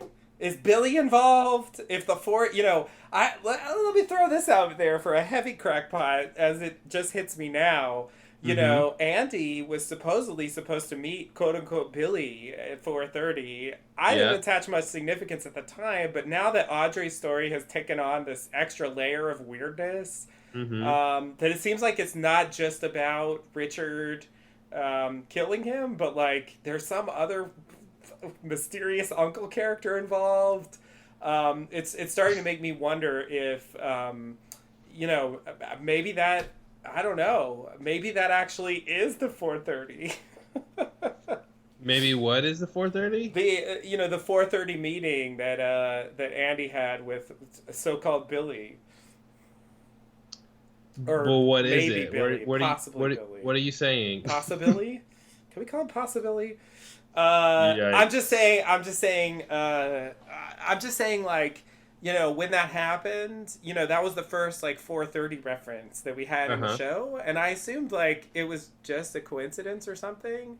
Yeah. Which is still possible, but I guess now that the Billy storyline has kind of taken an extra level of intrigue, I kind of wonder if maybe it will come into play in some way where that matters. And Andy too. Andy's like taking on a Well, more what are you prominent saying? role. You're using pronouns, and I'm losing you. What matters? The Because the all we had was Billy not being there at 4:30. So Yeah. I'm like, what are you saying that Why means? does that matter? I have no Yeah, idea. why is that a thing I to have no say? idea. But wherever Okay. Billy is, whatever happened to Billy, perhaps that's hmm significant. That's all I'm Well, and saying. that's what's weird. Yeah, I mean, that's what's weird about that though is you know, it is a similar thing where Andy looks at his watch and he knows it's 4:30, and then here in this part, Frank, was it Frank or Bobby who said the time? Forgot who said the time, but they were like, "Oh, the Uh, time," and then the portal opens at 2:53 or yeah, whatever. yeah, yeah, yeah. I don't remember. So I there's a didn't write it sort of down. connection there, but yeah, I mean, the obvious answer would be that a portal opened up somewhere at 4:30, and did Billy get sucked into the portal there or something? I mean, Oh that would be yeah, sort of that'd be like the straightforward mirroring of this sequence that's a here. good point. That's a good point. That is what the numbers have meant so far. Mm-hmm. Yeah, that's interesting. Um, yeah, yeah. And what's up with Billy? Like, why does Billy matter? I don't understand. Maybe Billy's the dreamer, and he's dreaming Audrey. Yeah, it's very strange, but yeah, I don't know. That it seems like kind of a long shot, and yet like the more scenes we get revolving around Billy, the more I kind of wonder where that's going, especially since we're getting like pretty late in the series, Yeah.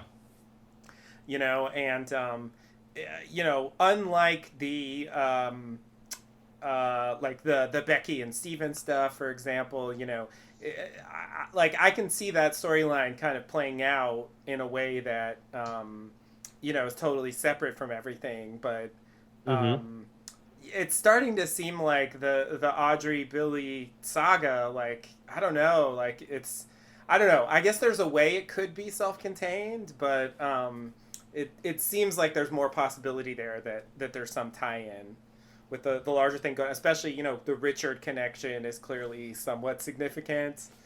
Mm-hmm.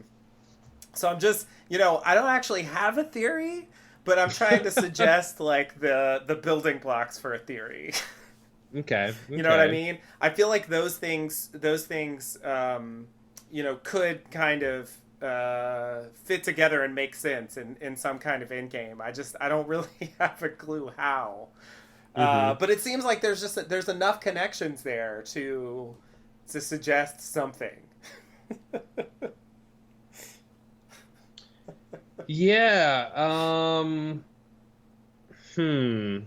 Yeah, I mean, Billy needs explaining. Red is still an open Yeah, question. yeah. Red has to. Red's your I, uncle, maybe. I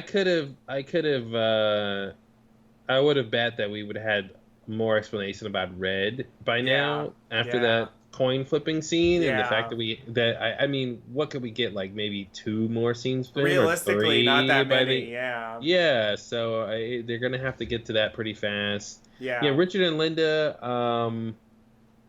And that's the thing. Richard's not even in Twin Peaks anymore, right? No, although I think Mr. C's going there, and he does seem to be with him now.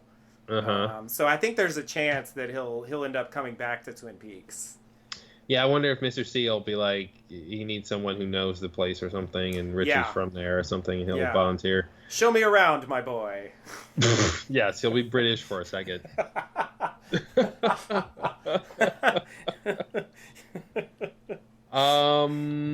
Yeah. So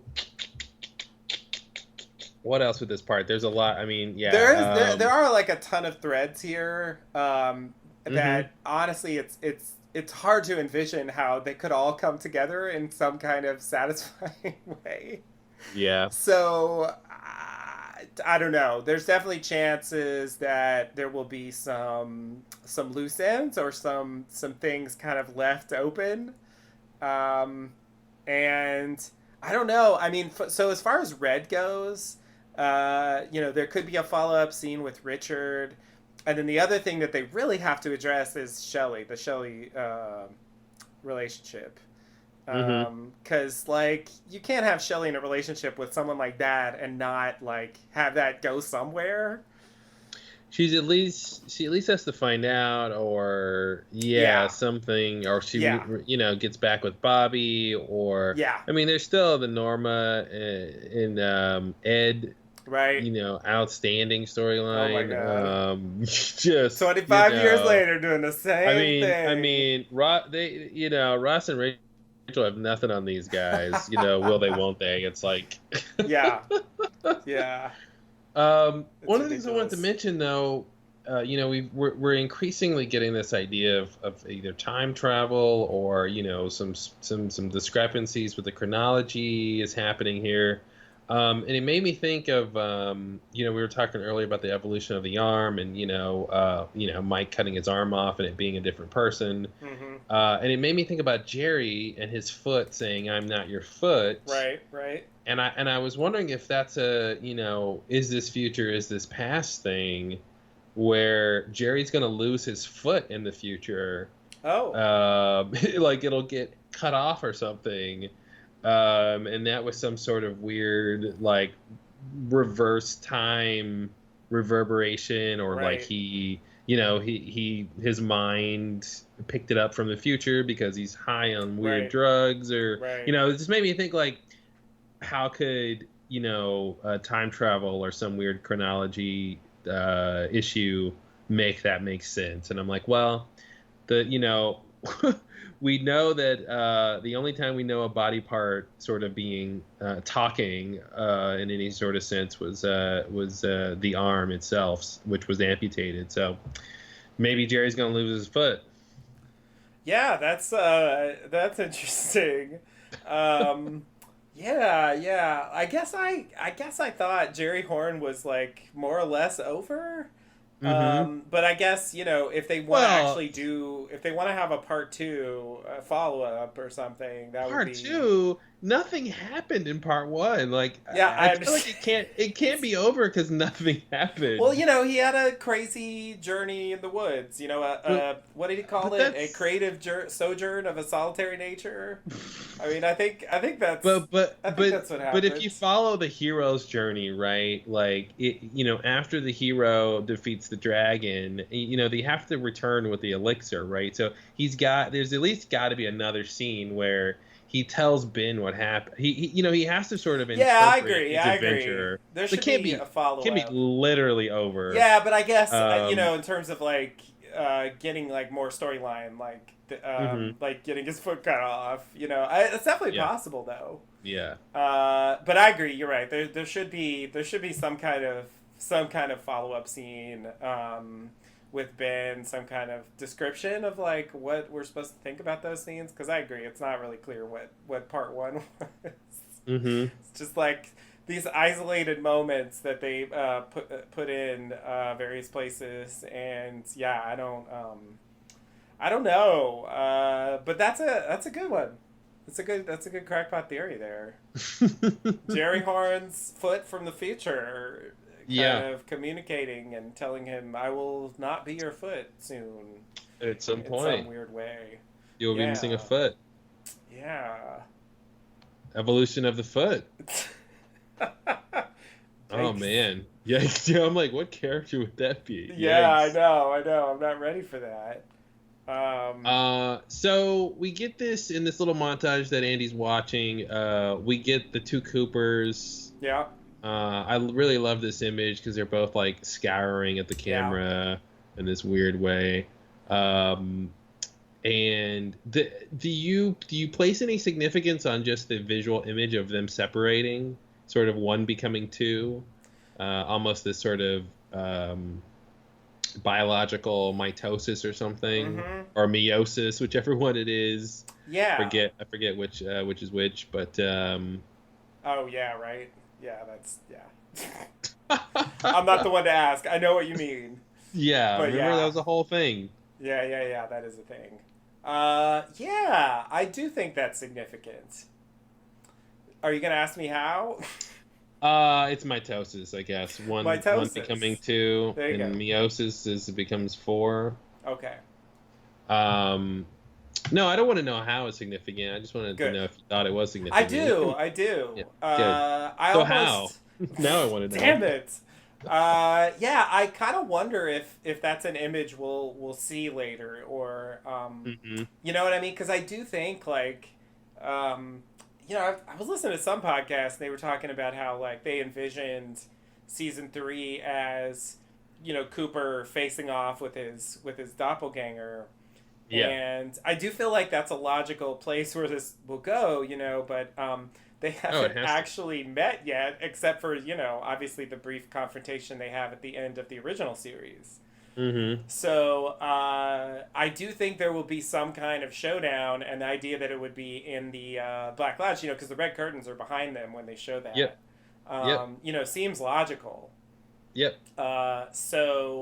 But yeah, I don't know what that's supposed to be saying though. Like I don't know. Cooper's divided, or yeah, that idea that it's part of him or something. I don't know. Yeah, or is it just saying that there's two Coopers? Or it's just saying Reiterating it's two that Coopers. It could totally be reiterating that that. idea.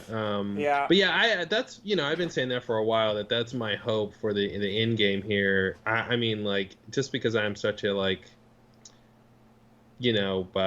hero's journey and sort of character arc obsessed person, is that I really want Cooper to go to the Black Lodge, battle his doppelganger like did the first Right. time, And but not succeed. not retreat in fear, Right. actually succeed, and then sort of move on and go save Laura, or go Right. whatever to the next sort of places, or whatever you do after you sort of have done that. That's kind of what I'm hoping happens. Well, not kind of. That's what I'm hoping happens. Yeah. Something else I was gonna say about. So here's a question you're gonna hate. Okay. Um, because we're in this, particularly in this montage, we're seeing scenes that could be from the future, like you're saying. Mm-hmm. Even this Cooper Yeah. and Mr. C splitting thing could be, sort of from a future image. Um, are these things predestined to happen? Oh God. And the giant fireman is just making sure, and other entities and players are sort of ensuring these things sort of happen the way they need to happen. Or when we see things from the future, is that just a possible future, or is that what's going to happen? Oh boy. So yeah, you're welcome. Yeah, yeah, yeah. I didn't think you were going to go there, but of course, that is a logical thing to wonder about. Yeah, that's hard. I have no idea. I don't think Twin Peaks has taken any kind of firm stance on, you know, free will versus determinism or, Hmm. predestination paradoxes or anything like that. He does, and by he, I mean Lynch, like, does incorporate these elements of,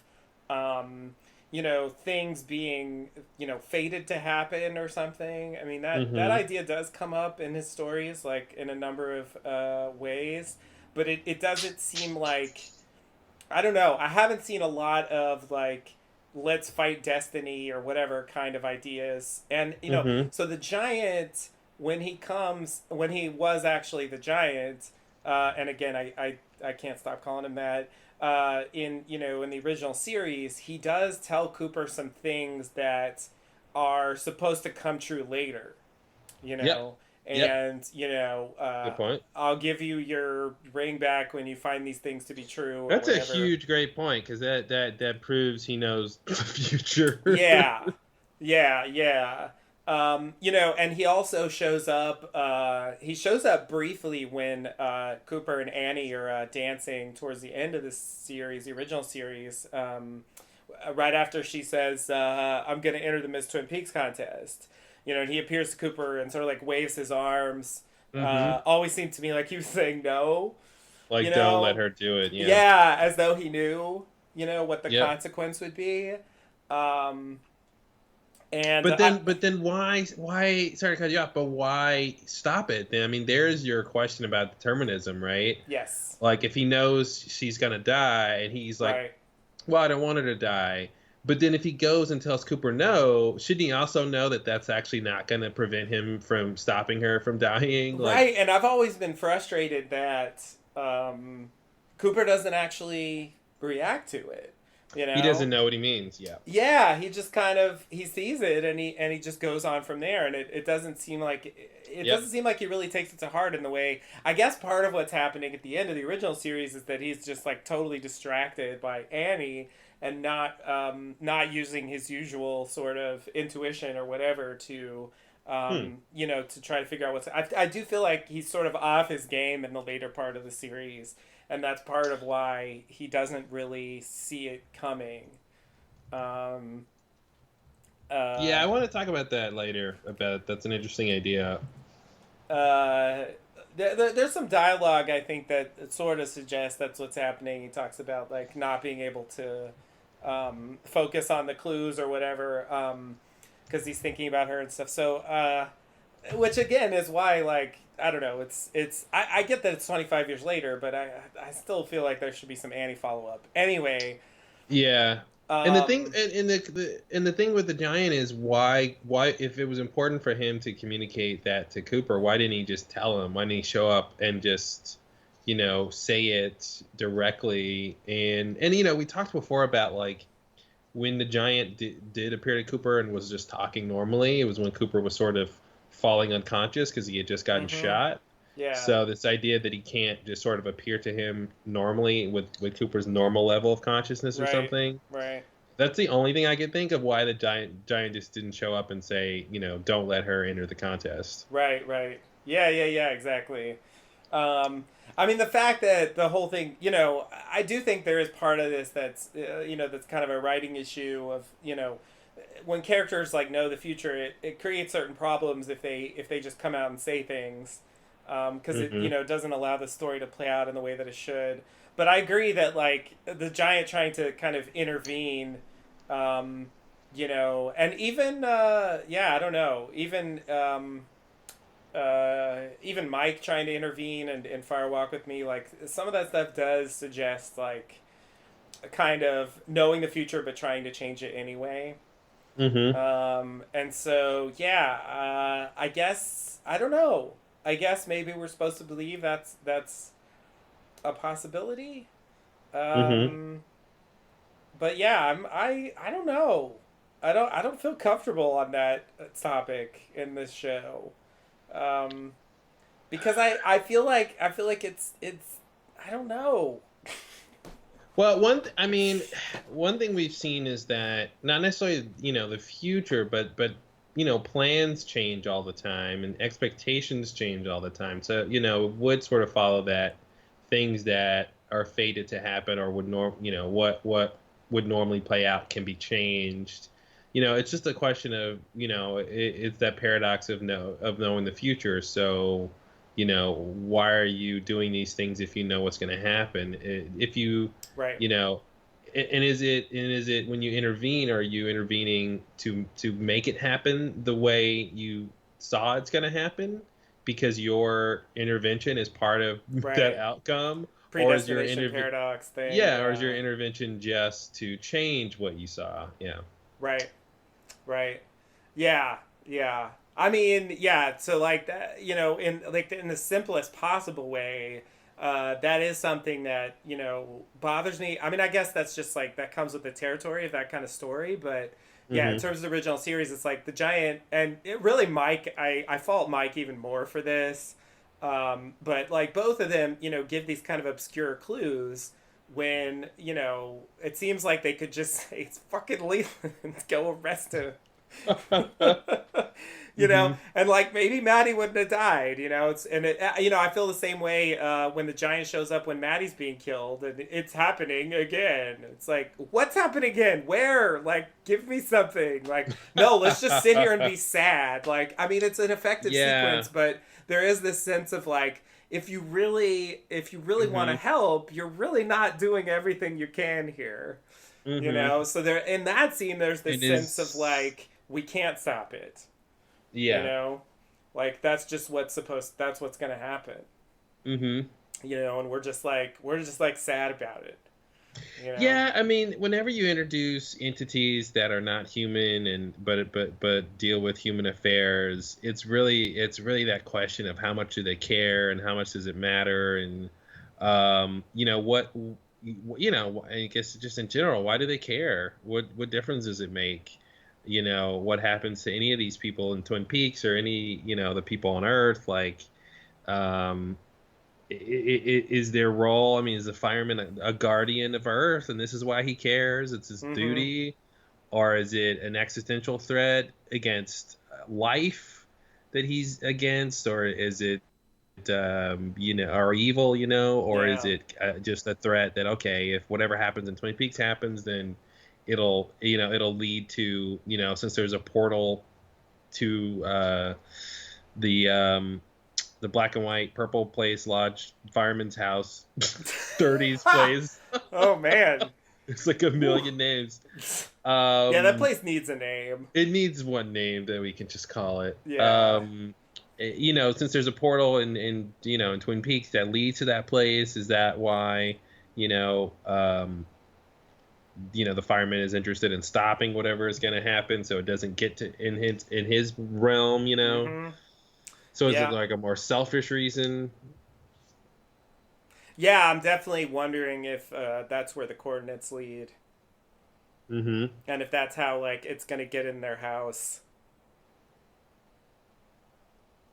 Yeah. So does that help now that we've seen Jack Rabbit's palace and the place? So maybe the coordinates are where the portal is. That's what I was thinking Uh was huh. was a And then possibility.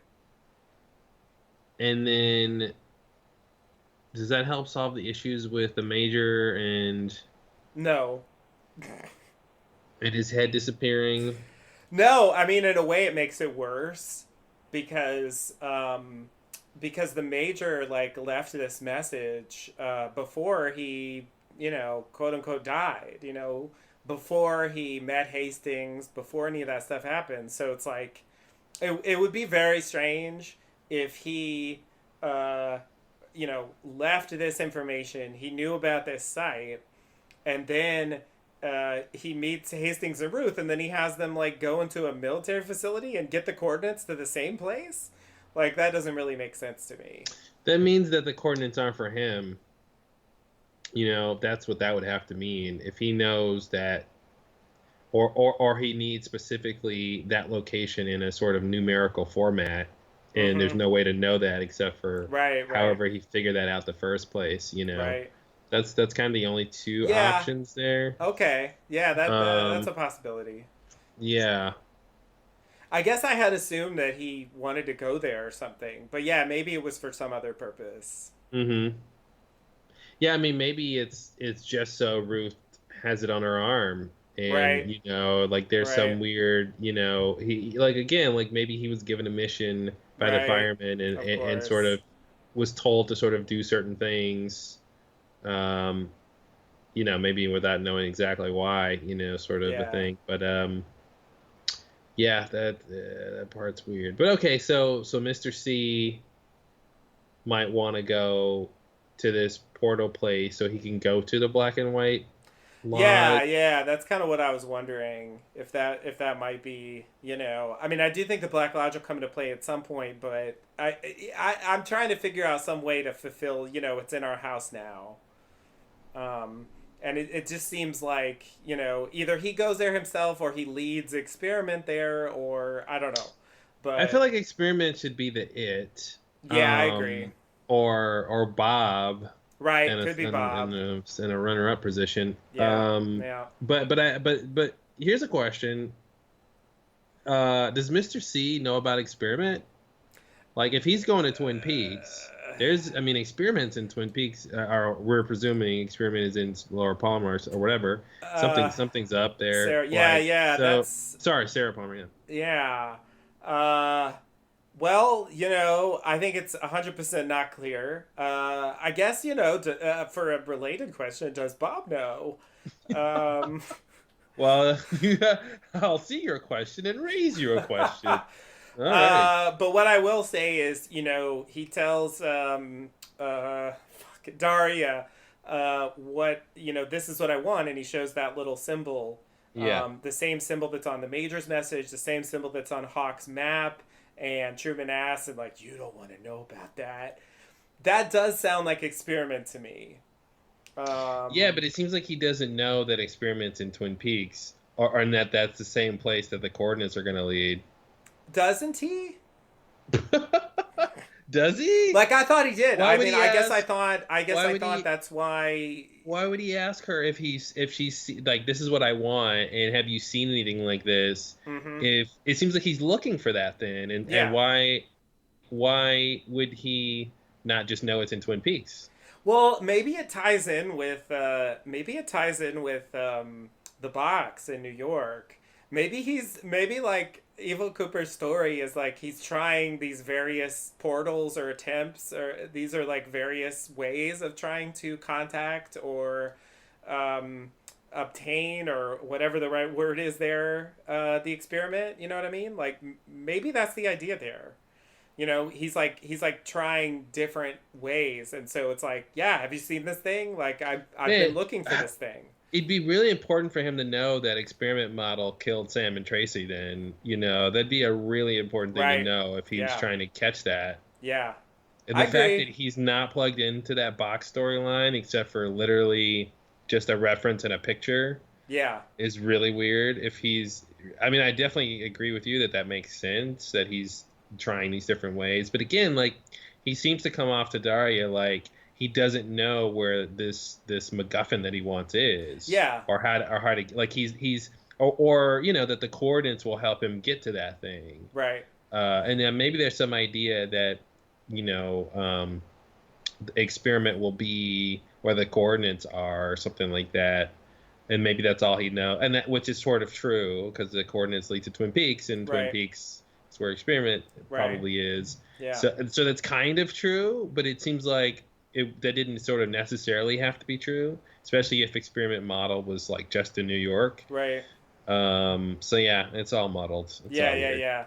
Yeah, I agree. It does make the plot a little weird, but that would at least explain like why he, like he doesn't necessarily know where the coordinates are leading, but that's what he's trying to, that's what he hopes is going to happen or something. That's what he's been searching for. I don't know.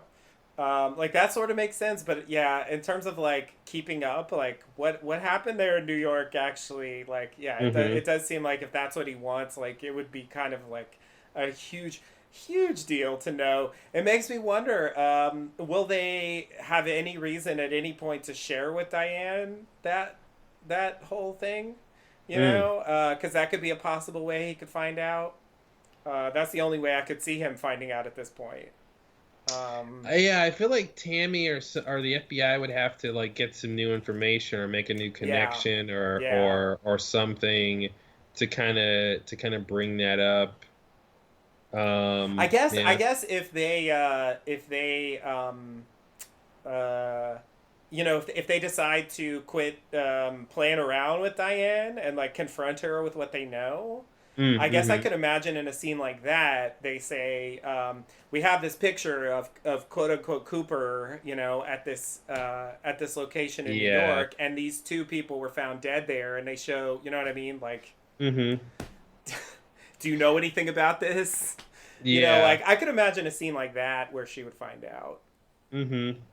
Yeah, I was also thinking another way might be if experiment kills again in a similar way or something, Yeah, then yeah, yeah. they could tie that together Make the and then have connection to and talk about it. Yeah. yeah, yeah, yeah, yeah. Yeah, if that actually occurs, that would be interesting and weird. But It's that's a loose end that does need to be tied up, and I feel like the tie up has to be something that can happen rather quickly hmm because of the time left. I don't think we're really going back there, so it's gonna have to just be like, oh, that was just blah blah blah. You know? yeah. Yeah, and it's funny how all just in the one scene we'll talk about later with with Sarah Palmer, like how much creepier and dangerous this sort of entity seems to be than just Bob. Oh yeah, yeah. So it's because Bob never like bit anyone's throat out on the No, spot. seemingly not that we Um, know of, but yeah, probably yeah, not. yeah, not that we know of. And this whole idea of wearing a shell too is very interesting, like this empty vessel thing and sort of Yeah, masquerading as a human. yeah, And again, it calls into question: is Sarah Palmer dead? yeah, yeah, Is that her body or not? yeah. If you take that thing inside out, is Sarah back? Right. Sort of all else questions. That's yeah. It's a good question.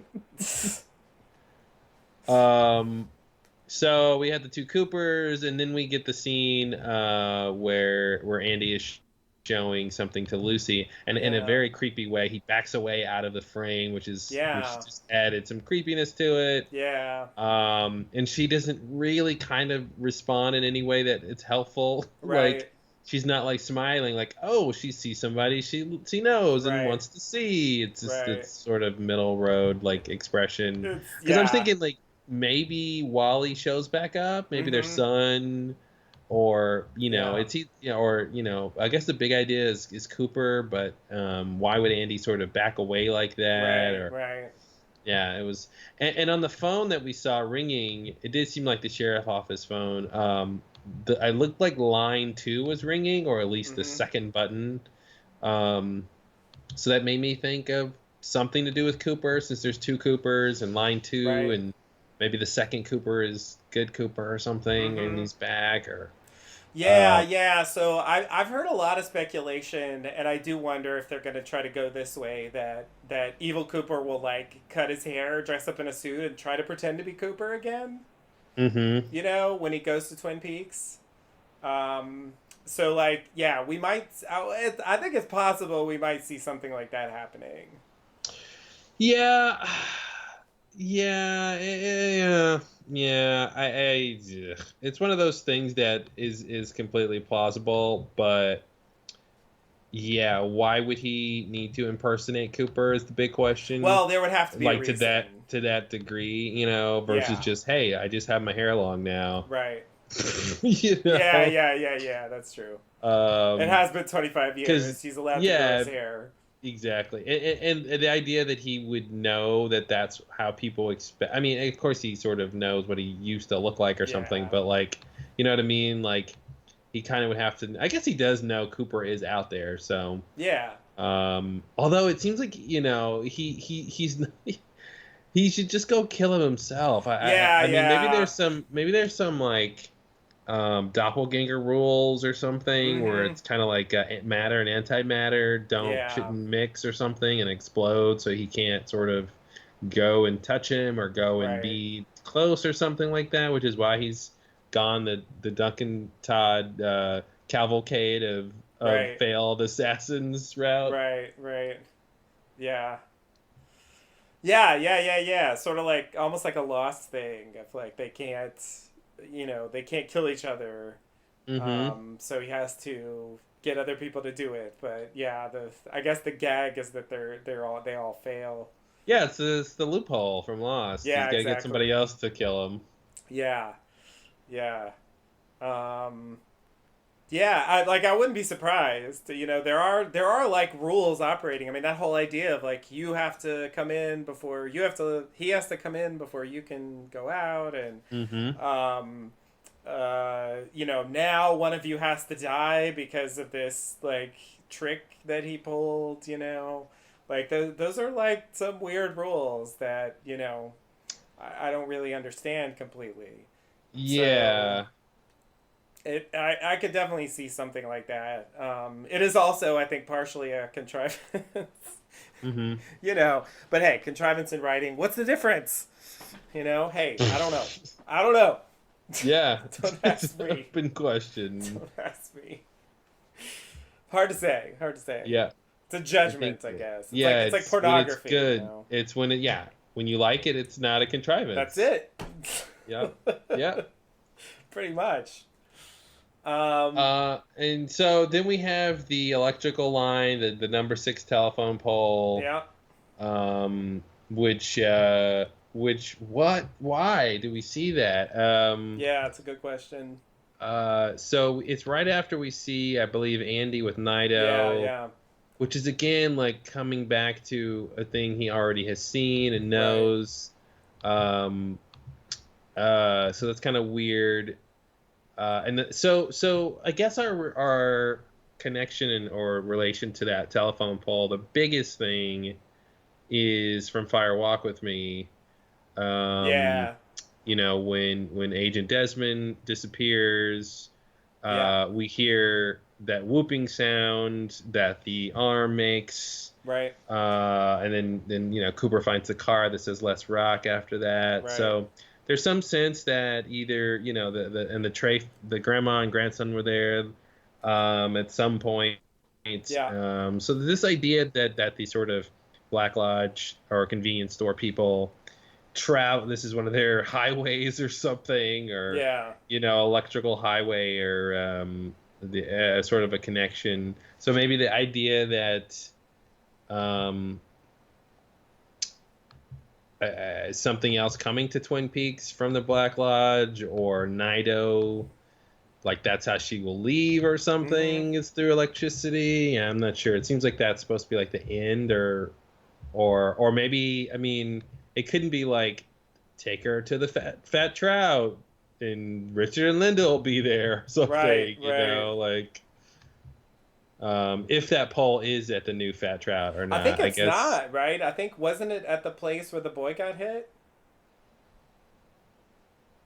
Oh, is that what? Oh, So they did I sort think of I think change at Fire it. Walk with Me it was in the original Fat Trout Trailer Park. Yeah. But yeah, I think now it's in Twin Peaks somehow. It's weird because it's connected to Carl. I mean, that whole thing is clearly like retcon city. Mm-hmm. But Unless it's just like that's just the thing that happens. There's electrical lines, and there's this, you put a 6 on it and you put those mhm. other numbers on it, and there's more than one of those in the world. Sure, sure, sure. I mean, yeah, obviously there's more than one telephone pole in the world. It's just like I don't know.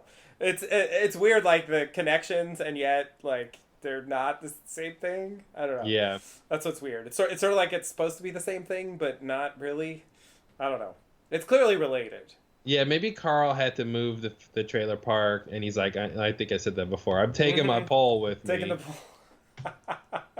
I paid good money to put this pole up. The city didn't want to put a pole up, and I paid my money for this pole, and yeah, I'm taking it with me. it's mine. And I'm gonna put it here in this other place in town. Yeah. Don't hear Twin Peaks City Council. Main I brought you guys a intersection. pole. Yeah. Yeah, you should Yeah, have this pole. It's weird. What are you This gonna would do? look good on your street. Ah. All right. So okay, we got through that whole little sequence there. Yeah. And then Andy disappears. Yeah. I do wonder what that abstract pine cone thing is. It's a very strange Yeah, device. so it sort of reminded me of the pensive from Harry Potter. You know, it would be like What's that? it would be like this like what's the right word? This vat or something where like you know, you sort of put your memories inside it and it allows other people to experience them, basically. Sort of like a way to store your memories and, yeah, share them with others. You mean a contrivance for the story? Hello. Yeah. That's Yeah, when interesting. characters Okay. are dead and we still need to know stuff that they never mentioned. Yeah. Good It's thing pretty they good stored for their that. memories. Pretty good for that. Pretty good for that. Yeah, they dropped off a few at the pensive. Anyway, Yeah. that's kind of what it reminded me of. Just the mechanics of the way it worked. You know, the way it was Yeah. projected, and then it seemed like all those things were like sucked back into the thing he was Well, holding. what's weird is they didn't come out of there. Well, I agree that that's weird. The smoke sort of comes sort of from the floor, you know, Yeah, it's and just then goes kinda up to there. the ceiling. Yeah. But then it goes back and it goes Into the it thing. gets sucked into the thing, which Yeah. is like, why did it go in there? It's not where it came from. It's weird that it didn't come out of there. That seems like the more logical thing to happen. Yeah, I mean it's kind of like a genie bottle or something, you know. yeah. It also kind of has that effect, like there's stuff stored in there, and Yeah. But yeah, anyway, yeah, we're not gonna figure that out. Probably not. Not right now, if ever. So then we get back to the Jackrabbit's Palace. So what seemed, you know, and then we have some interesting editing here, some overlapping frames and stuff like that, and we get Bobby, Hawk, and Frank back at the tree without Andy. And so what it looks like to me is that, you know, after Andy disappears, the other three sort of mindlessly walk back to Jackrabbit's Palace in some sort of stupor still, and then Andy sort of I guess it's weird that he sort of just appears at Jackrabbit's Palace. Yeah. But he should have sort of come from the portal place. He should have reappeared next to Naito. Picked and then up sort of Naito picked up and then walked over, there. which is, I guess, sort of a thing that happened. But there's just this weird time thing that's happening here, and it did make me think, because there were the overlapping video effects here. You know, on the one hand, is that just the idea of the passage of time, or the other idea is the idea of like multiple realities or multiple timelines or something like that is going on here? You know, or I took it as some kind of representation of the stupor, you know, the spell or whatever was on them that made them kind of forget like what happened and kind of not really question things, you know, before they got back there. I mean, I guess I thought it was reflecting that somehow. How does that make sense with Andy though? What do you mean with Andy? Like, well, Andy has that same kind of effect on him. Oh, does he? He's not in a stupor, yeah. Oh, I thought he didn't have it. He does have Yeah, it. he comes out, yeah, in the same way. He sort of fades into Oh, okay, that's the weird. frame. Well, yeah, I don't know. I guess he doesn't really overlap because at that point the sort of overlapping is stopped. And like the guys have sort of faded into reality or whatever, Yeah. and then but Andy sort of fades in. He doesn't. I don't think it overlaps, but Okay. okay. As you're saying, it's sort of just a sort of visual effect of that idea. I can see That's that. yeah. I mean, that's what I thought at the time, but Hmm. and when I saw it again, it sort of made sense. But yeah, I don't. It could be something else or something more, or I'm not really Yeah, sure. just because there's something up with people fading in and out of existence or Yeah, reality, and the woodsman, and Andy yeah. just disappeared and he's reappearing, When and Gordon was at the thing, he was sort of starting to blink. yeah. And the woodsman obviously did that, and he also like didn't remember some things about what happened. Hmm. So, uh, I don't know if those things are directly related, but they're at least somewhat related to Yeah, what's there's happening something. here. Yeah, there's something up with the portal that makes you not remember that Yeah, experience. Your short-term memory or long-term memory doesn't work or something. yeah, yeah, Yeah, there's also just that idea, with the overlapping people, that they sort of just walked around for a long time, right, in some weird way and just aimlessly or something. yeah, So yeah, it's curious how long like Andy's been gone. yeah, yeah. In a normal version of the scene, they would say that. Uh-huh. They'd look at their watch, right? Because it was Yeah, 2:53, yeah. when the portal started. So they'd look at their watch and go, "It's Mm-hmm. been 4 hours" or Exactly. something. Yeah. Yeah. Oh, I thought that was 2 minutes ago or something. Yeah. It's like, Mm-hmm. it's, yeah. The normal cues we get to kind of explain what's happening here don't occur. And so, yeah, I don't know what we're supposed to think about that really. Yeah. It's clearly weirdness going on, but yeah, specifically what kind of weirdness? I don't know. So then Andy has his big message, which is great. I mean, this is like the first time Andy's been like, Yeah. or not the first time exactly, but just Andy being super direct and Yeah. focused without, because he's been like that before, like when he like stands up to like Dick Tremaine or whatever, or Yeah. there's times when he like, you know, sort of rises to the occasion or something, Yeah. Yeah. but he always would have that Andy-ness to him, Right. and I think this is the first time where he doesn't have that weird Andy quality, Yeah, yeah, yeah. where he's like hesitant or tentative. So this is like really interesting that they're putting him in this position of a key role in all this stuff. Versus like it being Frank. I guess that's what I wanted to talk about is like why Andy, you Yeah. know. And I thought like, okay, well they all put dirt in their pocket, which I still don't know why they did that. Mm-hmm. And I was thinking, oh well, maybe if Andy didn't put dirt in his pocket or didn't put enough, then that's why he was taken. But then there's that scene, when he's got Nido's hand and she's like Mm-hmm. holding on as if like, if he lets go, he'll be taken or something, Yeah. So it also comes off like that, like Yeah. he kind of he got taken because he let go. Mm-hmm. But it also seems like the fireman just wanted Andy. Yeah, it does. Yeah. Like he could have taken any of them.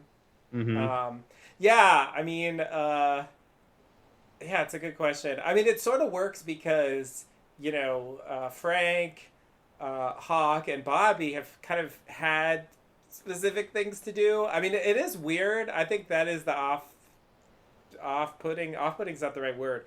It's the thing about this that feels off is, Andy, uh, like you said. I mean, he has his moments, but I think he very rarely, if ever, had significant roles to play in the plot. Hmm. You know, like thinking back in my memory, I mean, he shoots Jock. He figures out that the thing from the Owl Cave is a map. you know, which always struck me as a very disappointing reveal because like we learned a while ago that's what it was, and really it's just like it takes them a while to figure it out. Hmm. Like Wyndham Earl knows what it is, and we learn from him first, and then suddenly Andy's like constantly pursuing Cooper, and Annie gets kidnapped, and like it's the big cliffhanger moment, like it's a map, you know. I think that's the closest thing I can think of to like something like this, playing this kind of role in the plot. Yeah. But yeah, in terms of these characters, like this is a thing for Andy to do. I don't know, just in terms of balancing, I guess their Hmm. um, participation. Like it sort of makes sense from that point of view. But yeah, specifically in the story, why is it Andy? I don't know. I mean, maybe he's easily influenceable or something. Maybe he's like particularly.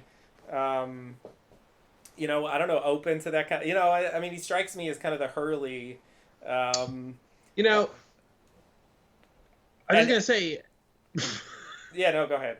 I was gonna say, I'm talking about Hurley the- now, so feel free to yeah. interrupt. Let me save you. I was just thinking, of the people we've seen the Giant reach out to, they've all been like law enforcement guys, right? So we have Andy, we have Cooper, and we have the what's his Yeah, name with the green glove? Freddie. Freddie, right? Yeah, And he's a security guard, so he's sort of yeah. that kind of, and they're all sort of, seemingly do-gooders and sort of positive people. Mm-hmm. So I just think that's kind of interesting, in terms of like why Andy versus the other guys there. There is a sort of, I mean, obviously the other guys are law enforcement, but there's sort of a similar type of bubbly characteristic that's part of their like default personality with all Mm-hmm. those three guys. Yeah, yeah, yeah. That's a good point. Yeah, they have the right, I don't know, spirit or something. Hmm. Yeah. Maybe they, I don't know, have a light. But yeah, maybe that's related to their openness or yeah, some kind of receptiveness or yeah, whatever the word is for that kind of thing. Um, I'll say it again. Maybe they have a light. maybe they have a light. Got a light. Yes, we do. Hmm. Oh. Yeah. Now what? Your turn. I know, he didn't expect that. Yeah. Uh, It was a rhetorical question. yeah, no one's ever answered before. Oh man. So yeah, I can't wait to see what happens with this. I mean, I guess we'll get to. We can go to the next scene whenever you want. But Oh, yeah, just thinking about like this whole next plan here of putting her in a cell. sure, sure. Yeah, yeah, so let's go to that then. Yeah. Okay, so the next scene we go to the Great Northern, out back, I guess. James is there with this character, Freddie Sykes. They're security guards.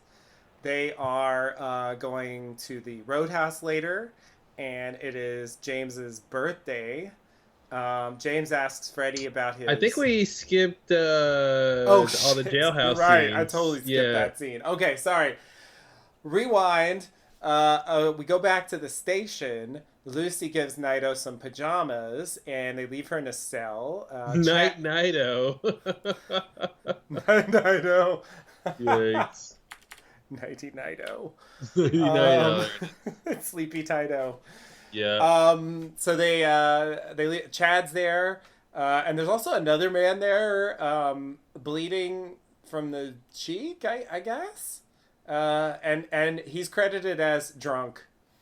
I love that. Think that tells us everything we Like need to the know. least descriptive part of his character is what he's called. Not man shot in face or No. whatever's going on there. Yeah, like I don't know, he got drunk and like fell, or somebody hit him, or I don't know what we're supposed to think. Anyway, drunk. So Andy tells off Chad for being a bad policeman. Naito makes her little sounds, and the drunk kind of imitates. Really, the drunk generally just repeats things that people say. Mm-hmm. He's a little bit Dougie in that way. It's very Dougie-ish. Like Dougie, I feel like is a little more like just the last part, and he really kind of says the whole thing, but nonetheless, there's something Dougie-ish about it. So yeah, he kind of imitates the sounds, and Chad gets annoyed, and he repeats what Chad says, and eventually Chad just gives up and covers his ears, and so yeah, that's the scene more or less. Yeah, that guy was weird, So man. weird. I don't know what we're. I mean, it seems like he needs medical attention, but he's It not getting does. it. Yeah. Yeah, it's Yeah. not clear what's up with his face. Does this? So, I mean, this is, I guess, the third major sick character we've seen. Yeah. Good Like this is, point. Yeah. because we had the girl with the rash, and we had Yeah. the young girl in the car who had some kind of sickness that we never got back to what was up with that. And True. then now we got Yeah. this guy with some weird ailment. Yeah. I mean, because he's literally bleeding from the mat. I mean, that Yeah. was, it seems infected, whatever's going on there, Yeah. and Yeah. it's just not even clear what's happening with his face, No. and is that why he's repeating things? Is that has nothing to do with it? Um, yeah, I mean, he's more than drunk. Yikes! Yeah, I don't know. And then he, like I said before, he starts making these like chirping sounds, like monkey-ish kinds of Mm-hmm. sounds, and it's very like it's super annoying to listen to. Yeah, it's just this to torture Chad, It also reminded me of just sort of the woodsman in the in the jail Oh next yeah. to Hastings. Just that idea of another weird person in a jail cell. Yeah. Yeah. Um, yeah. So the Naito stuff is weird. I mean, is she safe? Why is she safe in the cell? I mean, Yeah. I mean, that was part of Andy's like original mission statement when he comes mm-hmm, out. So I don't know. Somehow maybe the giant communicated to him that that was the best thing to do. But logically, I don't really see why. mm-hmm. Why this is the best place to put her. I mean, I don't know. Maybe she doesn't really care, but it just seems and maybe she is safe somehow, but yeah, it's I don't know. Well, one thing is This is a interesting is weird like scene here. she doesn't seem to need to eat or drink. Right. Like when they first find her and she's sort of trying to say something to Andy, she almost looks like she's making a W sound almost. She's gonna Mhm. start saying something with a W, and I'm thinking she's trying to say water. It's like she's Mhm. parched, Yeah, from yeah. flying through non-existent space or something. Right. Um, I'm like just thinking about like those kind of practicalities of this, because now that she's in the real world, I feel like it necessitates whatever biology she has needing sustaining. So Right. it's just kind of weird. Yeah. Um, That would make sense. and they didn't like give her clothes. It's just a bathrobe, which is kind of interesting. Mhm. And leaving her there with Chad's weird, I think, too. Yeah, yeah, yeah. Exactly. Yeah. Um, Chad's in cell 10. The drunk is in cell 5. Where's Naito? I'm just curious if the numbers mean anything here. Oh, yeah, right. Always Gotta always look for numbers. gotta look for the numbers. Yeah, numbers are like a big deal in the new series. Let's see if it shows it. Move out of the way, Andy. uh, it probably doesn't matter. Oh, it's 1. Okay, Oh, she's there in you go. cell 1. 1, 10. Okay, 5. Interesting. Um, so I guess that's the other thing we didn't. Did we talk about that?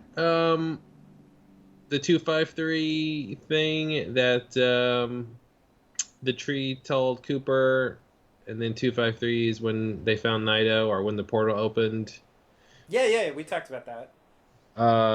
Okay. Did we I talk mean, we about how mentioned it. that doesn't make any sense? Um, oh, why doesn't it make Like, sense? well, because why tell Cooper something that's gonna happen to people who's not Cooper? Right, right, yeah. Well, that's why I was thinking maybe he'll be there the next time. So it's 253 both days. Yeah. Well, time and time again.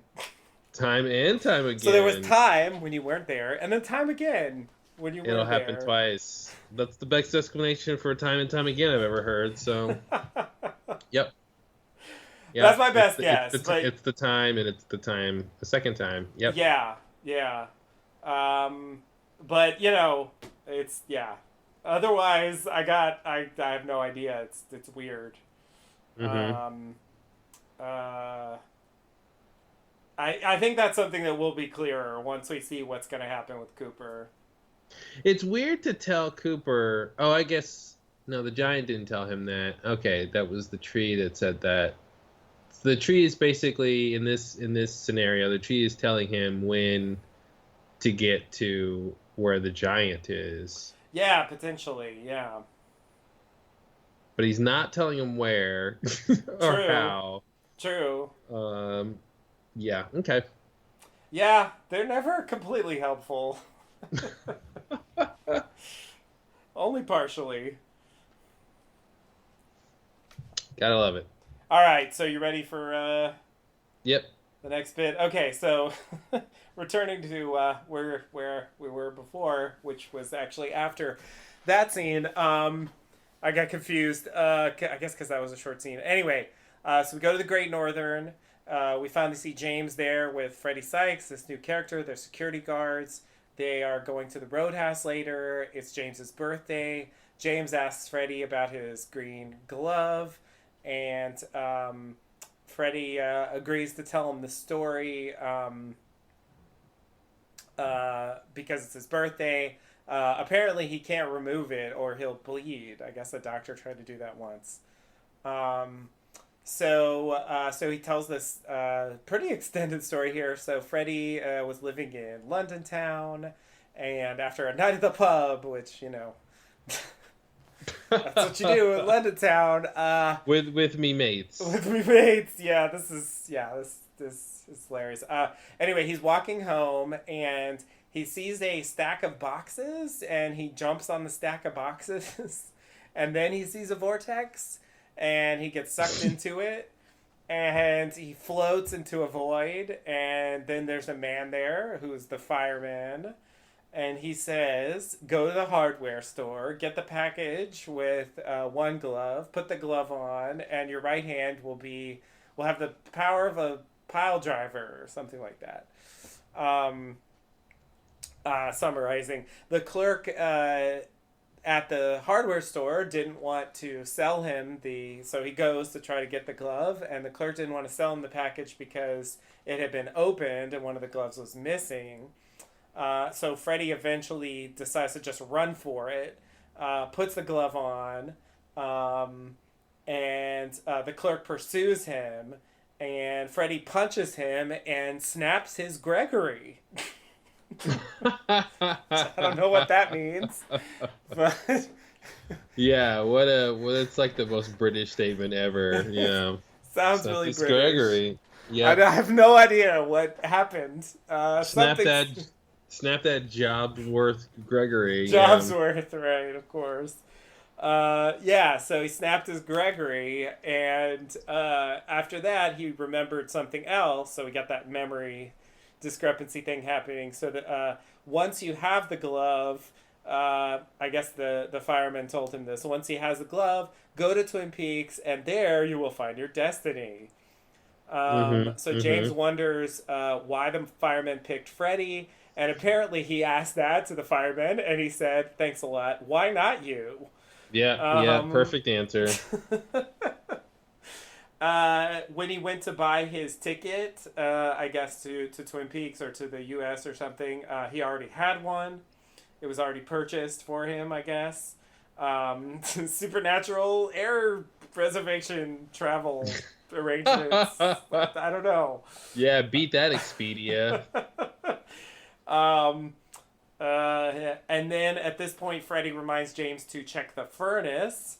And Freddie waits behind to wait for the delivery that's coming. And then we see James go check the furnace. And it's kind of a weird moment there. I don't really know how to describe it, but he kind of goes to check the furnace.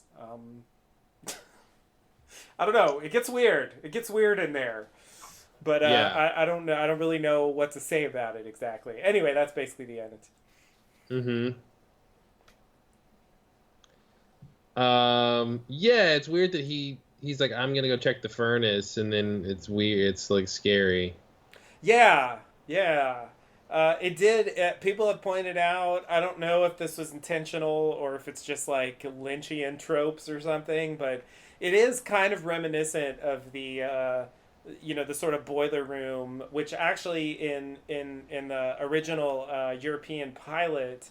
I say original. There's only one European pilot. Anyway, in the European pilot, it's the boiler room in the hospital, but Mm-hmm. that's where Bob is Mm-hmm. when they catch him because he's just like a guy in the European pilot. It's like Yeah. Sarah Palmer's like, oh yeah, it was Bob. And they're like, oh, Bob, the guy in the basement of the hospital? Yeah. Mm-hmm. Yeah. He's just like some hospital orderly who was just Yeah. murdering people. Yeah. Exactly. Yeah, yeah. It's like so so unsatisfying. And yeah, it gave birth to such a crazy thing.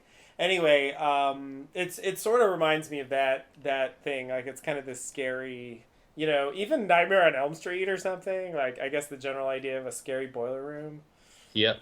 Um, but nothing specifically happens, so I don't know if it's just general atmosphere or if there's actually something going on there. Um, it is the Great Northern, so I mean, it has to be. It can't really be the same place. Of course, the European pilot also didn't happen, so I guess that's an Well, extra comment. yeah. It did happen as Cooper's dream. Cooper dreamed Well, the European pilot, and that's the official story. yeah. So in this scene here in the boiler room, because it is the Great Northern, on the one hand, and the second hand, there's two hands here, is that there's like a sort of noise you kind of hear Yeah. being played in this scene. So it makes me think of Josie.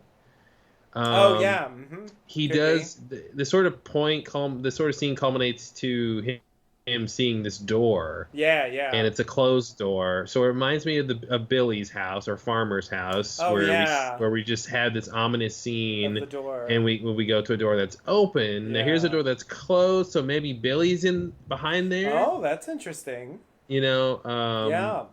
Billy sort of after he ran away from Tina's place, I Right. think, or is it or is Tina the mom? Yeah. Well, Tina's the Forgot. mom, but I think it was. I think it was her Oh, that's right. place. Okay, okay. Yeah. And Tina and Megan, her daughter. yeah, okay. And then so maybe after that he's running and he's hiding out at the Great Northern. So that's Yeah. my two theories. Is it's either That's a Josie interesting. thing or a Billy thing. Yeah, yeah. Wow, that's more than I had. I had nothing on this. Yeah, okay. That's actually, yeah, that's pretty plausible. If Billy's gonna show up again, which yeah, that could definitely Hmm. happen. Um, Yeah, and he might be dead. I mean, maybe he finds a dead body or something, but I feel right, like, right. maybe he opens that door and then Billy's there. I mean, that's the difference. One of the differences between Twin Peaks and like a normal TV show. Like on a normal TV show, there would be something here. Yeah, Like yeah. Hmm. if you're gonna have the build up, like you have something to kind of leave it on a cliffhanger, but it Even if just it's not leaves even the on the same, atmosphere. even if it wasn't in the same scene, by the end of the episode, we would have come back to it and Yeah, gotten whatever the point of that was. Yeah. exactly. Yeah. So that's one of the weird things. It's like sometimes we just leave on ambiguous, weird atmospheric moments Hmm. that, you don't really know. I It, mean, in a way, like the jail cell scene is like that too. yeah, and in a way, like a lot of times these kind of atmospheric scenes, the character starts out sort of with the same emotion they're going to have the whole scene. So it's not like it's like a normal, routine thing. I'm going to check the furnace. Okay, yep, nothing expected to be weird. I Right. walk into the furnace place, and then I start noticing something's weird, and now I'm a little weirded Mm-hmm. out, and now the sort of the tone is changing and it's getting, like it doesn't ease into the atmosphere. It starts out that way, which also makes it stranger. It's because it's like, why is it weird? It'd be different if it like got weird as he sort of explored the room or something and was picking up on something, but like he just walks in and it's already like he's already in the weirdness. Yeah. Right. Right. It's like, yeah, they were just, I don't know. I mean, it would be one thing if the Freddy story was played as like ominous or something, but Hmm. it's delivered in such a, yeah, like you said, like kind of he has this very upbeat spirit or something. Like it's delivered in a very positive way, even though it does involve supernatural stuff. The general tone of it, doesn't seem like it's setting up like a dark moment. Hmm. So yeah, it's a strange transition. Well, that's probably why it's like that, because Lynch loves Right. extremes, The contrast. juxtaposition. Yeah. Yeah. Yeah, yeah. That's a good point. That's a good point. But yeah, this character is super interesting, and again, this whole thing about characters getting missions. Yeah, speaking of hero's journey, like this is Yeah, this is very super hero's journey close. ish. Yeah. Hmm. And it's just this just came out of nowhere for me. Yeah. This character we've never seen. I mean, he's like British. He's even like Cockney. It's like what? Like Hmm.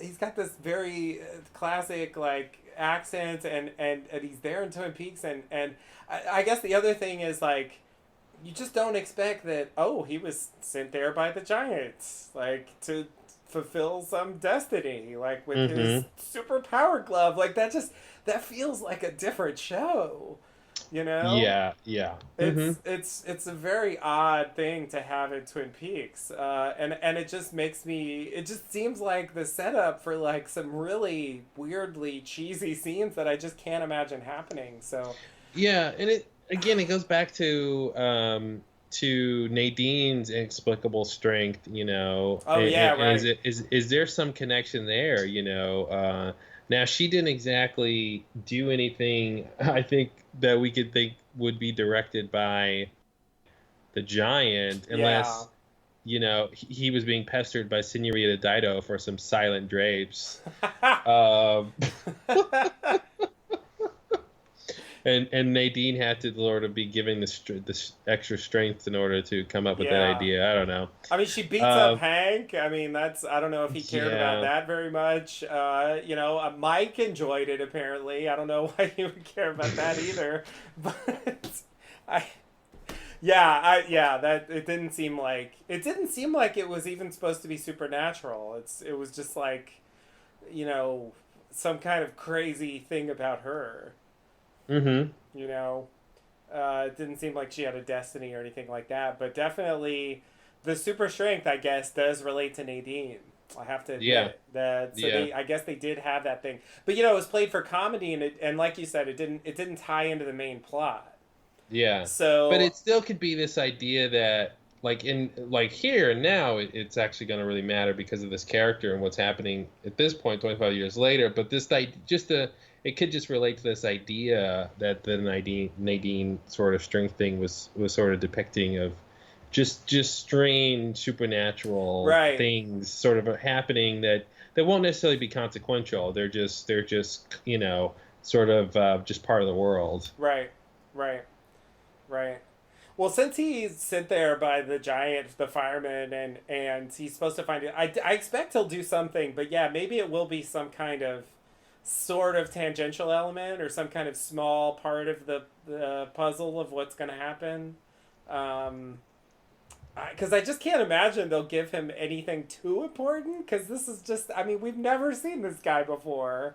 I mean, Hmm. this is his first scene. I know we briefly saw him at the beginning, but it's like, in terms of being a character, like, this is literally the first scene where he speaks.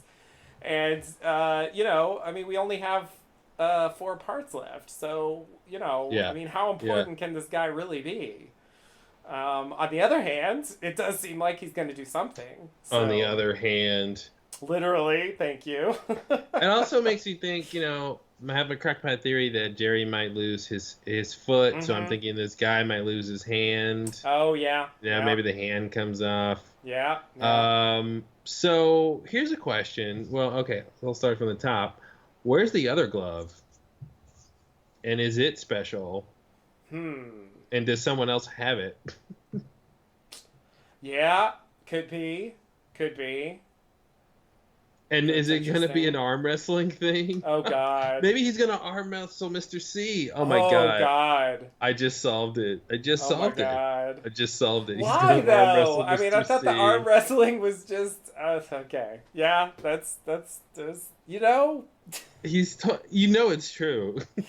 that does seem strangely possible. But like, why? Why are they arm wrestling? Why would he even agree? He like mocked the whole I mean, concept. you have to say about why did he arm wrestle in the first place? I mean, he could have killed that guy outright to Yeah, begin with, that's true. So That's true. but so it would just make sense, Yeah, it's comical in a very Twin Peaks way, yeah. and they just set it up with this And huge that's what arm they need to have wrestling, someone who can actually beat Mr. C, like someone and who has like supernatural powers yep, or something. mm-hmm. Yeah, And and it's his, and that also goes with it's on his right hand, so right. Yeah, do proper arm wrestling. that's true. That's Um, true. that's just my new, yeah, that's it. It's gonna happen. I'm Yeah, you calling. know what? Yeah, talk me into it. Yeah, I wasn't ready to believe it, but yeah. yeah. What I mean, yeah. What else is he gonna We'll do? look for I that. think, yeah, he's gonna arm wrestle Mr. C. Yeah, no. And I don't know what's gonna happen. I assume he's gonna win, and I don't know what that's gonna do. I But don't either. maybe Yeah, I he's don't know like, why there are stakes at I'll all, but. only go into the Black Lodge if someone can beat me in arm wrestling. Yeah, And I then mean, oh and then god. he steps forward and he's like, I can. I will. It's me calling, mate.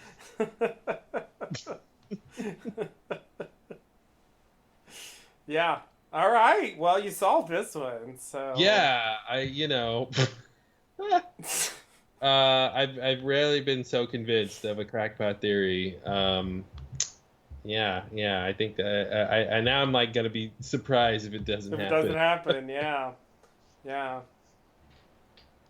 But anyway, yeah, I just wanted to bring up the question of is does the other glove matter at all? yeah. That's a good Um, question. I didn't know if that was just to like give a way of like knowing which one it was.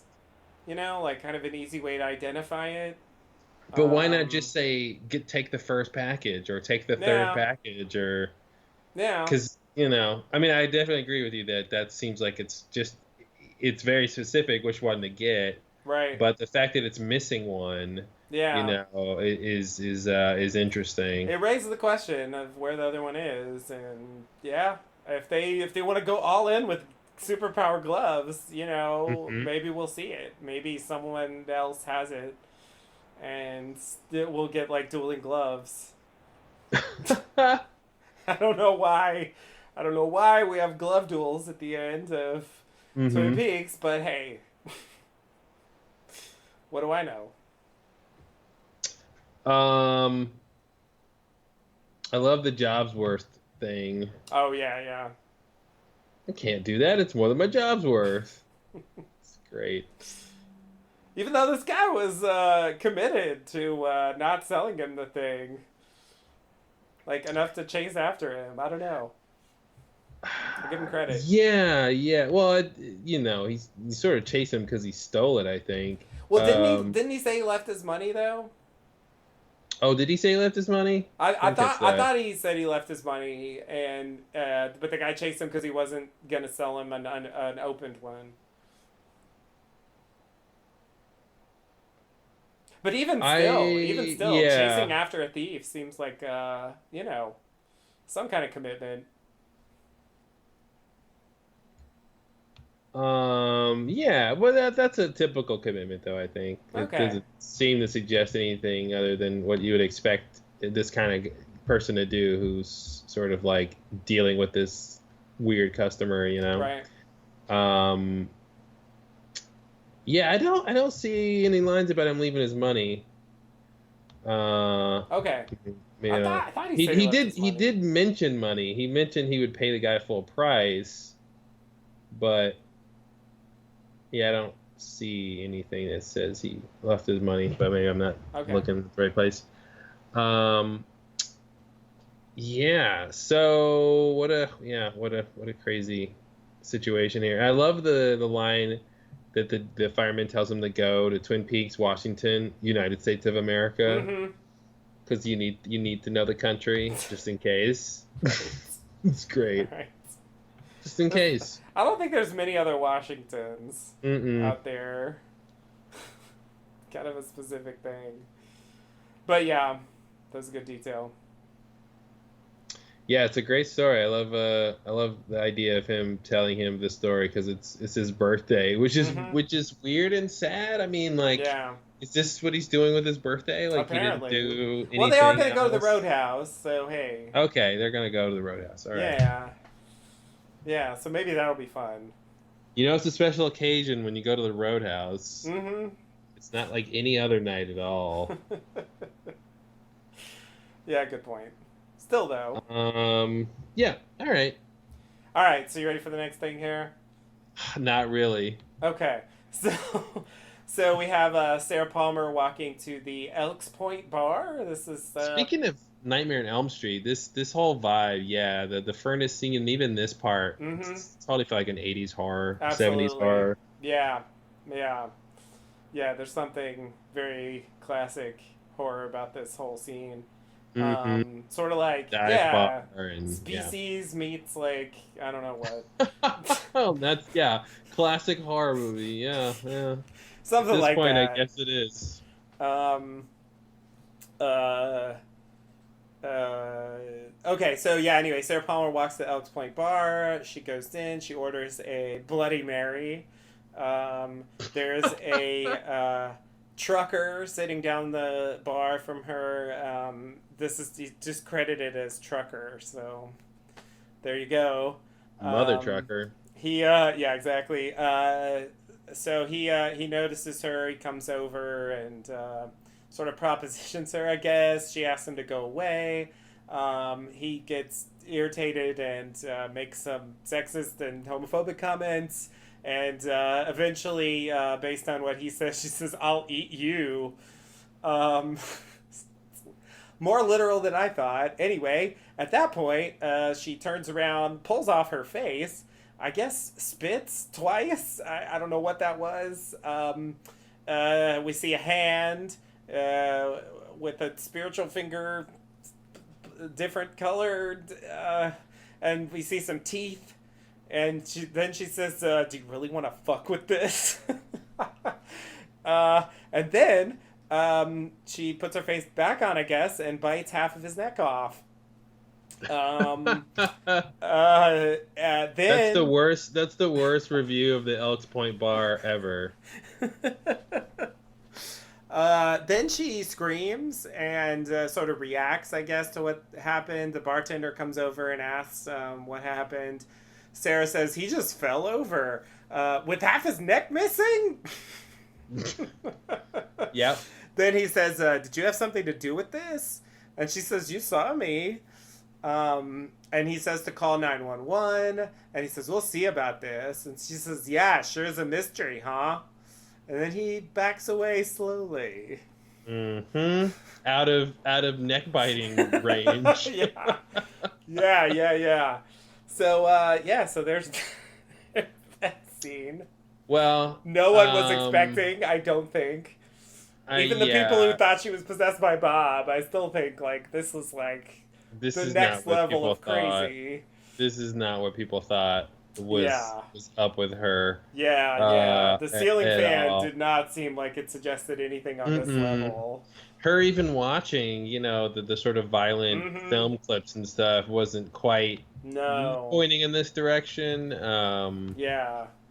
It and, was like something's wrong, but and we talked about how the previous scene with Sarah Palmer when she's she's at home and she's drinking and she's watching this sort of boxing match in the Mm-hmm. loop, and she's sort of out of alcohol, and she gets up and she walks out of the frame and she comes back with like and basically empty bottle Yeah. and is sort of out again. How that seemed to be out of order, Yeah. but it does line up with this scene if the Right. idea is she was out of alcohol, so she goes to She this goes to the bar. bar. Yeah. That's a good Yeah. point. That's And a the good idea point. that the bag boy maybe never delivered the groceries, Right. or it was just him delivering groceries, and she Right. just was out again by that boxing scene Right. Yeah. Yeah. Because she's drinking so much. because he's drinking so much. Yeah. Which is you gotta wonder now that we know she's something else. Mm-hmm. What does the drinking do? Right. Yeah, good question. Good question. Yeah, I wonder if it's kind of like the haloperidol or something, like some way to control it or to like cope with it or is Hmm. she aware? Is it really Sarah Palmer? I guess we, talked about that. Like is she possessed or was she always like this and this is the first we're finding out? Has she been replaced? I mean, it just raises a lot of questions here. Yeah. Um, what is she? I mean, the experiment connection seems like it's possible, but it wasn't. I mean, there was nothing like definitive here that made it clearly experiment. But it's sort of like, hey, we got 4 parts left. How many other fucking things do we have? Hmm. Hmm. There's got to be a limit, right? So, in a way, that's kind of a logical choice. I mean, the fact that he kills this guy, she kills this guy, even though he's like clearly an asshole, it's seems like it's in line, more or less, with what Experiment did earlier. Also, like, I think the question was raised about how aware she is of what's happening. Because Yeah. like her first thing was like screaming and reacting as though she didn't know that just happened.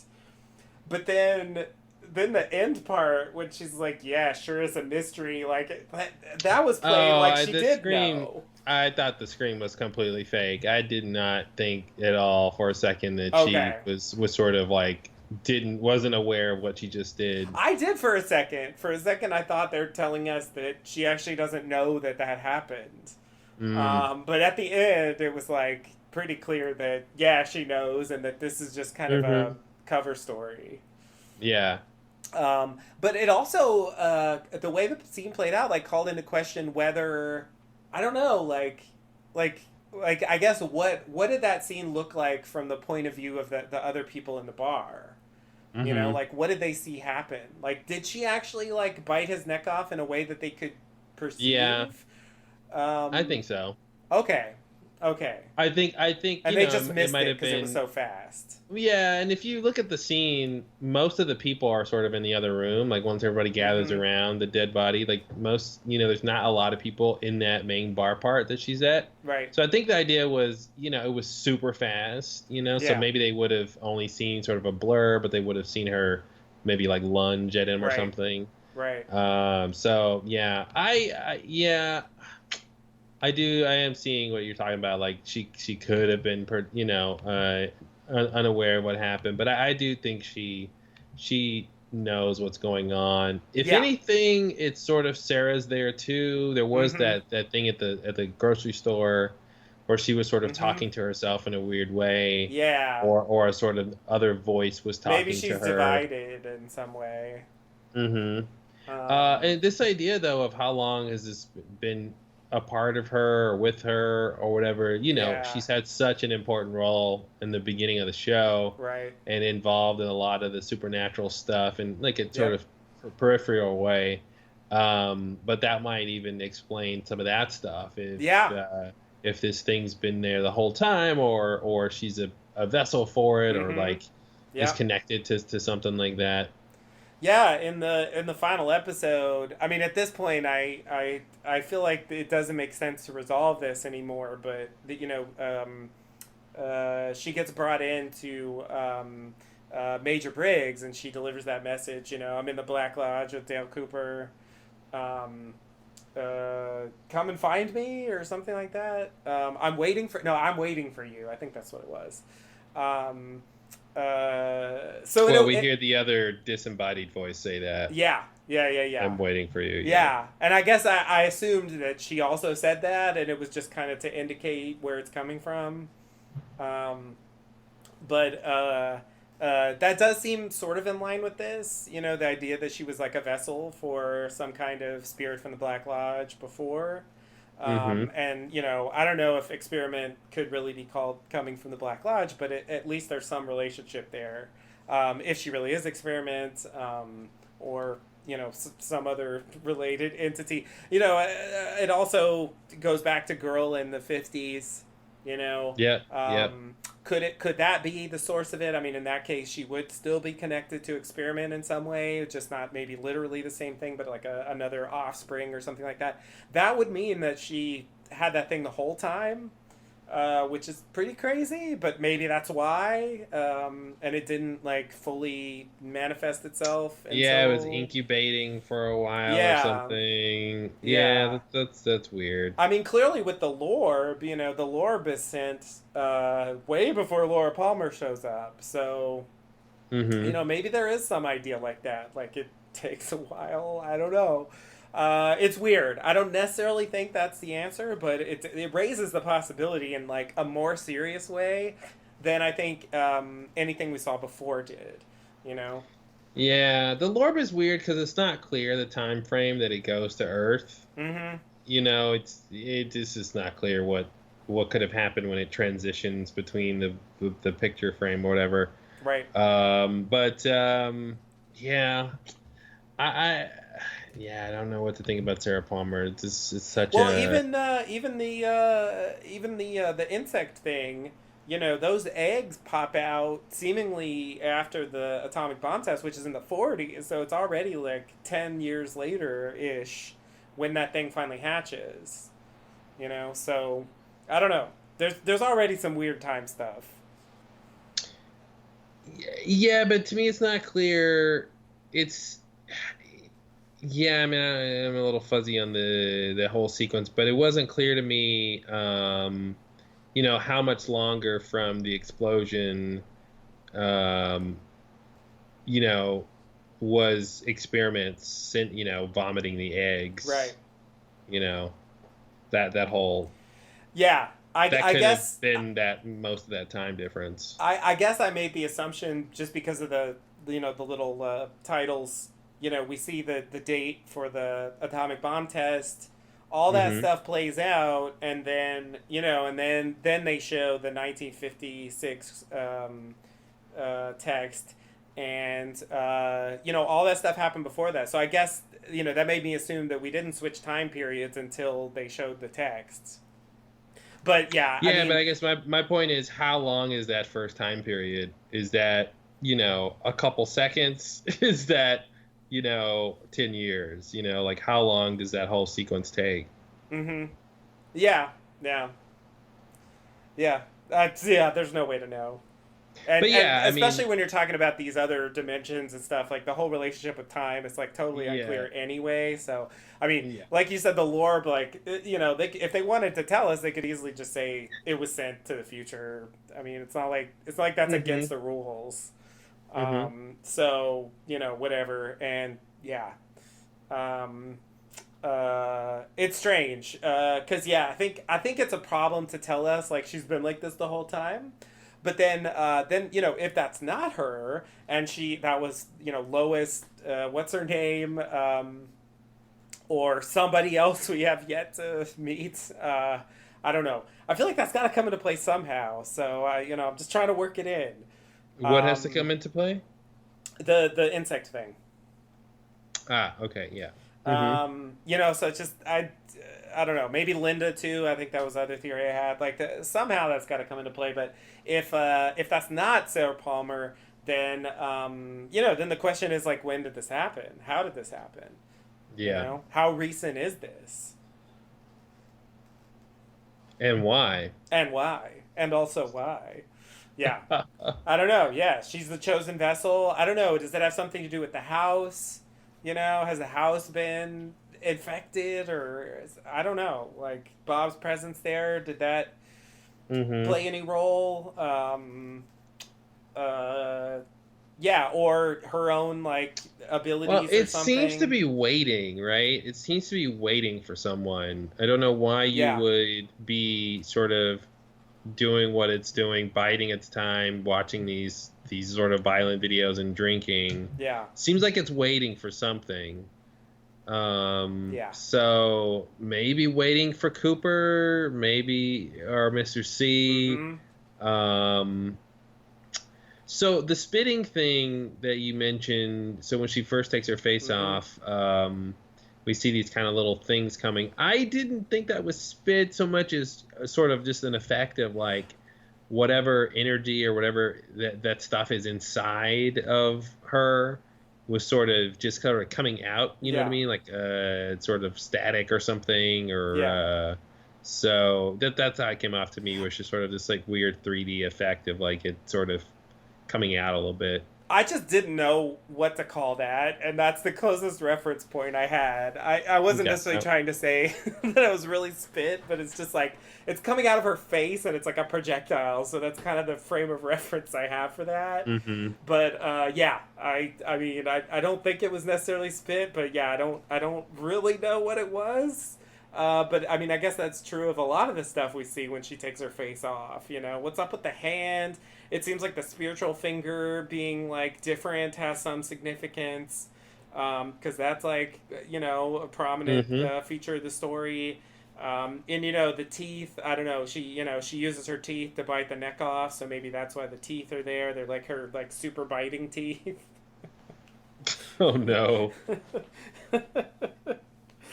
But yeah, and yeah, we talked about earlier, the connection with Laura, that Laura also takes off her face, except she has kind of light Mm-hmm. inside. So it's sort of like they're opposing figures or something, which does seem like maybe it ties in with Experiment or Bob, but of course I don't think she's Bob.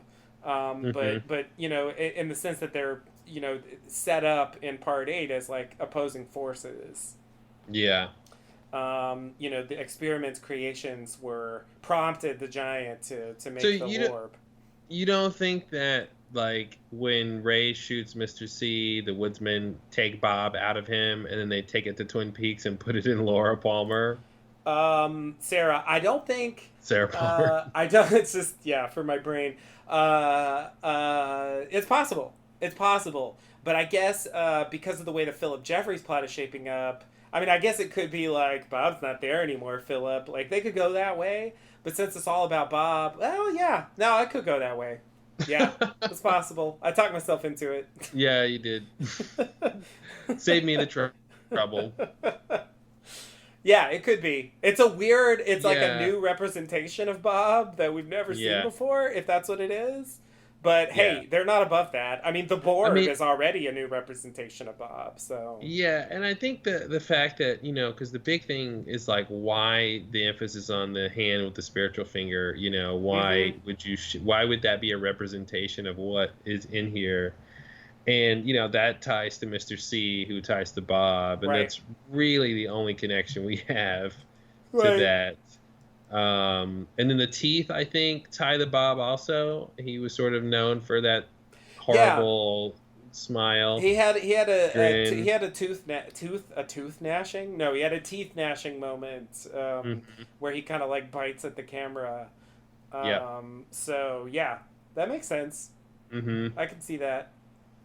And we've talked about it. They're going a lot into like giving us new imagery and new ideas, kind of Yeah. incorporated into the old stuff.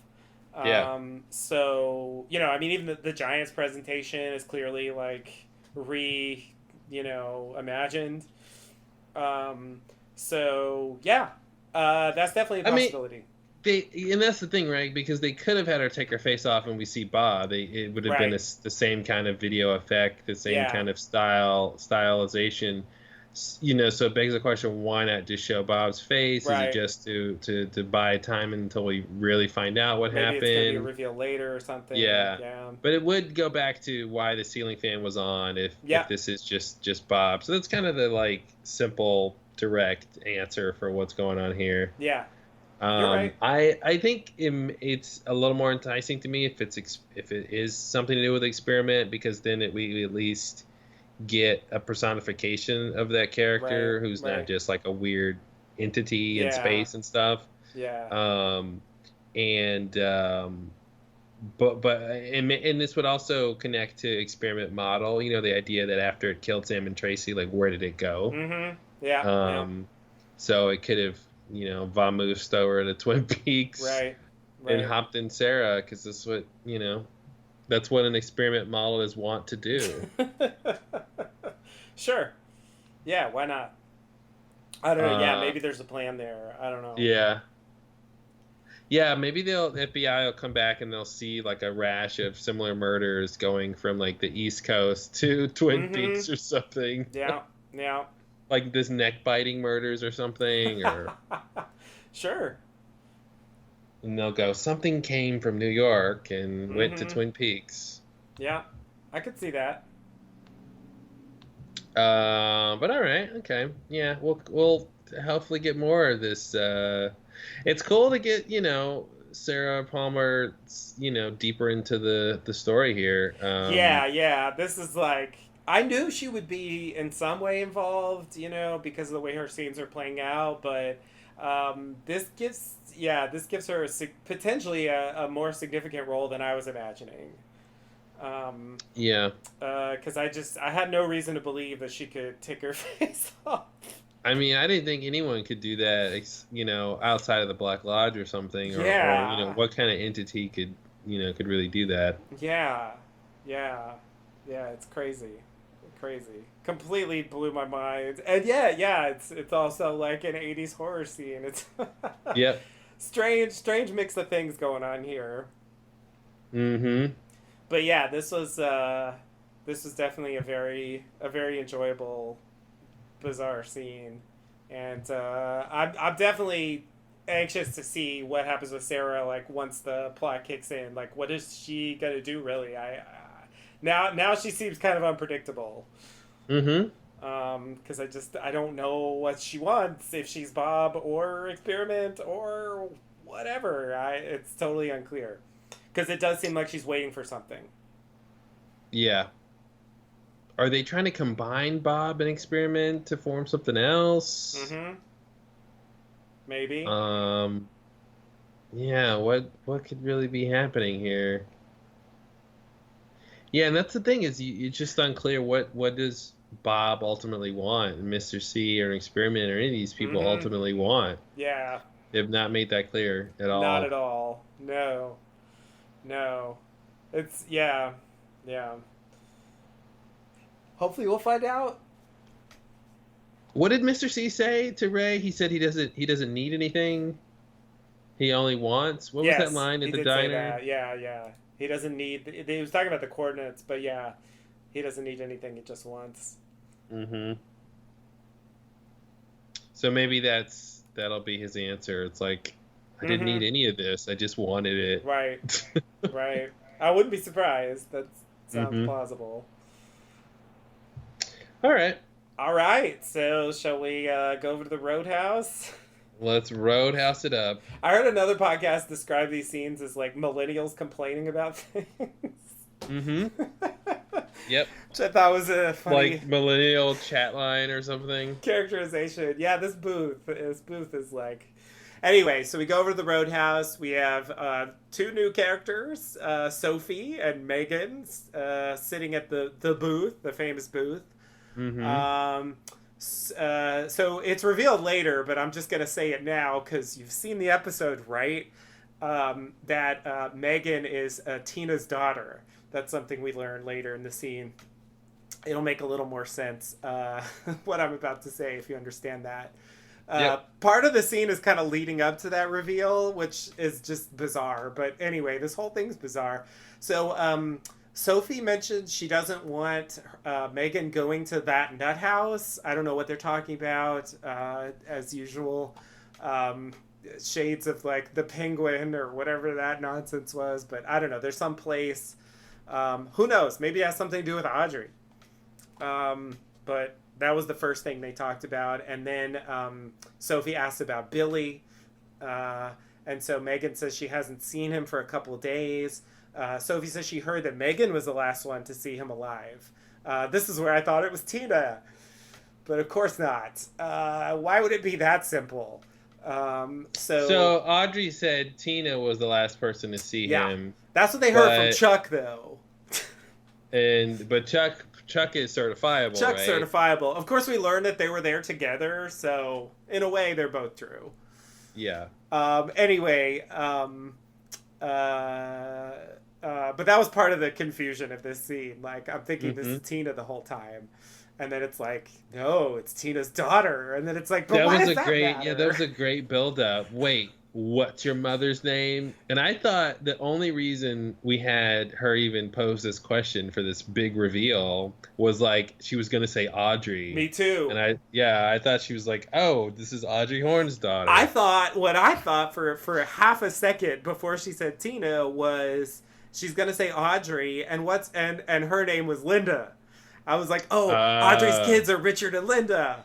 Like, nice. This is all gonna make sense. God, of course. That'd be so nice and neat. I know. Of course, it's not that. I hadn't seen the credits yet, so I didn't know what her name was, and so yeah, I was all ready for. I had the whole story mapped out, and then it was destroyed. And she lives at the trailer park. Yeah. Exactly. Yeah, I was ready, but yeah, of course that didn't happen. Okay, so. Megan and her mom were at home, possibly with her uncle, but she isn't sure about that. Billy apparently jumped over a fence. He runs to the back door. He comes in. He's bleeding out of his nose and mouth. He looks at Megan and Tina, and then he runs out again. They didn't tell anyone about it because they didn't know what was going on. Megan knows that Tina and Billy had a thing. So she says her mom and Billy, and this is where we start thinking it's Audrey, I think. Yeah. But we learned her mom's Tina, so that, like, now there's, like, extra drama. There's a Billy love triangle. Like, who needed that? Well, it goes back to one of the tropes of Twin Peaks is people having multiple lovers, basically. Yeah. And so, yeah, you have Billy with Tina and Audrey, and you have Audrey with Billy and Charlie. Right, exactly. Yeah, she was already having an affair, and it's like, what? You can't have an affair? I'm having an affair. Not so fast there. I'm having an affair, too. Yeah. I'm having an affair on my affair. Yep. That. Yep. Anyway, she says she knows that Tina and Billy had a thing. So that's when Sophie asks, what's your mom's name? And that's when she reveals that it's Tina. Then she reiterates that Billy ran off and there was blood everywhere and it was hard to clean. And she also mentions that she doesn't remember if her uncle was there. And that's when Lisey plays us out. Oh, Lisey. Thanks, Lisey. Thanks, Lisey. Wild West. Okay. Yeah, it's almost always guaranteed the episode is going to end on, like, a lackluster note if we're at the Roadhouse. Yeah. Compared to whatever happens in the episodes, we get back to these little, like, they're just like epilogues almost. Mm-hmm. It's almost like the episode's over, because where did we leave off with James and with Sarah Palmer? Mm-hmm. Like that would have been a good ending for the episode. Yeah. But then we get this like epilogue here with the millennials complaining and then a millennial like indie band playing. Yeah, maybe that's trying to reach out to the younger demographic who weren't alive to see Twin Peaks originally. Mm-hmm. So like, okay, we'll put some young characters in here, right, to just keep the kids interested. Yeah. I mean, they're not really incorporated into the show at all. They just kind of get these one-off scenes. Well, yeah. I mean, that's as good as it's going to get. But the thing that stood out to me about this is that, it does actually tie in with previous information that we knew. So I think none of the other scenes that we've had in the Roadhouse like this with millennials complaining, like, I already forgot all their names, but...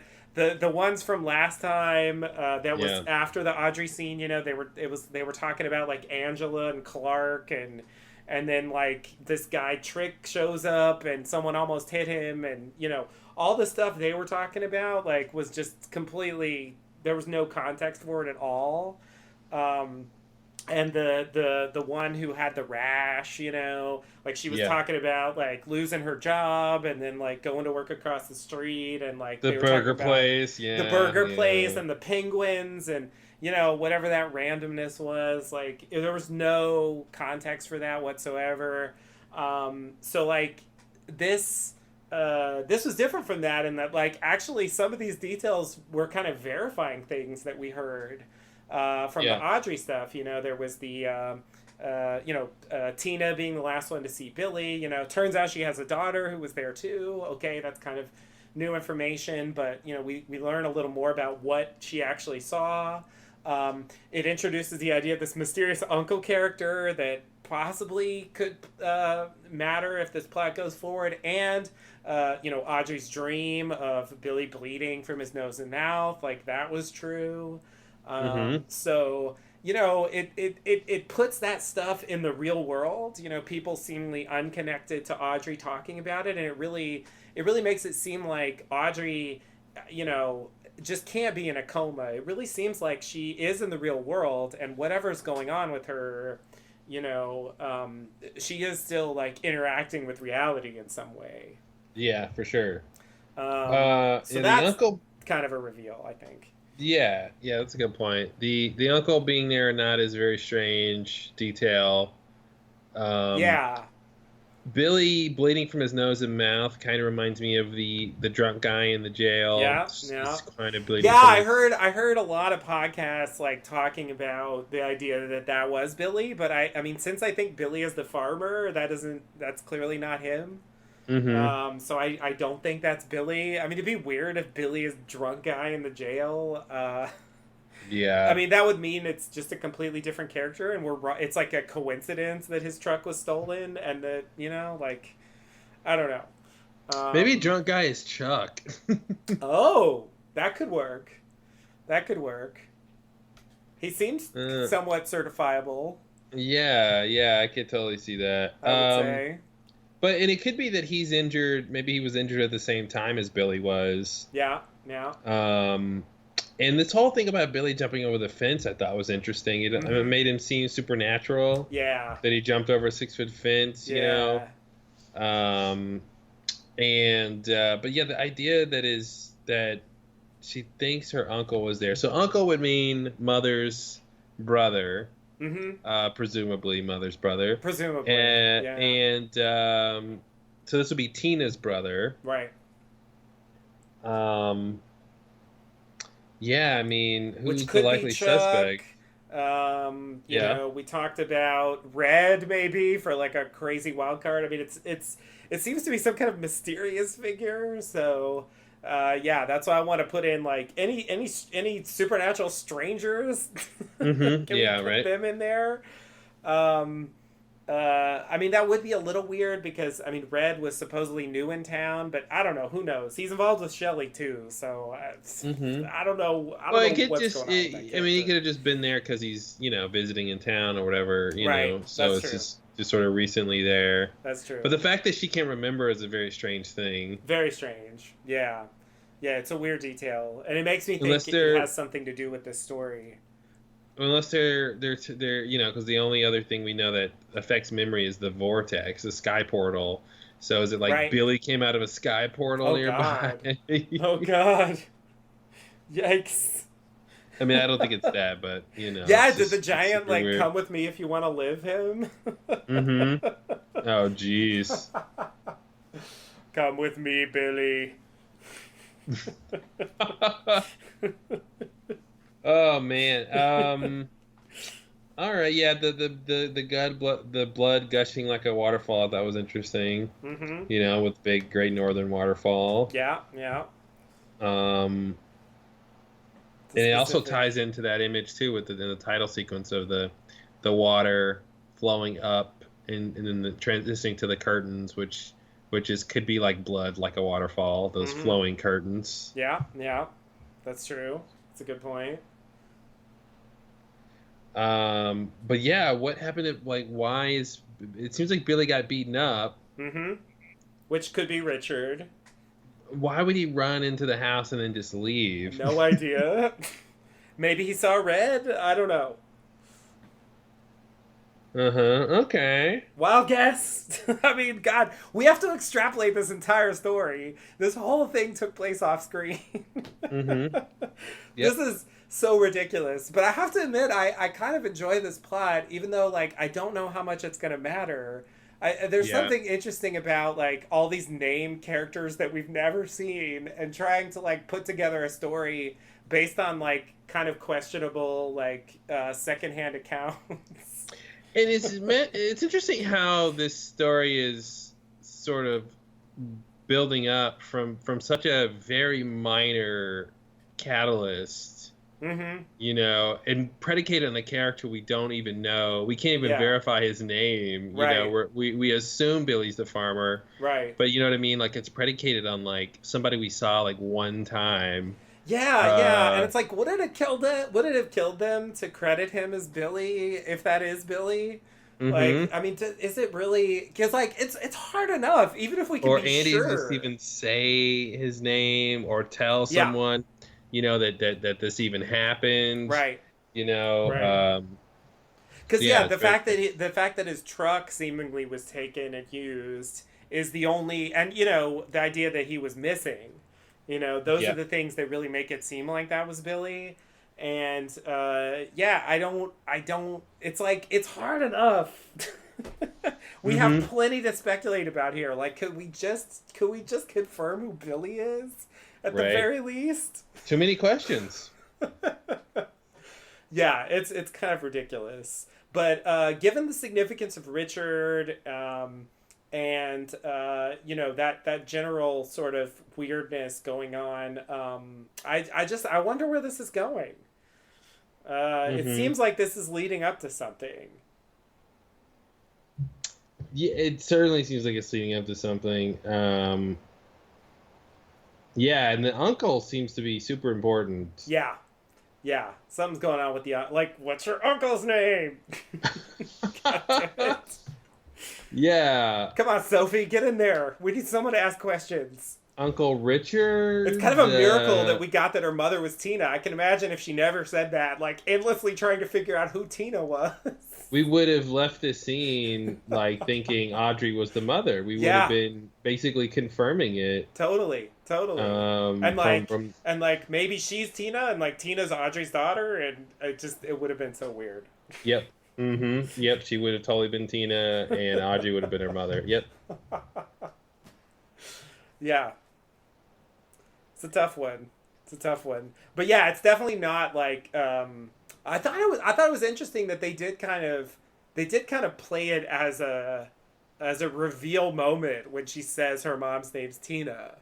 Yep. Like Mm-hmm. it's played like like some Yep. kind of big Like we've been reveal. wondering this whole time Yeah. who's her mother Like and dun dun the significance dun. of that. Yeah. It's like, really? Tina? Tina gets a And it's weird that like she doesn't know her mom's name. mm-hmm. It's causing the question how close they are. Yeah. Yeah.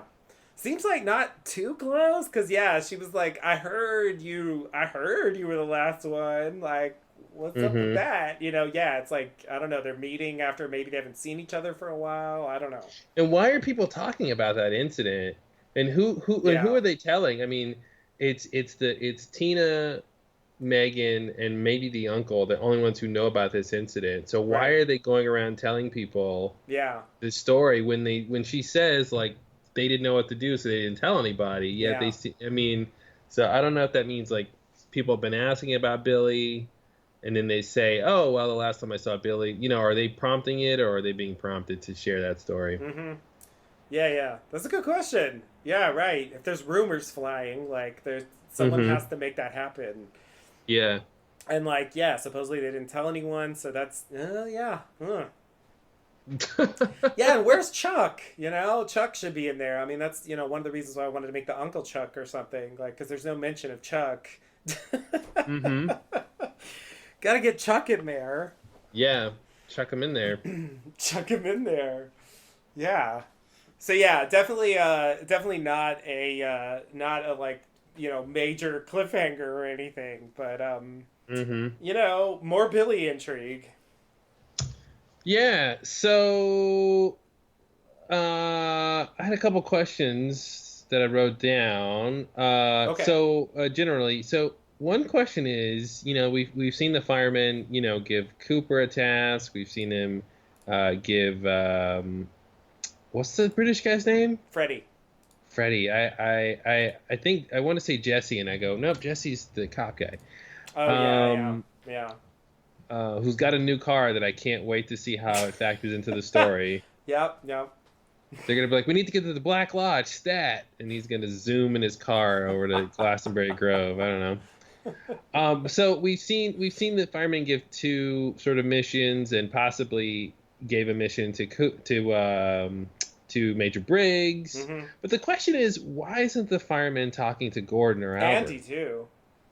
Oh, I'm sorry. Yeah, and Andy was the big Yeah. dumb one. Um, uh, why aren't they talking to the FBI who's trying to solve this case Yeah, and yeah, they who's really been working should. on Blue Rose cases since the 70s? Well, I had the same question about Mike, like Mike's over there, like, kind of flailing around trying to get Dougie to do stuff. And it's like, you could Hmm. take some other actions that might help Dougie a little quicker than, making him buy cherry pie and stuff. So, yeah, it's a good question because it definitely seems like, it seems like the giant could intervene more than he has. Hmm. If he really wants to kind of, help this situation out, and to kind of resolve in a better way. So yeah, I have no idea. I don't know what to make of that. I mean, there was the Laura Palmer vision. I don't know that that has anything to do with the giant, Hmm. but he did interact. Gordon did interact with the vortex, but the woodsmen were there. So I don't know. Maybe he was blocked or something. I'm not sure. Yeah, okay. And that actually is a good segue to my other question about the Woodsman portal. We saw the portal Gordon was going into led to a black and white place, Mm-hmm. and the portal at Yeah. Jackrabbit's Palace goes to a black and white place. Yeah. So I think that's kind of interesting. Yeah. Um, Yeah. Yeah. Did, with the we have seen the woodsman in color, right? no. Or no? Well, yeah, we've seen the Woodsman in color, yeah, like at the morgue, with Okay. Lieutenant Knox, and Yeah. in the Yeah. jail That one cell was with in color. Hastings, and Okay. and and outside when Diane sees the one going to kill Hastings. Okay. Yeah. Yeah. Yeah. So they're not always in black and white. I guess they were just so prominent in part 8, which was in black and white Hmm. mostly. So I think of them as being black and white kind of things. But yeah, sorry, I lost the train of thought. What was the what was the question? The Woodsman and oh no, just the idea that the sky portals lead to black and white Oh places. yeah, yeah, yeah, yeah. And I guess more broadly, like, what's the connection between the black and white places? Hmm. Hmm. You know, it does make me wonder. Yeah, is the convenience store? I mean, again, it was in part 8, but it was shown in black and white as well. Um, Yeah. so yeah, does that indicate something? Um, uh, ugh, ugh. I do feel like they're related. But then how Hmm. does the Black Lodge fit into all that? Is there some kind of conflation between the Black Lodge and the convenience store, or has the Black Lodge suddenly become the third place and it's really the waiting room, and maybe the convenience store is more like the Black Lodge now? I don't know. No, it can't be. Um, sorry, just thinking out loud there. Yeah, I don't see. Ah, Yeah, there's also this idea of the sky portal versus the ground portal. right. The liquid in the pool being an Mm-hmm. opening to a gateway, as was Right. mentioned. Right. And there's also that difference, though, between like going to the Black Lodge at Glastonbury Grove. You have the Yeah. sort of red curtains. Curtains. You Yeah. don't really. I mean, maybe the sky portal is the other version of that idea or Mm-hmm. something, and it's the same kind of idea, but. Right. Um, but yeah, there's this idea of like a portal in the sky versus the portal in the ground. It's Yeah. kind of interesting. Yeah. Yeah, I mean, for the Black Lodge, like the curtains works pretty well. Um, but it's not clear what the significance is supposed to be. It does seem like they're supposed to be similar places. The pool and that whole idea of like contacting another dimension and so on. I mean, it does Hmm. seem like part of the idea of the new series is that like there are these like portals and they're kind of all around the world. I mean, we seem to get confirmation there's one of them in London. Hmm. So like they're not even confined to the United States. I don't know why they would be anyway, but you know, like Because your jingoism. yeah, well, yeah, obviously America first, please. Um, Sorry, everyone else. yeah. So it does seem like they're supposed to be related concepts, and I don't know if they're depicting them differently. Just because like they kind of had a new idea, or maybe just the production realities of the original series, or it's really significant. I'm really not sure. Yeah, yeah, it's a It's weird hard to one. know. Yeah, but there seems to be some connection to the black and white places. So, Definitely, they're definitely related, but how and why? mhm. And the Woodsmen too. I mean, the Woodsmen are a big question mark for me. I still don't understand their role in the story. It does seem like generally speaking, they're more on the Bob experiment side, but why? I mean, what? I don't know. Why? And What's their how? deal? Like, yeah, are they allies? Or did they create this whole Yeah, exactly. Yeah, I guess that's situation? what I'm Like, saying. Like what's their because what's their you can specific make relationship? a parallel to the recent Alien movies, where like basically Bob is like the aliens, and the Woodsmen are like the engineers who like Mm-hmm. created the xenomorphs and Yeah. created these sort of evil biological life forms Yeah. for some reason that I still don't understand. Um, Maybe they got out of control. we got a little out of control. Maybe things got carried away, like Mm-hmm. Mike said. Yeah. But yeah, so maybe like that idea is they created experiment or Bob or elicited it somehow to Earth. Um, but yeah, it could be they don't seem like they're trying to stop it per se. Um, Yeah. and I think this God of Light question is really key to understanding what they want. Mm-hmm. Is that like a joke? It kind of reminds me of at the end of season two, or the end of season two, um, the end of the finale, where Cooper's taken over by Bob, or the doppelganger thing, is like laughing and saying, how's Annie, Mm-hmm. so it's got a light like a tongue in cheek thing, like is it like he's referencing the nuclear explosion, and Mm-hmm. that's the light, and he's making a joke, sort of a, Right. do you have Oh a, yeah, yeah, you know what I yeah. mean? Yeah. Yeah, that's interesting. I could see that. Sort of calling into question the sort of the catalyst to this whole thing. Right. Right. It's quite a light. Ooh. It's a big light. It's a big light. Got a light. LOL. Nuclear warfare. Yeah, can I light my cigarette with your nuclear explosion? Yeah. Yeah. Uh, we gotta learn more. I mean, they were prominently featured in the Giants montage that he showed to Andy. So I do feel like they're coming to Twin Peaks, and hopefully, whatever they do will help to explain or at least help us understand to some extent, like yeah, what their relationship is with everything, basically. Do you think there's a way where the FBI and the sort of investigative team and all the sheriff's cops and everything, that they could even find out that this all goes back to the nuclear blast? Because I was Yeah. just thinking, like on Lost, there was a nuclear blast that was supposed Mm-hmm. to sort of change reality or Right. create a new reality almost, and I Right. and I wonder if that idea could be in play. Mm-hmm. This idea of we lived inside a dream, is the dream Oh starting God. with the explosion, Yeah. that sort of created this dream world, We do sort of see people go to sleep, when the woodsmen come out. Right. Right. So are they putting the world to sleep and they're all dreaming? I mean, I hate that idea, but Mm-hmm. just in general, there seems to be something with dream realities and Yeah. sort of encapsulated timelines, perhaps. Yeah. I could see that, but I have no idea, Yeah.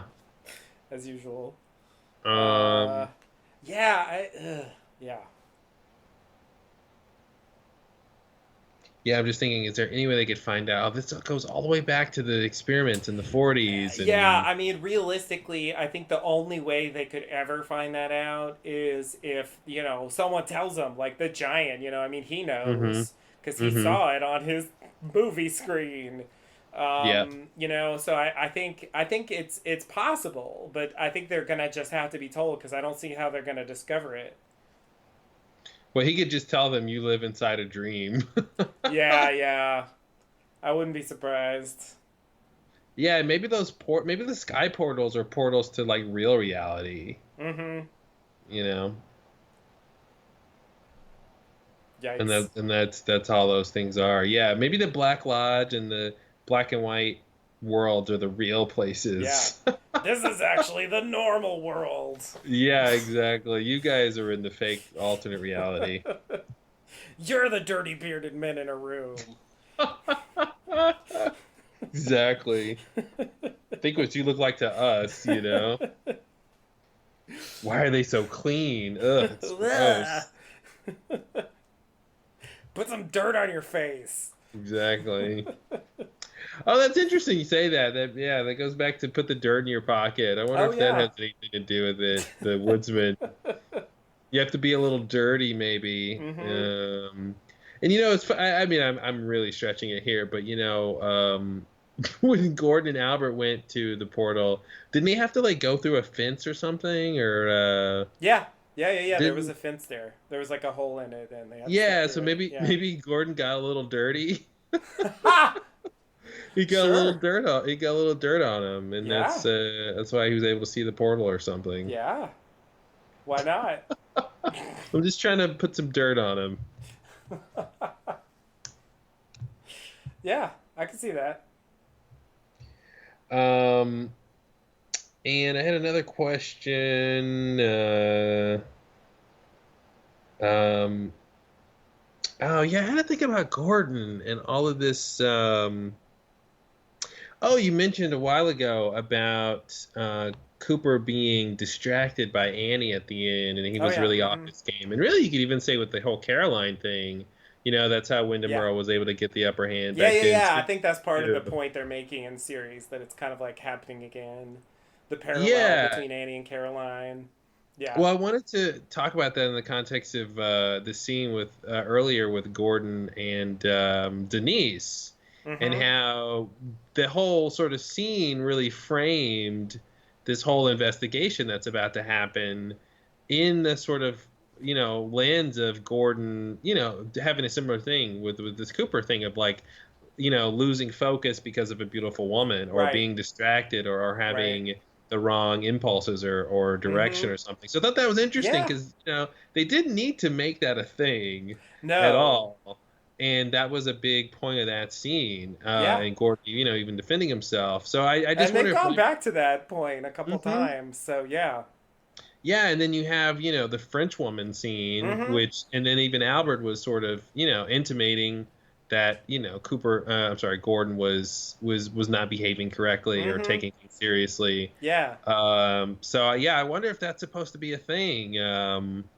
And I don't exactly know what that would mean by the end, but yeah, it just made me think of that, the whole idea of them playing that up again. Yeah.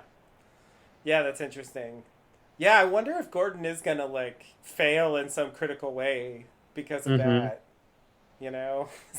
It makes me think it would happen with Tammy somehow. Like Tammy would be the catalyst for Mm-hmm. that, although he hasn't been overt or anything. Right. Sort of But that is distracted what by Denise Tammy, was insinuating. but that, yeah, exactly. So yeah, you're right. That's if it's gonna be anyone, you're right. It should be Tammy. That would make sense. Mm-hmm. I mean, there's the question of, besides bringing in the millennials, like what she's doing in the story. Yeah. Like they haven't really done that much with her yet. So yeah, um, I could see maybe that's kind of an endpoint for that. Is there any way that Tammy is the real mole and she's faking messages I've from heard Diane to I've heard that Cooper? theory out there, but I mean, we did see Diane doing some of the messaging. I mean, we Yeah, but saw what did we her really see her we saw do? her receive the message, the original one, around the Yeah. table. The conversation is lively, and Re- Receiving's not a crime. and we saw her send. They haven't asked yet with to the Las Vegas But question. she didn't have her bangles on. So I'm just gonna say that she was bangleless. So, you know who doesn't wear bangles? Tammy. Damn it! So Diane without bangles is like Tammy in disguise. She's like Hey, you disguising said it. herself as Diane, and You said it. I have heard that. I have heard theories along those lines that Tammy is secretly trying to frame Diane or something. She's the real mole. Yeah. I don't think that's impossible yet. I don't know. I feel like we've seen enough with Diane to say that she's bad. There's something going on with her. Hmm. If there's something up with Tammy too, I would say like maybe they're in on it together. But That's too much. That's too much. I do think there's something up with Diane, and so yeah. Uh, I'm expecting Tammy's role in the story to be something else. That's my instinct on that right now. But I wouldn't say it's impossible at Hmm. all. If they wanna kind of go for a surprise, Yeah. they're gonna have to explain a couple of those scenes. But I mean, even Albert, is saying they're getting these messages. So it's like, I mean, I guess it could still be Tammy somehow faking it. Hmm. But, Yeah. um, that'll be an interesting reveal. So, hey, we'll see. Well, because it would go back to that, like, Gordon, they didn't, Right, Gordon wasn't suspicious of her because she's a right, beautiful woman or right, something. right. Yeah, yeah. It's a good point. Yeah, something like that should happen. All right. Well, I think, You remind me so much of the enchanting singer, Krista Bell. who I've done many collaborations with. Her new album in stores now.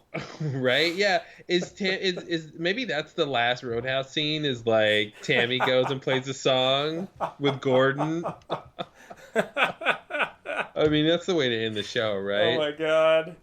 That's gonna be She's like, weird. "Come on, Gordon, sing that song you love so much."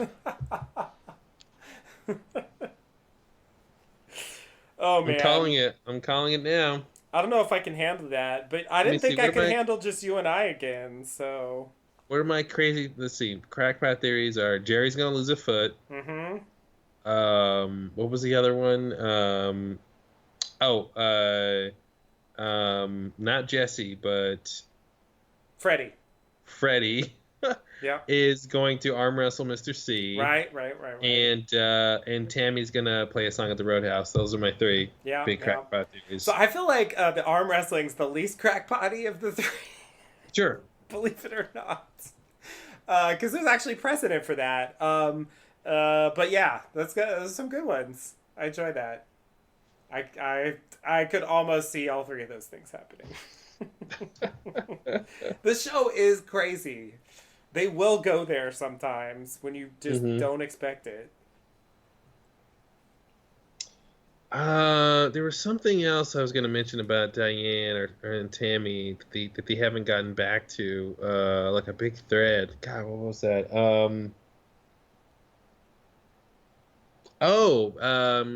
Diane having the coordinates, and we haven't seen her communicate them to Mr. C yet. Yeah, that's a weird element of the story that it goes along with the whole coordinate saga. That's like just a fucking mess. Mm-hmm. I hope they somehow give us a few more lines about what happened in Buckhorn, because I feel like that's And also the you met with Major Briggs thing, like you know, I just want to get like a little bit of clarification, just so I can maybe understand the coordinates better. I do think it's weird that Diane hasn't sent the coordinates, and I wonder what the explanation for that is. And maybe, yeah, maybe that indicates something is You going on with know, Diane beyond the obvious.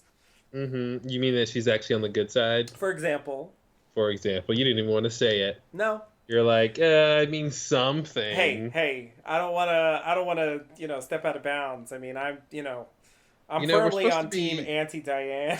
we're supposed to be innocent until proven guilty. You Hey, no, know, no, no. you Diane just was have a guilty bunch as of soon as she checked her cell phone. you just have a bunch of circumstantial evidence. You know, it's not beyond a reasonable doubt Yeah, in some other legal terms. I agree, but the evidence is mounting. I mean, they're gonna have to pull a big reversal, like Tammy faking a bunch of stuff to pull her completely out. I do feel like the thing is I did say, like, I think the thing is gonna be like she's doing it for a reason. I think when we understand that reason, we're not going to say she's pure evil. Um, so I'm not saying she's on that level, but I do think she's collaborating with Mr. C, and I stand by that until we're Mm-hmm. told otherwise. But it is possible that she's not. I'm just, I feel strongly that that's what's happening, and that it's really going to be about why. Yeah. And Maybe that she I have wants no idea. Bob. Yeah. Hey. Ooh. Yikes. Fuck you, Gordon. I want the Borb. Yeah. It's all about the Borb. All right. Well, good episode. A lot of cool Yeah, stuff. this A lot of was cool this stuff. was like high octane Twin Peaks. This was like the closest thing, I think, to the early, like, part one, part two, Yeah. part three, part four era, where it was like, holy hmm shit, crazy things happening constantly. Faces are coming off. Yeah, Yeah. faces are coming off again. Yeah, hmm it's calling back to that era, and we're getting to the end, so I guess it's logical. We're kind of four from the end, so we're kind of going back to where we were. Maybe heading towards a face-off. Could be a double hmm face off. Yep. That seems totally possible. It's But the mitosis of faces. What but are you yeah, gonna it do? seems like the mid-season lull is over. I mean, we might have one more episode of more setup-y business, hmm but I still think we're gonna get a decent bit of momentum going forward from here, and you know, heading for a conclusion. I mean, this is crazy. Yeah. Really quick, I wanted to just the idea popped in my head, trying to wrap all this stuff up with all these sick people in town.